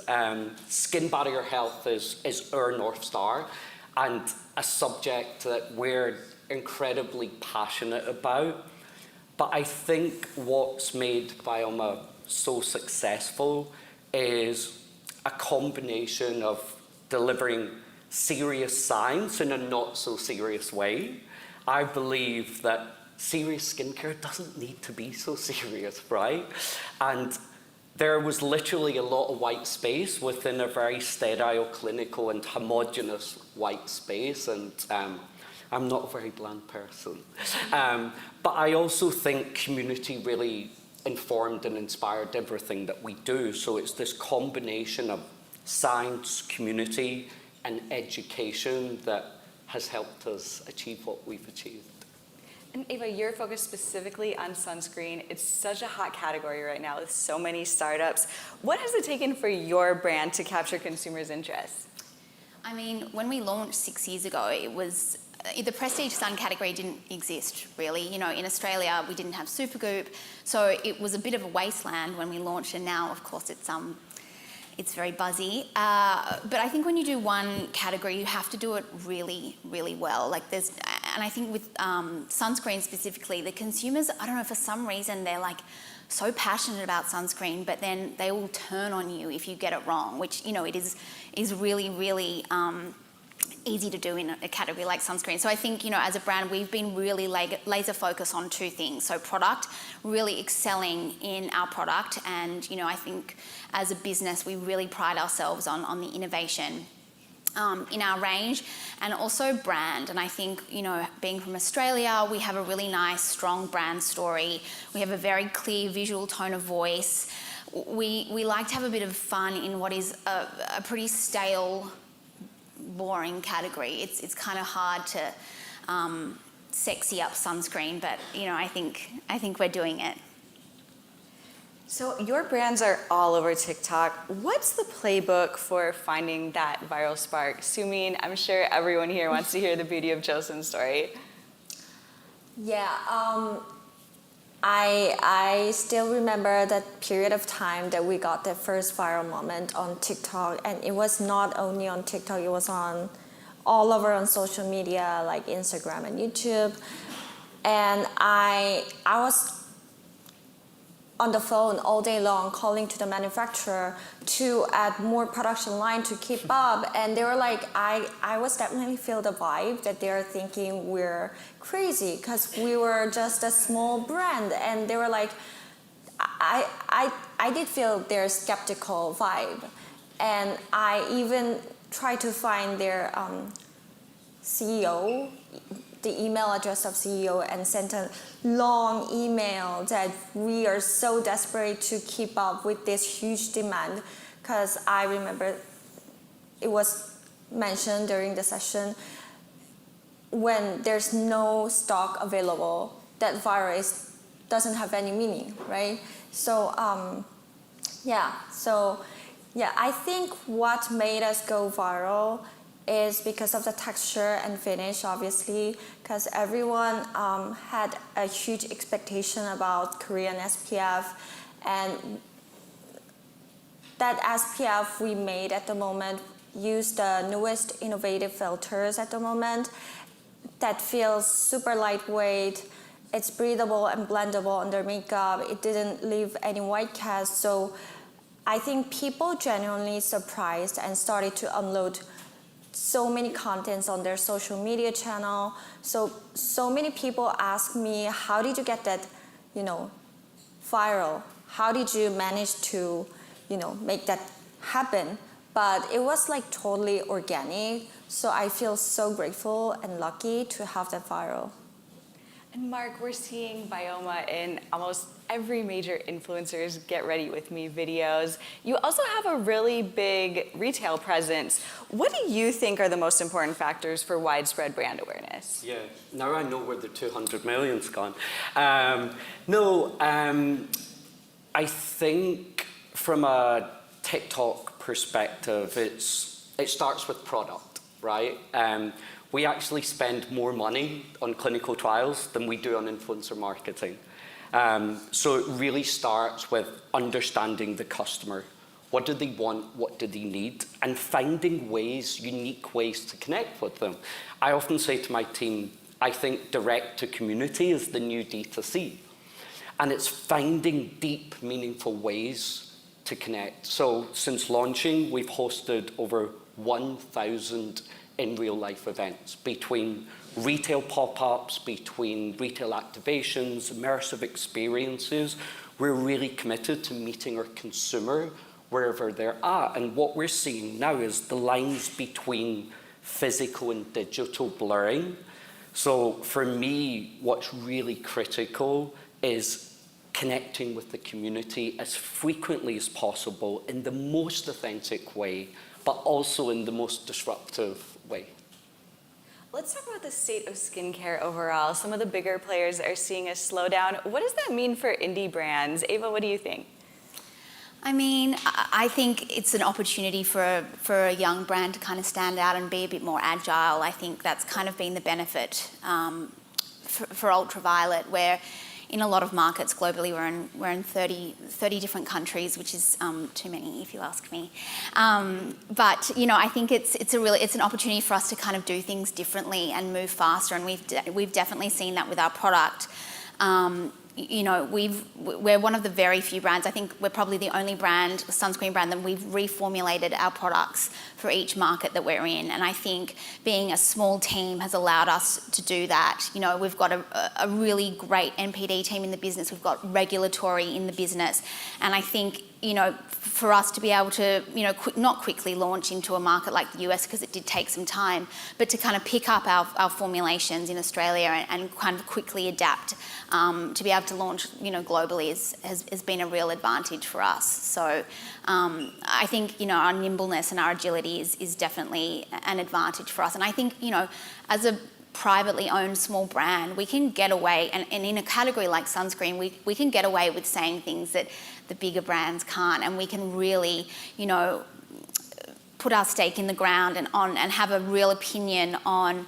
I guess there's if you understand sunscreen, there's a bit of a narrative going on. I call it the RFK-ification of skincare and sunscreen, and it's hideous actually. And there's a brand, I'm not even going to name them, but they just did a billboard calling sunscreen poison. And we were able to kind of quickly adapt and create in-house, a digital, our design team, AI didn't do it, but our design team did it, and we did on the exact billboards that they had put these stupid slogans. We did our own kind of, countering that and saying, not to fearmonger, but I think to say that the sunscreens, the chemicals are in everything. It's not poison. And we were able to kind of have a laugh and just do things that I think some of the bigger brands aren't able to do. So I think it's a real benefit. Yeah, that campaign generated a lot of buzz. Mark, Bioma has a knack for hit skincare products. Looking at your bestsellers, can you walk us through the development process for creating winners? Yeah, of course. I think everything starts with an insight, right? And the way we've built our infrastructure is essentially to know our customer better than they know themselves, and find ways to serve them in the most authentic way. So There's kind of 3 ways in which we do that. So clinical trials, we've conducted over 76 in the last 3 years. So we really understand the science of skin. Social, we had over 200,000 DMs last month. And we're turning those DMs into a connection and into a conversation. And really on the back end, finding ways to ask questions and again, to really understand what do they want, what do they need. And then lastly, it's true innovation. Finding true white spaces where there's a consumer need, there's demand, and holding yourself to the highest possible standard. If we can't do it better than anyone else, we don't do it. And I think it's a combination of all of those things. And I guess to summarize, it's having the insights, the intelligence, but also the intuition to really do things differently. People are so interested in international sunscreens. Sumin, did you want to talk about your US formulation process? Yes. As many of you guys know, we weren't able to sell our global version of sunscreen in the US starting from last year, I remember. I mean the Korean version. So we love our US consumers. I mean, they're so important for us. And we knew that there's a huge demand of developing beautiful sunscreens that they need, that they experience from our original version. So we worked on it, and I mean, it took a lot of work. I tested like more than 100 times on my face, and yeah, so I can say that we're finalized the final formula of our US sunscreen only using FDA-approved filters that delivers the beautiful, lightweight texture that everyone have experienced from our original sunscreen. So it's gonna be our huge launch this year. Mm-hmm. And what about Australian sunscreens? Yeah, well, I mean, Australian sunscreens are almost the benchmark for the best sunscreen globally. We kind of, at Ultraviolet, we start with an Australian approved, and we test everything to Australian standards, whether it's being sold in the US or Canada. But, you know, it is, the reformulation part is something, I mean, I could talk about this for hours, so you'll probably have to stop me, Liz.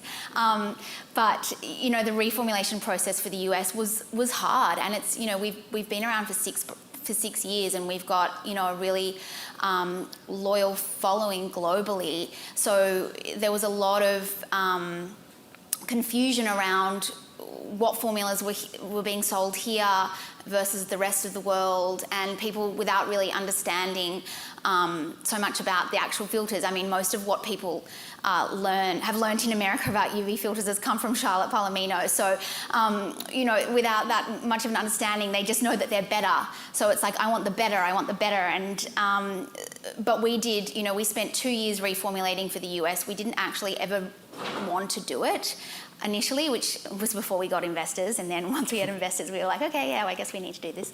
And then it became, I guess, a bit of a passion project of Beck, my co-founder, and myself, and we really challenged ourselves to make formulations as good as the rest of the world, so that, you know, whether you tried our product on vacation in Greece and found it in a Sephora there, and now you're back home in the States living wherever, and you walk into your local Sephora and the product that you're picking up there is just as good as the one you found earlier. But it is a really, it's a grueling process. I think sunscreen is the hardest category. I mean, every category has its challenges, but you do need real guts to do something like sunscreen, because it's really tightly regulated in multiple different regions. So it's, yeah, Beck and I always laugh that we didn't know that when we got into it.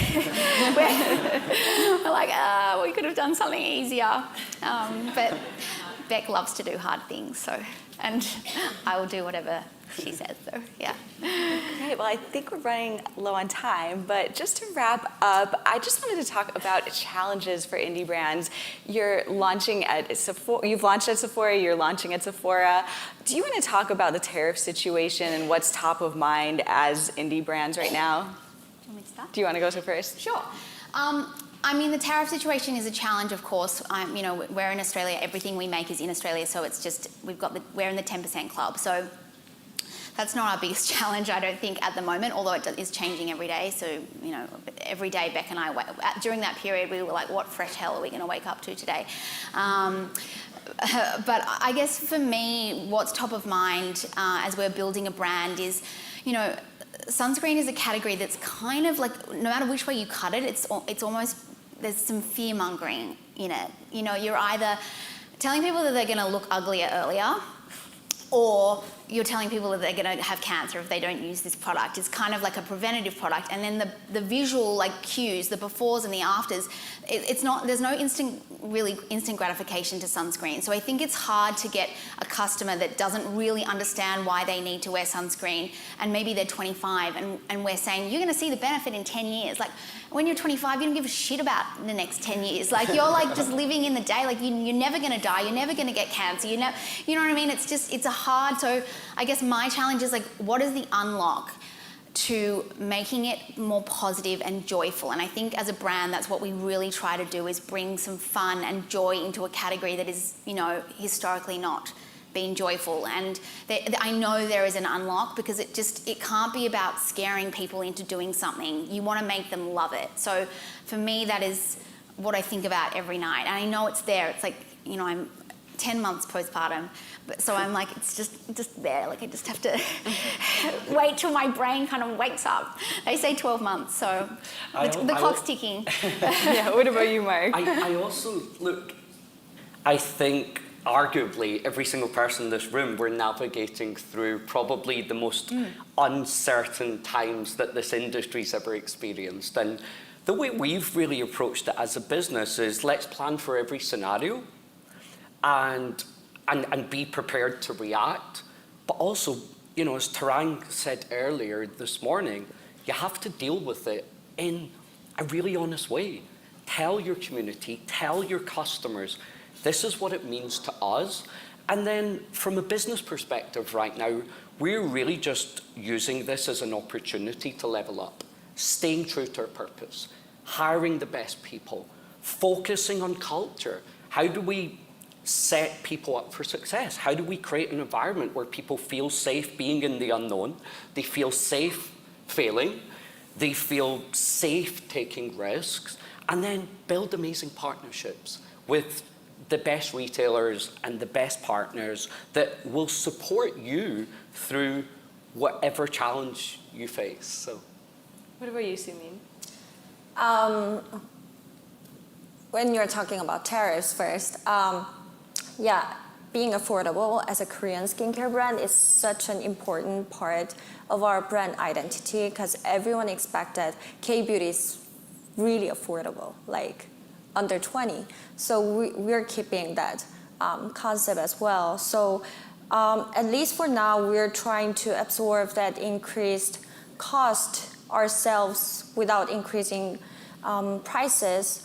But we're gonna see, like, situation is changing so fast. So I think we'll see if this will going to be in long-term situation. And yeah, we'll have to figure out how to respond to that. But yeah, but more than that, the most challenging part is that we don't want to be considered as a one-hit wonder on TikTok. So what we're creating is to focus more on creating our ecosystem of our beauty world to bring that relief to every one of our consumers out there. So yeah, that is gonna be our biggest challenge rather than tariff thing, yeah. Thank you all for being here. Thank you.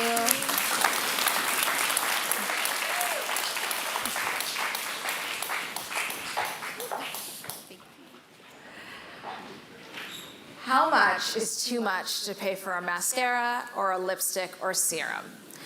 As we analyzed in our State of Fashion Beauty report, customers are deeply questioning the value of beauty products, looking for quality, long-lasting formulas, and legitimate results at every price point.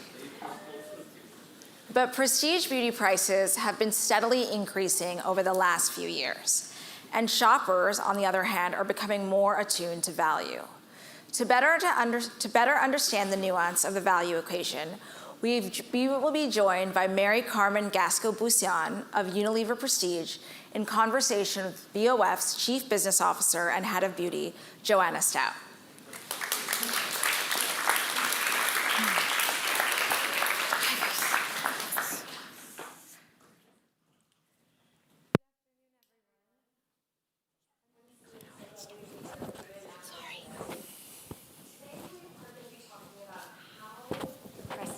Beauty customer is thinking about and defining value. We know it is a challenging market. We have a more cost-conscious consumer with higher expectations and more choice on product and channels to purchase than ever before. A study from the University of Michigan found that the average American family will see a $4,700 increase in living expenses at the end of the 90-day tariff reprieve. And yesterday we found from the State of Fashion Beauty report that accessibly priced brands have proven that they can challenge their more expensive counterparts when it comes to efficacy, virality, and innovation. But of course, with all of these challenges comes great opportunity. So, MC, prior to taking the helm at Unilever Prestige 7 months ago, you have over 20 years experience with working with some of the industry's leading mass brands. With this unique perspective, I'm curious, how do you think consumers' perceptions around value have evolved? And what behaviors are you seeing specifically from the prestige customer in this new environment? Before I answer that, first let me say thank you to Imran and Joanna and the team for having us here today. I'm honored to be sharing this stage with some of the incredible people that we have heard from today. I mean, Tarang opened up the day in a magnificent way. The young lady, Sydney, who spoke just a few minutes ago. Wow, thank you. So going back to your question, perceptions of value. Before we get into what has changed, I would like to reflect a minute on what has not changed. I think there's two key things that have not changed. The first one is that beauty plays such a big role in our lives. You know, there was a time in my life where I kind of looked down on it, where I didn't really, when I was young, I just kind of didn't think about it too much. And I was blessed with good skin and all this stuff. And then one day, I started having skin issues. And I will tell you that it stared me straight in the face what it meant to not feel good when I looked at myself in the mirror. And the value of the products that helped me get through that, it really, you know, I think it had to happen to me to feel that level of empathy. And it's not just when you have skin issues. It can be you're going on stage and the glam team made us all feel better to be here. So we play an important, really important role in people's lives, in how they come across, in who they are with their family, with their colleagues. Are you able to bring your full self into your life? And so that experience really kind of put it straight up for me when I was relatively young. And so that has not changed. We play a huge role in the emotion and the happiness and the fulfillment of people all over the world. What also hasn't changed is that consumers are really savvy. They've always been. They now have more tools. Now they're better educated. They have better access. You know, anybody can research ingredients and innovation. And I think that's a wonderful thing.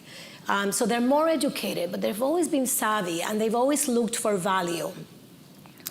And when it comes to beauty, I mean, value is it's really kind of like an equation. It's about, do you deliver the efficacy that you promised me? Is the experience of using your product amazing? Do I love that experience? over the price that you pay for it. However, I think it's important to differentiate two stages. We talk a lot about the moment of awareness when I find out about a brand, but I think there's two stages. One is when I become aware. The multiplier is, wow, must I have it? So efficacy and experience, but must I have it? There are some products that we just have to have.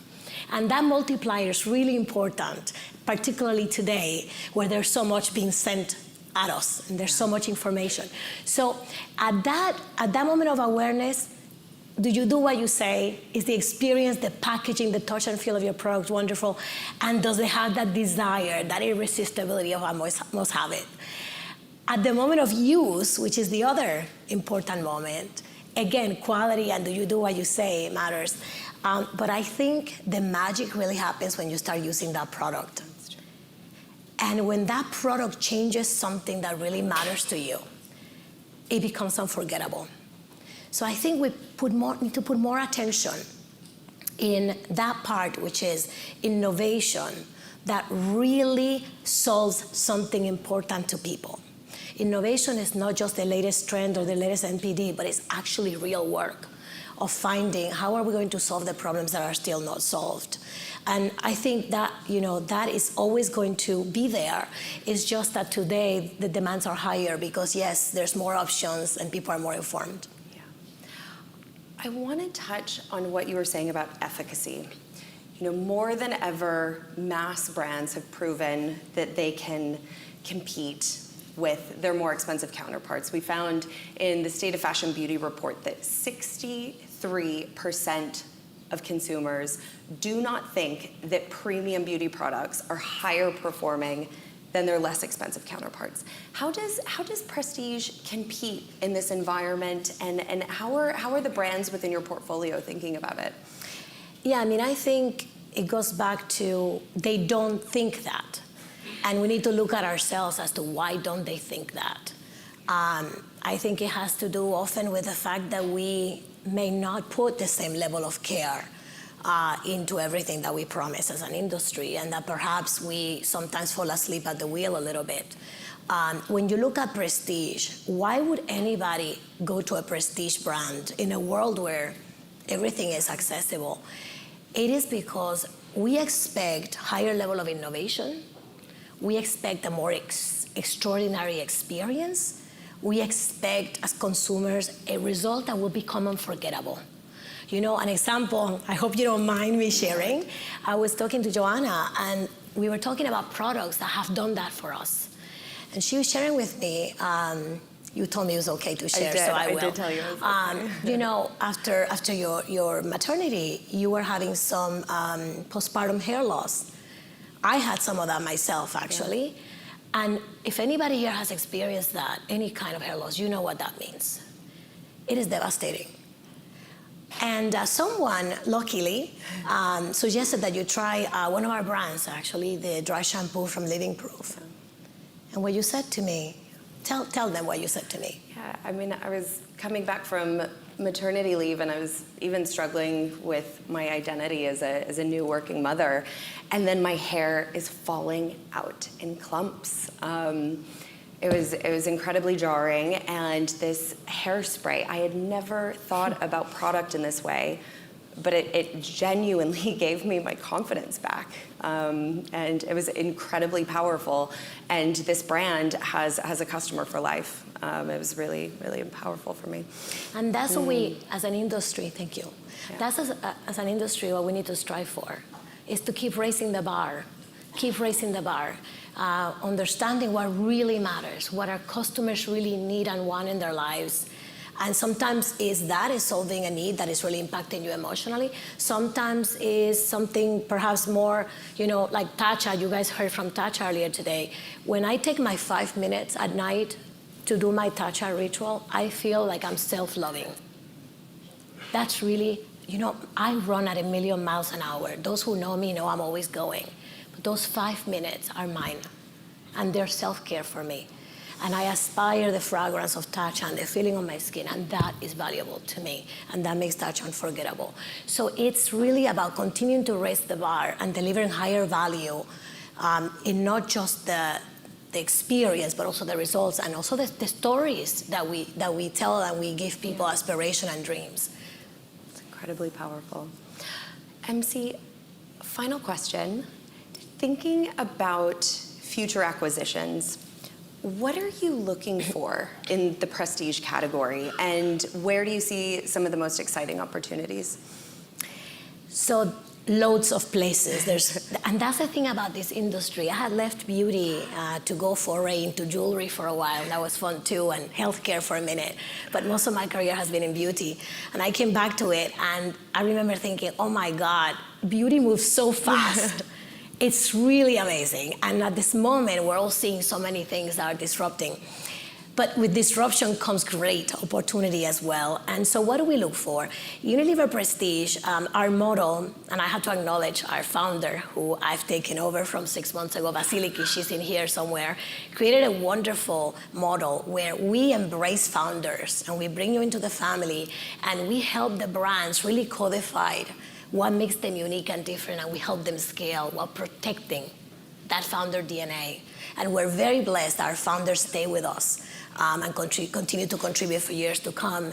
So what do we look for? We look for brands that, frankly, is the same things that you need no matter where you are today, which is brands that have a clear point of view, a differentiating point of view that has power to last. So it's not a fad, it's grounded on real human insight and real, purpose. And then that deliver that fully in everything without compromise, because that's the other thing about prestige. Prestige is also about what values are you not willing to ever compromise on.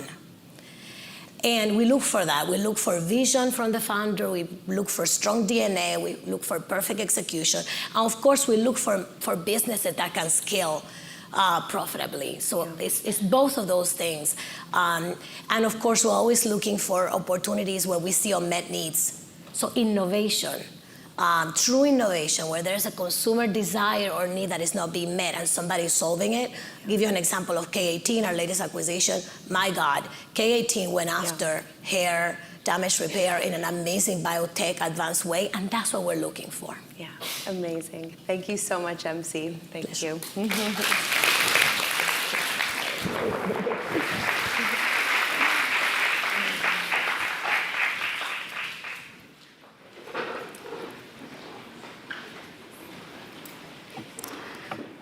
I'm sure many of us at some point have daydreamed about a career change.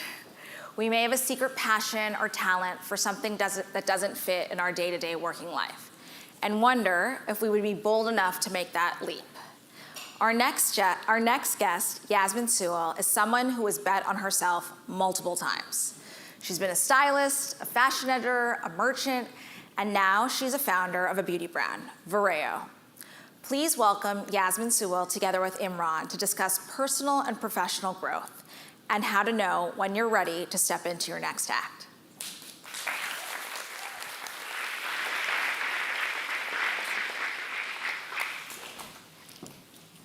Okay, so full disclosure, I specifically asked to do this conversation because Yasmin and I have known each other A long time. for about 20 years. I think maybe just before BOF even existed. Yeah, when it was in your brain. Yeah, and I've had the pleasure of kind of seeing Yasmin's career trajectory, as Priya was just talking about. You started your journey in fashion in London at the age of 22, is that right? 19. 19. And you eventually became one of those, when I first entered fashion, you became one of those buyers that, this is before a lot of direct-to-consumer, and everyone, big emerging fashion brands, they were all reliant on these important wholesalers. And there's this legendary retailer in London called Browns, which is known for discovering a lot of designers. They had a legendary founder named Joan Burstein. Mrs. B, They were credited with putting on the map people like Galliano and McQueen. And when I first entered the fashion world, you were at Browns. And I remember people would speak with your name with this reverence, like Yasmin Sewell, you had built already so much respect in the industry. But then one day, after a number of job changes, you went to Liberty and you went to Style.com, which had become a retailer away from that website that all fashion people were addicted to, and then you were at Farfetch. And at some point you decided, I'm done with fashion, right? And now I'm like bumping into you here. Now I'm here. In this context, Yeah. right? So we're two fashion people in the beauty world. Yeah. When you're making a change like that in your career, like talk to us a little bit about what was going through your head and how you knew and how you were ready to leave behind this incredible track record, that stellar reputation, all the experience, contacts, and network you had, and you're willing to say, basta, I'm done. Totally. Well, I do love change. I guess I never realized I was going to move into the beauty industry. It wasn't like I was like, fashion, done, beauty, yes. It wasn't where I was at. When I was in fashion, what made me successful was tapping into my intuition and tapping into energy, which is everything that I've created now. So I was born quite psychic. Always been able to connect with many things, and I use that ability to discover the designers at Browns and so your psychic power enabled you to discover Jonathan Anderson and Christopher Kane and Rick Owens. Yes. Okay. Yes. She said she was going to go woo-woo. I didn't know it was going to go full on Go, this early. But I said that we're going to go the most woo-woo today.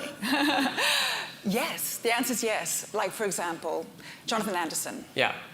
One of the greatest designers of our time now, right? So when I met him, I was at Liberty, and he was this kind of mental guy, not making great clothes. And I was seeing all these designers, and I'd go and see, I'd seen hundreds and hundreds, right? And I met Jonathan, and he had these menswear, and it was kind of weird and interesting, but it was something about him that there was a rush that went through my body that was like, there's something about this guy that's kind of brilliant. And I'm like, he should be doing women's wear, accessories. Why is he not? There's something really special there. And it wasn't my brain telling me this makes sense. It was something else telling me this feels right. And that feeling is what I have lived by my whole life. It's what's led me to where I'm at now. And actually what I believe I've done is bottled that into fragrance. What we do at Vireo is that we're here to amplify your energetic field, open you up, mindfulness, consciousness. We have fragrances that are neuroscience-backed for mindfulness. I can talk about this for hours, but and I really believe that tuning into that higher self is where everything's at. The brain will take you so far, but it's our soul purpose that takes you beyond. So Jonathan was an amazing example. He's now the greatest of our time. And I said to him, you should do women's wear, you should do accessories. And for the first time ever, I was like, I'm gonna help you. I'm gonna work for free for 6 months. I never did this. And I'm gonna help you launch women's wear. And now he's one of the greatest. Well, now he's the creative director of Dior, men's, women's, and haute couture. Yeah, gosh, I should have taken some sort of deal. I didn't get the deal. I have a question about intuition. Because I'm also quite intuitive. Yeah. But I'm also very analytical. Yes. And, I think I sometimes drive my team crazy because if my intuition and my analytical brain align, the decision is made really quickly. But if my analytical side and my creative side or my intuitive side don't align, it's kind of paralysis. Like I can't make the decision until both of those things align. So as someone who's kind of built a career on intuition, but is now navigating a world with a lot of left-brain people. You have investors like L. Catterton, you're dealing with like retailers who are considering like sell-through and return and all that kind of stuff. Like, how are you reconciling and kind of navigating a world, staying true to your intuition while also being clear that also like the analytics, the numbers, all of that stuff still matters? It's super interesting that I think about it quite often because I do, like I was saying, there's the brain and then there's the gut, two different things, and we can use both. I tend to lead with the gut, as I've said. I'm sort of 98% intuition, 2% common sense. But when I am in business, and I've obviously had a business for 4 years now. I've raised money. I have Estee Lauder, El Catterton, Manzanita, amazing people. I managed to raise by using my brain But I also did the woo-woo test on all of them as well. So I made sure that when I was, talking about projections and vision and my plans and NPD and all the marketing and everything, which of course they bought into and they loved, but I also made sure that I dropped in a bit of woo-woo to see if they wouldn't be freaked out by it. Because this is really what I'm leading with. This is a business around energetic healing. We're channeling good energy into our products. And so I really do use both. I lead with intuition, and I use the brain as a tool. I don't think the brain can take us that far. For me, it doesn't. I think it takes you to a certain point. I mean, I told you, I didn't finish school. I left school at 15. I found it really difficult to sit in a class and process information. I found it really frustrating. I learned through doing. I learned through building. I learned through creation. So I lead with one, which is the gut, and then I let the brain follow. And even if the brain says no, I still do it. Okay. So walk us through a case study of how that worked with the kind of genesis of Vireo, which is a brand, as you mentioned, you've raised money from some of the top institutional and strategic investors. It's a brand on everyone's lips. Everyone's interested in it. It seems to be disruptive in this fragrance world. Walk us through the intuitive process of creating Vireo. So I left my last big job in fashion, which was at Farfetch. And then I was going through quite a big change in my personal life. I was going through a divorce. I was time to have a little breather. And I do think these times of transition are really powerful. You spoke about it last night in your little journey, which we'll do the interview with Tracy Lee Ross and you. You took that time out. And I took time out. I sat in my house and I thought, okay, I'm going to paint my house. I want to change my house. My life has just changed. Time to have a break. And I heard this voice saying, everything needs to be green. I just heard the word green, go green, everything's green. It's all I could hear. It was like a speaker I couldn't turn off. So I painted my house Kermit the Frog green. And I sat and I just was sitting in this greenhouse. And in the inside and out? Mainly inside. Okay. Kermit the Frog green. And yeah, it's really beautiful, but anyway.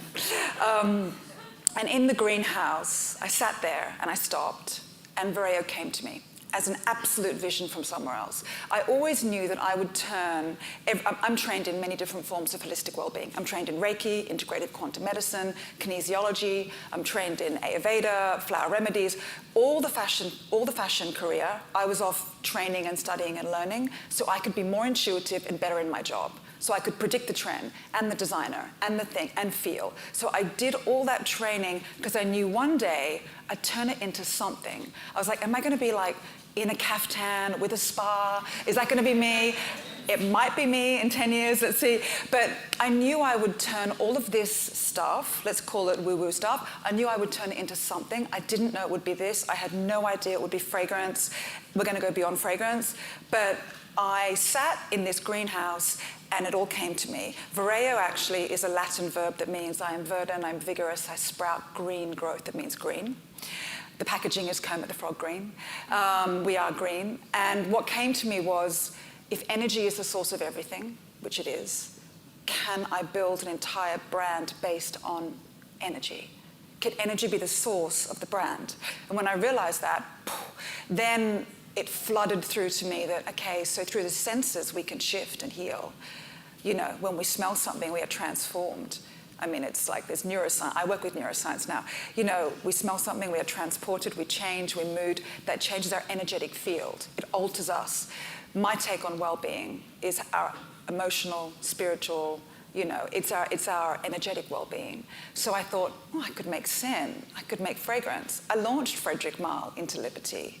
So I launched eccentric molecules into browns. I wasn't unaware of good fragrance. I knew that with all my experience in beauty, because fashion is beauty, if you think about it, really. It's beautiful things. I knew that with my experience, I could channel that into incredible fragrance. And could I make fragrances that were more than just a fragrance, but an energetic source? And I want to say also, if you don't give a shit about the wellness stuff or the energy, they are just exquisite fragrances. They're just beautiful, made at the highest level, and good for you. So I'm curious, it's a really beautiful story. And I can imagine you sitting in front of the L. Catterton people or the Estee Lauder people and telling this story, and like, you embody it, you tell it beautifully, but then you actually need to make it happen. And you come from a completely different world. The way we measure success in fashion is different from beauty. You know, the way beauty products are created is completely different from the way fashion products are created. Talk to us about what you brought from fashion that's helped you in beauty, and like what you needed to learn how to do or find people to help you do to actually create a product and take it to market. I mean, I didn't know how to make anything at all. So I had to really bring in people to tell me how to make anything.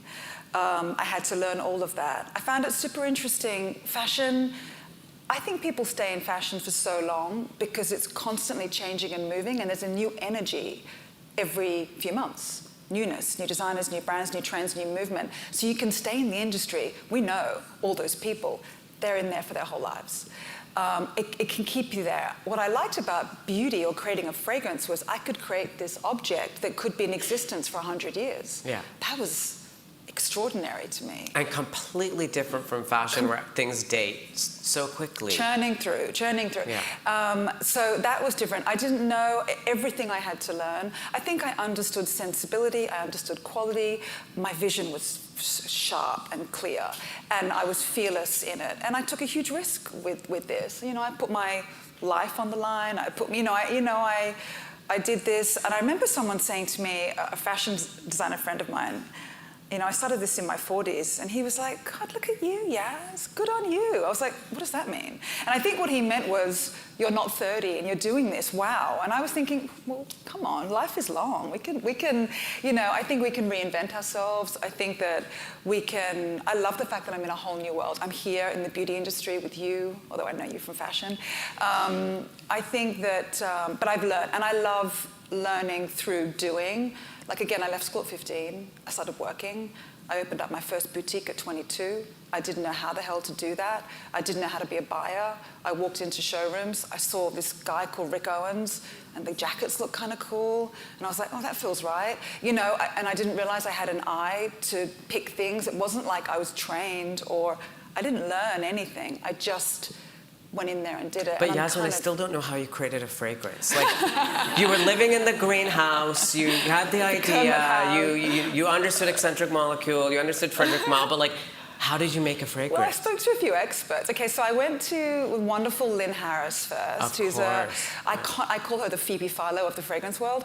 And she's the person who formulated my first 5 fragrances with. And again, I sat with her. She's the first person I went to with this idea of, can I create a fragrance that isn't like a woody, an oriental, a floral? I didn't talk about the notes at all. I talk about the emotions. Freedom, liberation, sensuality, empowerment, self-love. These are things that we use. Every single plant and flower and every single fragrance is chosen for how it makes you feel. Everything. Through the thousands of years of history. Now we work with neuroscience. It's proven to trigger certain emotions in the brain. So Lynn was like someone. Then I worked with Maeve McCurtain, phenomenal nose from IFF. Again, learning. I brought in a great NPD person who helped me work out how to get the bottle and make a bottle, and we got the wrong pumps at the beginning, and they broke, and then we learned, you know, everyone's. Yeah, I mean, looking back now, it was 5 years ago that I was doing that, just trusting people and just trying to work it out, Imran, I think, you know. I think the creative part, the vision part, the branding part, that for me was quite easy. It was the making. Execution. Execution, I mean, I think as entrepreneurs, often that's the least understood or appreciated bit for people who've never built something on their own, is like, you can have the idea, but how do you make it happen? Yeah. So tell us, what's the state of Vireo today? I mean, you know, from the idea, from the inception to now, what is the business today, and where do you want to take it? So I never wanted it to be purely a fragrance brand. It's definitely more, I think we're in this genre of sort of I think we're more in the well-being space, really, although we definitely look like beautiful fragrance. We are making that. But this is really about energy, transforming your energy, energetic field, spirit, mood, emotion. So we'll do that through all sorts of ways, definitely looking at the senses, scent being the first. There'll be things that we taste coming as well. There'll be things we use on the body, touch. Everything is going to be incorporated. We're building it, I don't know, slowly, fast? I'm not totally sure. I have amazing partners, not just the investors, but even in our retail partners. There's Margaret, Space NK.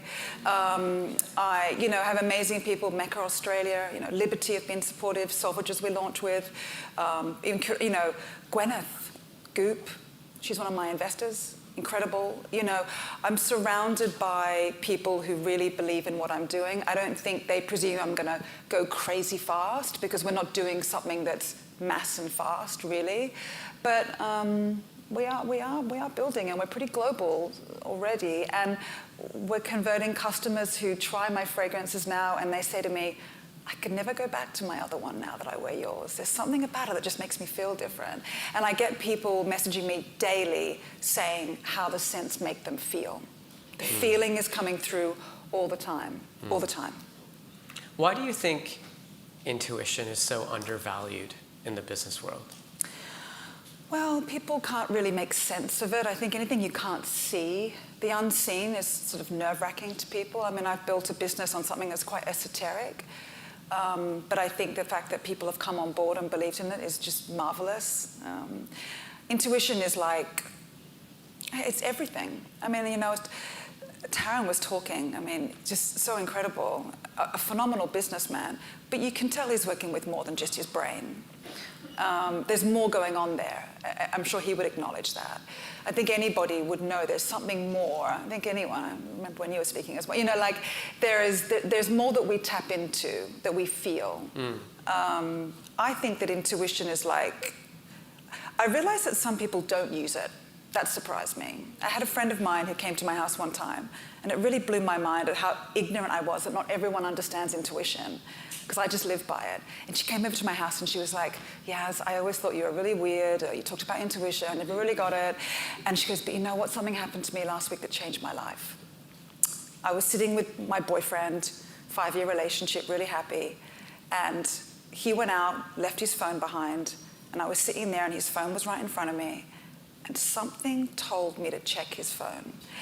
And she's not the phone checker girl. Like, she's not one of those girls. She's a cool girl. Like, she's secure in herself.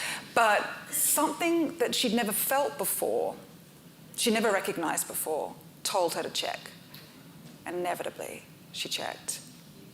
And she was like, I thought about you, because you always talked about this. I never heard the voice. I was like, you never heard the voice?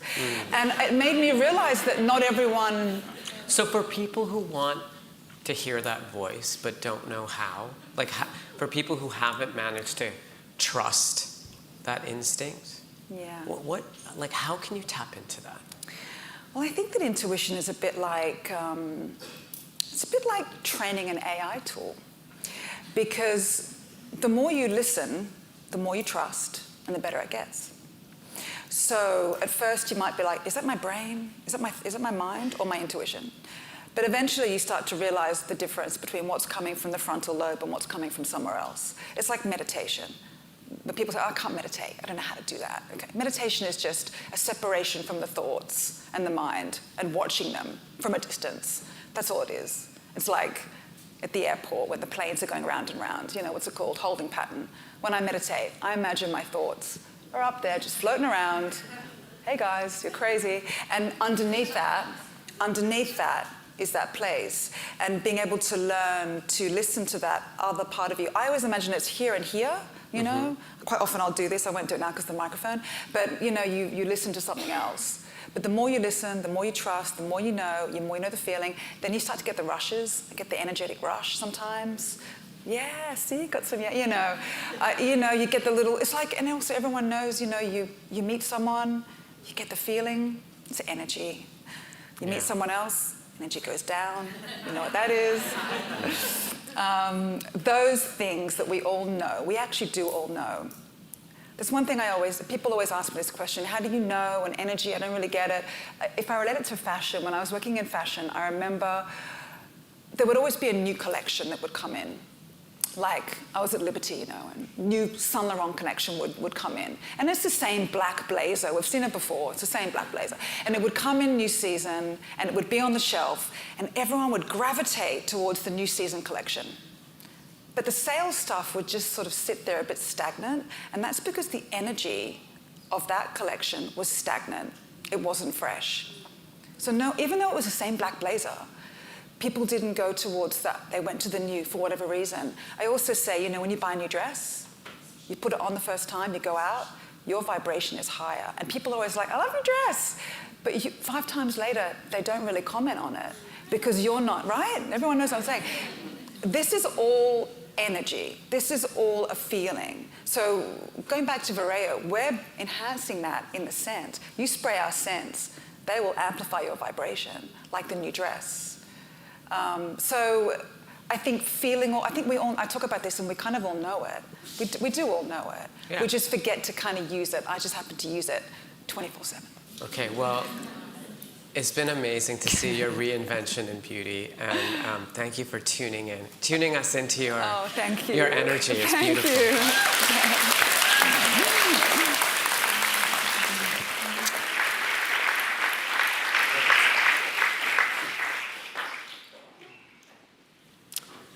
It's hard to think of any beauty brand that's had more buzz or excitement in the last year than Hailey Bieber's Rhode. From its must-have phone cases and peptide lip treatments to the lines out the door at its pop-up events, every move Rhode makes is part of a strategic brand-building exercise that has made it one of the most watched and most admired businesses in the beauty industry. Rhode has proven that celebrity-led brands can scale authentically and become attractive customer magnets and acquisition targets. Just 2 weeks ago, e.l.f. Beauty announced its acquisition of the 3-year-old brand in a $1 billion deal. On the heels of that news, and as the brand prepares to enter Sephora later this year, Hailey Bieber is here to talk to Priya about breaking beauty barriers for the first time since the deal was announced. So, for a very special talk to close the Business of Beauty Global Forum 2025, please join me in welcoming Hailey, Rhode, Bieber, and Priya to the stage.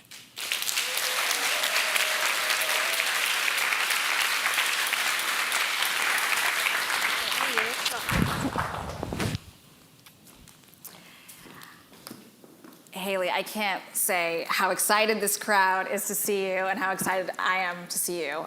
This is something we've been talking about for a while now, maybe 3 years since this forum was launched. So thank you for being here. Thank you for having me. Hailey, you and I met a long time ago, 8 years ago, I think, and it was for the cover of a male magazine, and we were doing a profile. And I think you were at the beginning of your modeling career, is that right? Probably something along those lines. Yeah, I'm like, how old was I 8 years ago? I think I was maybe 20. Yeah. And you were still kind of figuring out what it is you wanted to do. You were doing some modeling, you were hosting. Like, did you ever think that you would be here now as a billion-dollar beauty founder?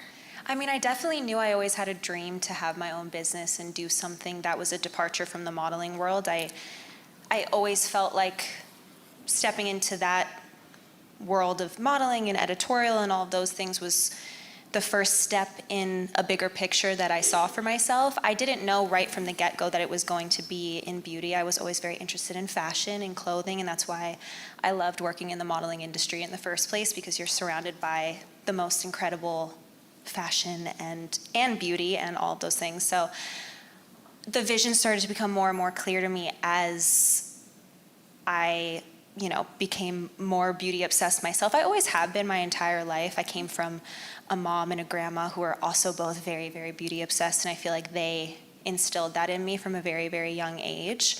And I felt like through my career and through working with some of the most incredible makeup artists and hairstylists and photographers and all of these different people, I was really able to just be a sponge and absorb so much from the people that I was lucky enough to work with. And over the years, it just became more and more clear to me that beauty was a space that I really wanted to be a part of. I felt really passionate about it. I felt really interested in it.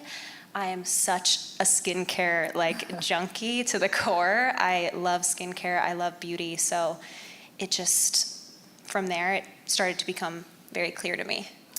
It also seems very authentic. I know I'd heard, and I think we've probably all read, you were interested in dabbling in other industries. Maybe it was food, maybe it was fashion.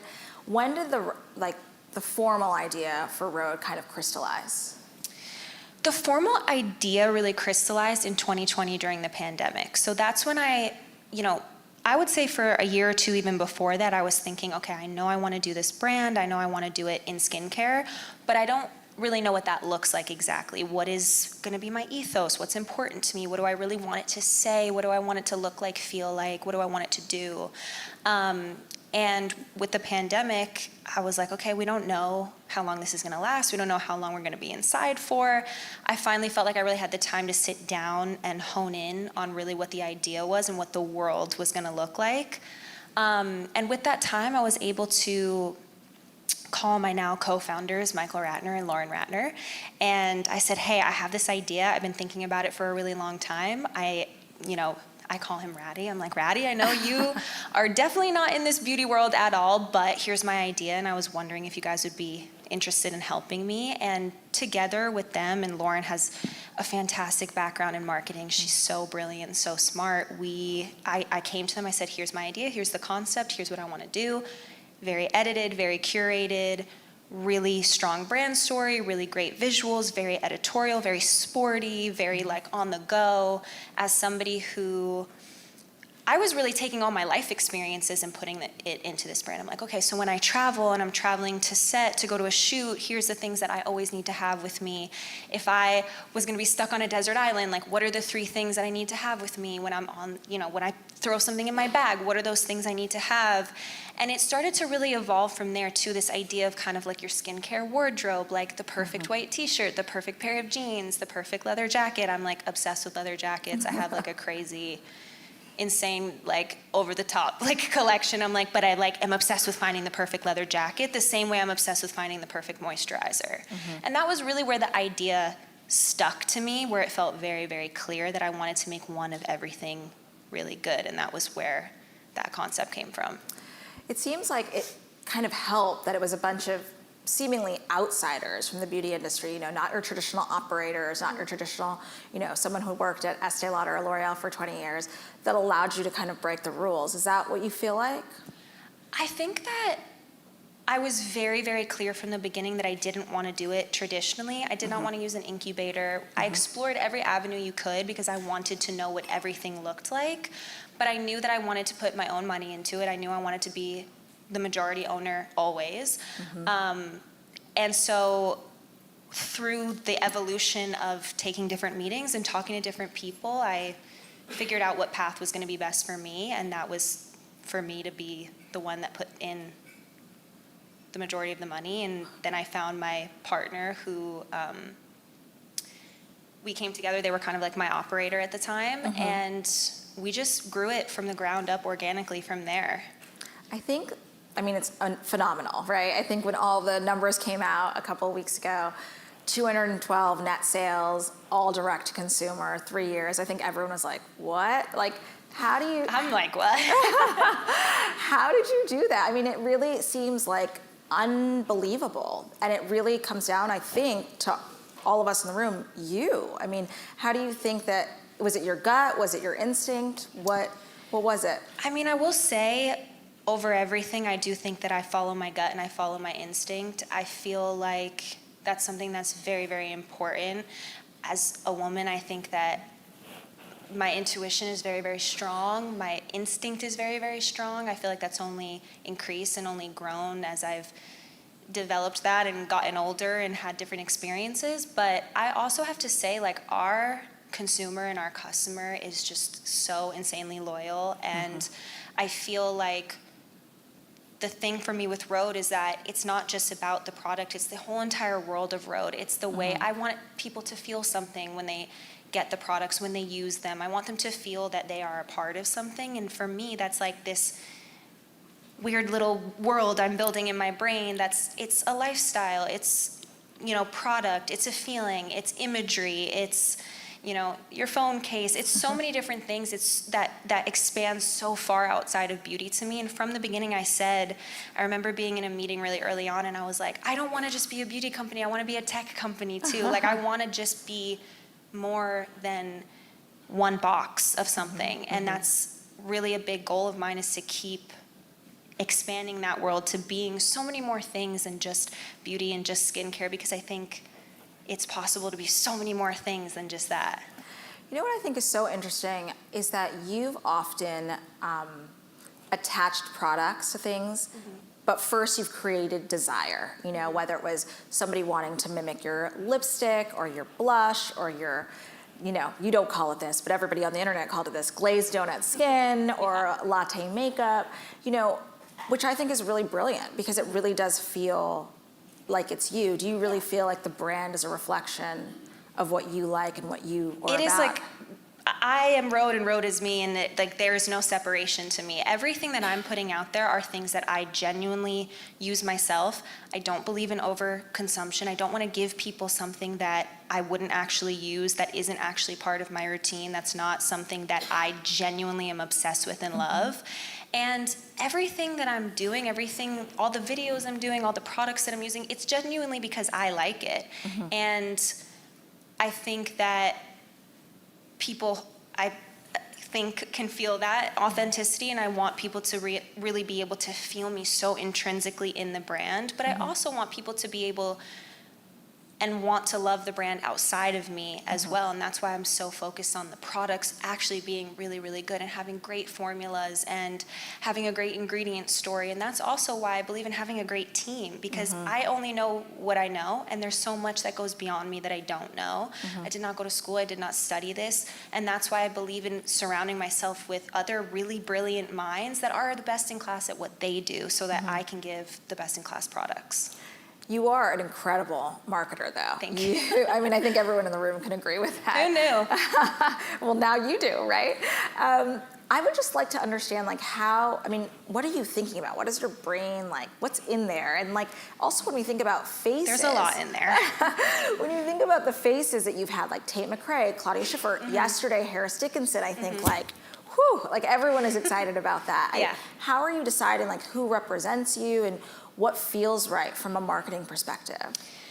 I mean, I think a lot of it is gut. I think a lot of it is about synergy too. I think about who feels like they have synergy with the brand, and I want different faces to speak to different people. And I also really just believe that Rhode is for everybody. I don't always want to be the forward-fronting face of the brand, because I really want it to expand beyond me. And when it comes to Tate, I know Tate behind the scenes too, personally, and I feel like she naturally was a fan of the brand, and it just made so much sense for that campaign. When I was thinking about the campaign for the lip shapes, I'm like, okay, so we're calling it lip shape, and what is shape to me? I used to be a dancer, and movement is so important to me, and that's why the names bend and lean and move and spin came from that. And when I thought about who would be so perfect for this campaign, Tate, her body, the way she moves, the way she dances, she's such a performer. I mean, it just was like light bulb switch. And when it came to Claudia, I'm like, who is just timeless and chic and beautiful and speaks to so many different generations. I mean, I'm a massive fan of her, and my mom is a massive fan of her, and I don't know one person that's not a massive fan of her, and she just speaks so globally to so many different people. So the light bulb went off for her too. So I just feel like when I start thinking about, that kind of merge of face with the brand, I just think about the energy and the synergy. And with Harris, I'm a big fan of him and his work, and I felt like he gave off an energy that I felt would really represent Rhode super well. And he's the first man. And he is the first man, yeah. And that was so important to me, because I really, from the beginning, wanted Rhode to feel unisex. And that's why our branding, the colors of a lot of everything is eggshell and gray, and I try to keep it more sporty feeling than anything, because I want anyone to be able to gravitate towards it. And if, you know, you're sleeping over at your boyfriend's house and he sees it, I don't want him to feel like they can't use that either. So I was really excited when we were able to get Harris, because it opened up the world even more. The edits of the products are pretty unbelievable. I mean, I think people have tried to do this before, like a simple wardrobe of makeup, and I think it's really about the execution for you. So how are you deciding like what categories you want to play in, what products you do want to do? I really just think about what are my can't live without things. What are the 5 things, 10 things, 15 things that like over the course of time I can't live without in my skincare cabinet or in my bag or when I travel. And I think that also really changes and evolves with age as well. When I started thinking about this brand, it was in 2020. That was 5 years ago. So, you know, my skincare needs 5 years ago were one thing, and now they're evolving into other things. So I think about how can I add to this really assorted, curated, edited lineup that are going to tackle what my skin needs with every season, with every age, during pregnancy, so many different things. And for me, the through line is always going to be that like hydration is important. And that's something I said from the beginning. Hydration is key. It's so important. Everyone needs hydration no matter what. And I'm really just letting it evolve from there. Like with the mist, I'm like, I love a facial mist. I knew I wanted that to be in the lineup at some point.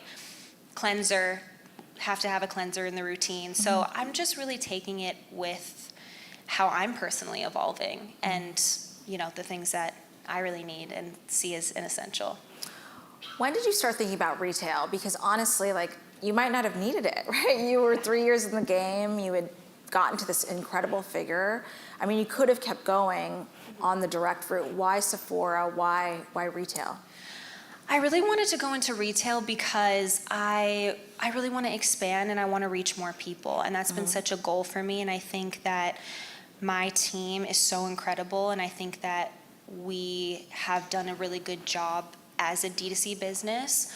But I really want to reach more countries, more people. I want to get it in more people's hands. And I also really want the customers to be able to go have an in-person experience. We learned very quickly with all of our pop-up experiences how important that was for the customer and how much they enjoyed going, touching, feeling, touching the product, seeing the packaging, seeing it IRL. And after the first 2 pop-ups we did, it became very, very clear, like, this is something that makes a lot of sense for us to be in retail. And of course, we went back and forth with it a few different times, but it felt like the right thing. It also seems like one of the biggest launches Sephora's had in a number of years. I mean, I can't think of, I mean, there was some pre-pandemic, but this seems to be a really big moment for them as well. Yeah, it's super exciting on both ends. I mean, the Sephora team is super amazing. I feel like from their end and our end, we have a lot of really good synergy, and I'm really excited. Are you going to keep doing the pop-ups? Do you think that's still going to be part of the equation? Yeah, I think that we'll definitely do still our own experiences. It's something that I majorly love doing with the branding and with the brand, so I don't think that's ever gonna stop. We can't not talk about the e.l.f. deal. Obviously, Tarang's right here in the audience. Hi, Tarang. When did you start thinking about a partner? You know, I know you just talked about, obviously, you wanted more people to experience Rhode and see it in real life, and you also talked about, you know, I'm good at what I do. I want other people to help me do what they do best. So was a conglomerate in the cards from the beginning, or was it something that kind of felt like it was the right time? It was always a conversation of partnership and a great partner. And I think that's very, very hard to come by and very, very hard to find. Rhode is like my baby. I'm so precious about it. And the idea of ever even considering that was a very, very, very big deal to me. And the first time that I ever sat down with the e.l.f. team and met with them, we had a big dinner in LA, and I remember walking away and I was like, they're it. It's like, I knew it in my gut. I knew it from the first time we had dinner. For the first time I met their whole team, we said so many of the same things, and I was like, we are so like-minded, and that feels so good because it makes me have trust that I'm putting something that is so precious and important to me, you know, in their hands as well. And their team is just so amazing, and you know, they really understand and understood that I want to be able to expand and I want to go global, and this is really really about partnership more than anything for me. And they really just care so much about their founders. And I think that's another rare thing that you don't really find, or is at least very hard to find, where you feel so supported as the founder. And I always really wanted to stay on. I was never, I always wanted to be there and even expand my role. I'm here, I want to do more. This is just the beginning to me. I have so many dreams for this brand that I see still coming and I see still happening that I really felt they wanted to support that. And yeah. You know, when I talked to Tarang a couple of weeks ago, he said he doesn't think of you as a celebrity beauty founder. And we've seen so many of those kind of come and go. I mean, what do you think it is about you that kind of bucks that trend? I am a beauty lover, through and through. I love being part of the beauty community. I feel very immersed in it. I feel very immersed in the world of skincare.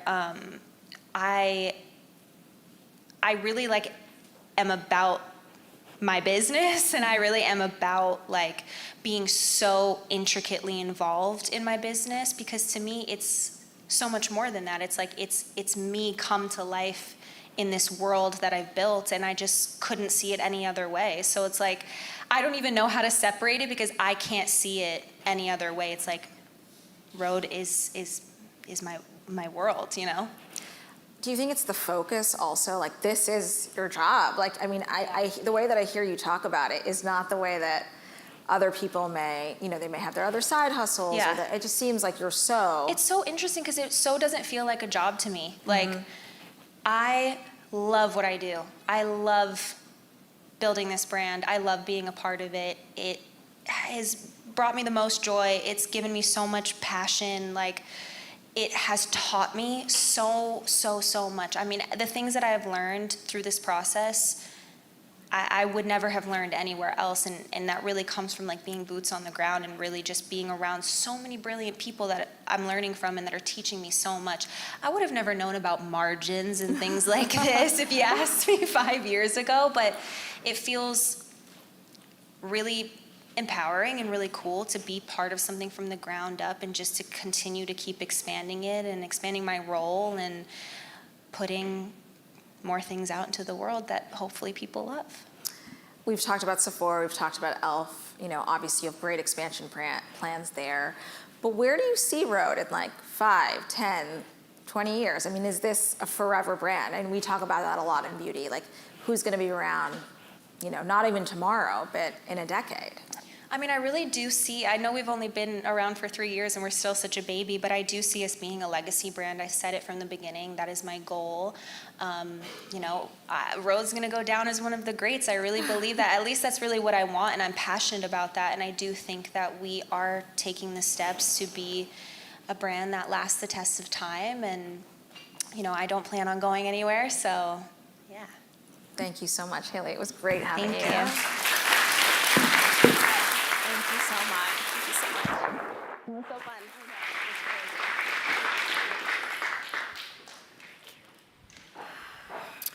Well, that marks the end of the Business of Beauty Global Forum 2025.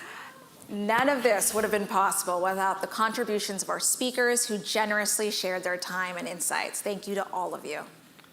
We also want to thank our partners at Front Row, Unilever Prestige, Citi, McKinsey & Company, Getty Images, Stanley Ranch, as well as our awards partners, the L'Oreal Group and Sephora. We're looking forward to announcing our winners of the Business of Beauty Global Awards tonight at our farewell celebration, so you all have to look forward to that. The BUF team has done an incredible job working across multiple time zones.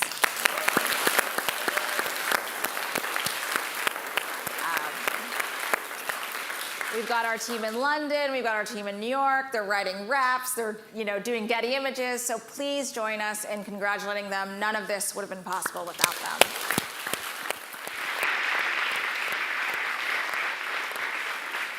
And for everyone watching online, if you weren't able to join us for all of our talks, everything is available for on-demand viewing exclusively for our BOF professional members. And with that, I will say until next time, and thank you and farewell from all of us here at Stanley Ranch. Bye-bye.